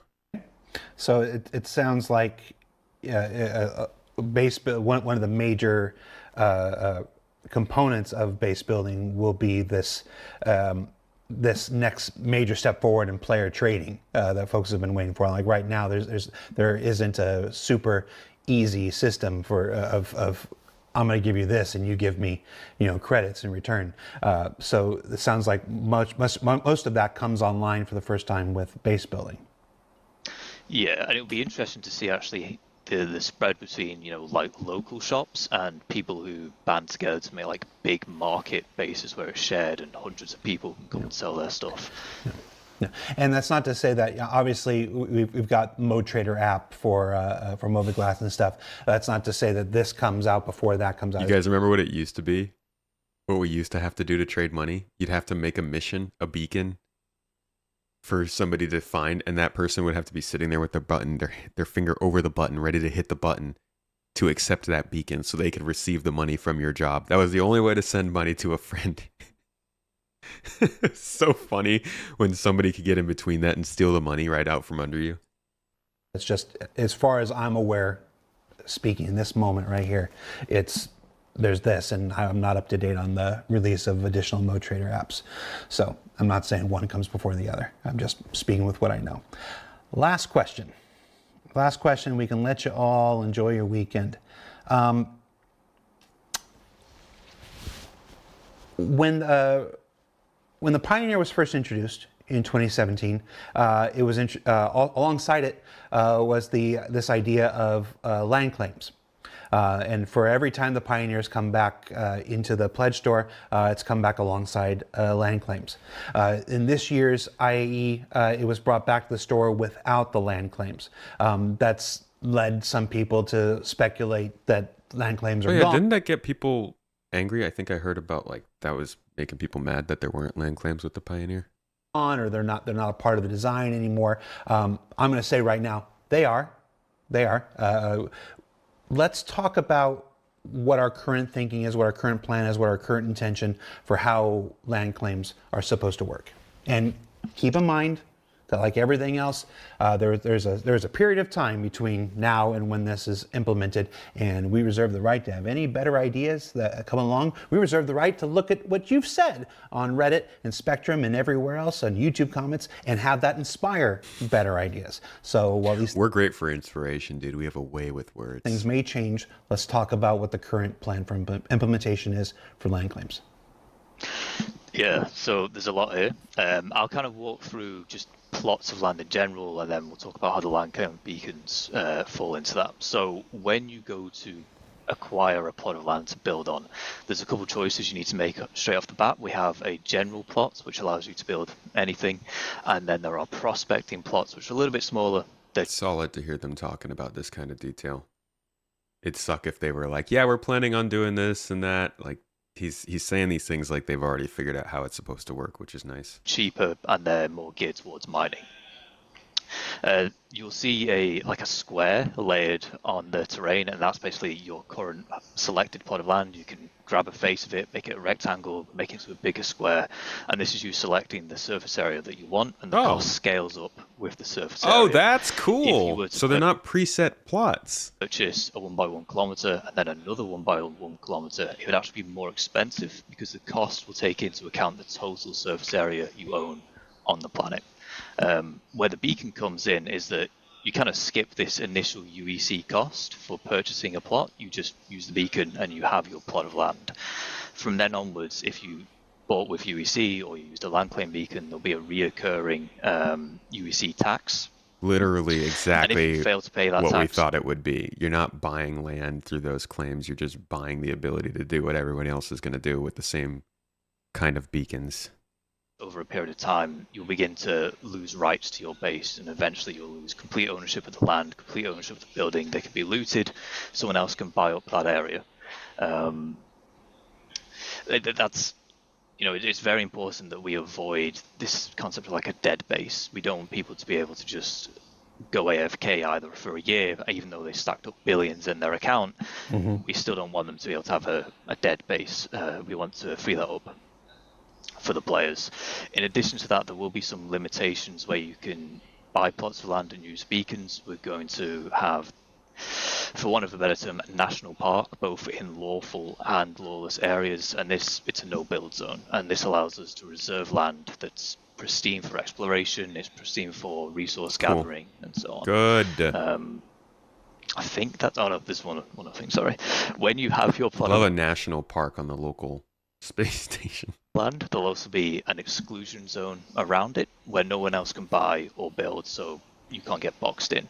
That is high. We were talking about that, areas around your base. Wonder how big that'll be. A level summary, I suppose, of the current plan for land claims and plots in general. Gotcha. So let me see if I understand this to re-summarize it here.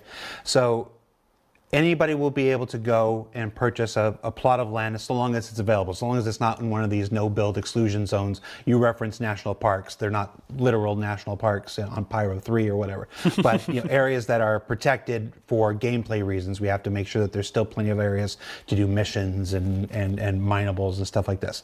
So anybody will be able to buy a plot of land in one of the buildable areas.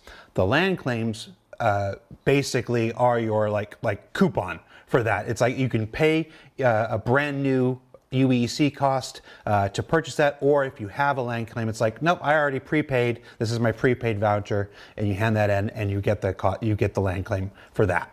So it's open to everyone. One is just a voucher. You've already got that ready for you. After that, there is a maintenance cost. We talked about money sinks. Money sinks are essential to every video game economy that's ever existed. So there will be a recurring fee if you don't log in often enough. And again, the time period will be things that adjust like everything else in Star Citizen. If you don't log in enough to pay your stuff, eventually you'll lose control or ownership of that land, and then I assume anybody can do whatever the heck they want with your base and the stuff that That's where we probably get the salvaging of derelict bases. You've put there. This is really good because, like you said, back on a Hazi server, I had a city on Naboo that was still there 4 years after I stopped playing. So, and then obviously again, reiterating the limitations, not every single space on the planet will be buildable. You're probably not going to be able to put your base right up against the wall of Lorville. For instance, there's going to be exclusion zones to maintain all the other gameplay elements. But we have a lot of planets and a lot of moons with a lot of surface area, and we're making more. So, yeah, that about get it, Declan? I think that's about right. Yeah. Cool. Gentlemen, that's it. Thank you so much. Thank you so much for taking time out of your schedule to be here with us.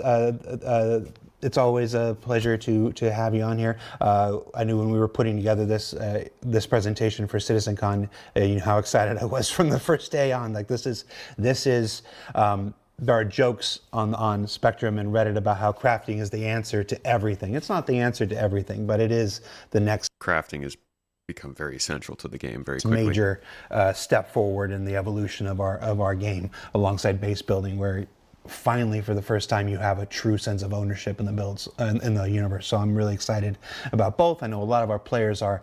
So thank you for your continued work. Obviously, between now and the release, we will follow up. There will be additional ISEs, additional SCLs, where we address the questions that no doubt come up after this episode. So keep them coming. Torsten, Jacob, Luke, and Declan, thank you so much for your time. This is our last Star Citizen Live of the year, folks, so thank you so much for tuning in. We have one more episode of ISE that airs next Thursday. Oh my God. It's our standard. Wait, that's going to be the review of the year then. One more ISC? Don't they usually do one? No, I guess that's that. So then that means my review of the whole year will have to come out on like the 20th or the 21st.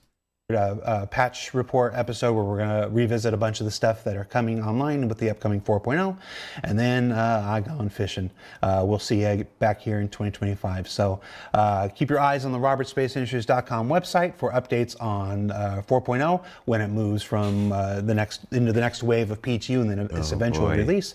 And I wonder how much they're going to talk about that over the course of this month. Like 4.0 is such a question mark. Thanks for watching. Thanks for supporting. Thanks for letting me do this. John, you did really well today. I can't tell the difference. Be nice to each other. We'll see you next year, everybody. Take care. The one time I freaking encountered John, I walked up to him while we were streaming at CitizenCon 2023, and I walked up to it was him and a couple other devs in a group, and I totally just barged my way in like the annoying streamer with a light and camera and started asking them questions, and John was just like, not having it. And I feel like that was about the response that I got at the time.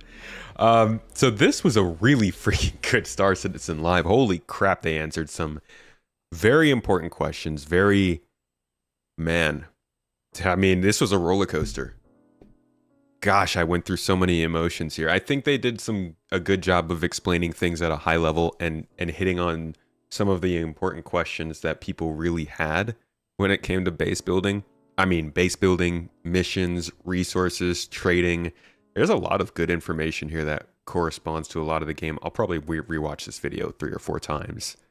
I will be having a good long podcast about this in a few hours, talking with Red Monster SC, mostly from the mining perspective and the resource perspective, but we'll be reviewing most of this. If you're a supporter, whether that's YouTube channel member, Twitch subscriber, whatever it might be, and you're here on the show, come join us. It's already up there as an event on Discord.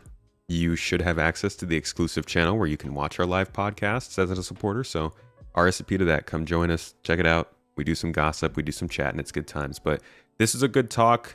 Couple of things in there, a little disappointing. The idea of only being able to scan for or mine certain elements based on what you're using is one we'll have to keep an eye on.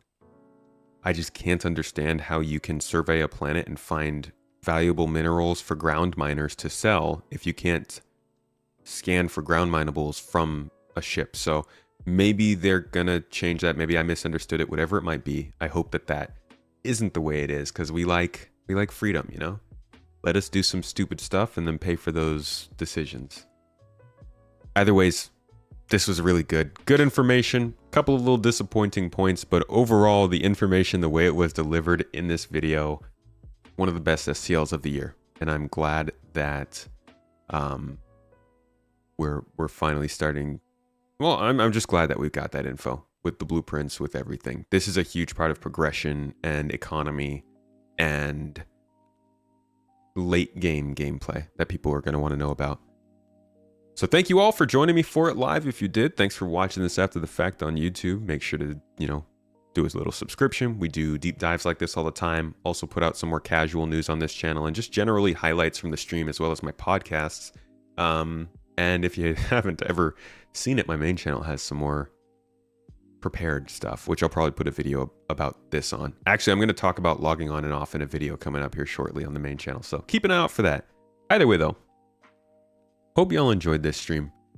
I'm going to send you all over to another stream of some other great person that you may or may not know, who's probably also doing Star Citizen stuff, so that you guys can continue your good fun in Star Citizen today, learning information, getting entertainment, enjoying things. And let's see who's on the list for today. Yeah, I'll be up again tomorrow. Of course, it's Saturday. We'll be doing some gameplay.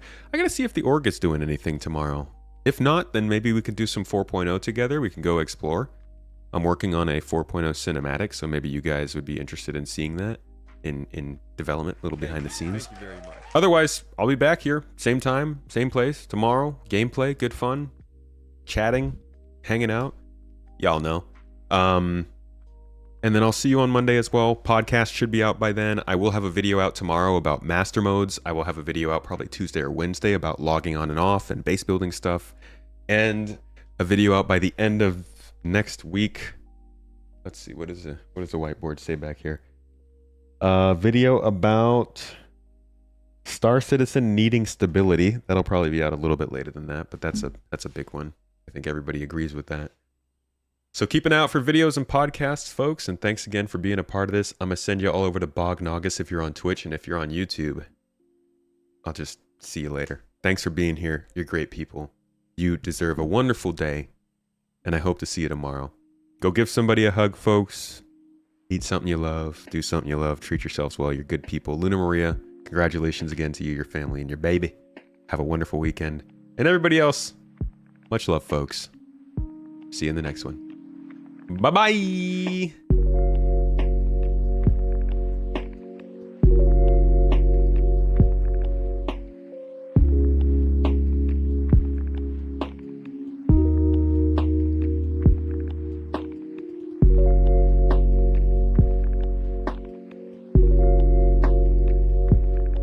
By the way, Saint Ellen, thank you for the membership on YouTube. Appreciate you for the support. See you on Discord.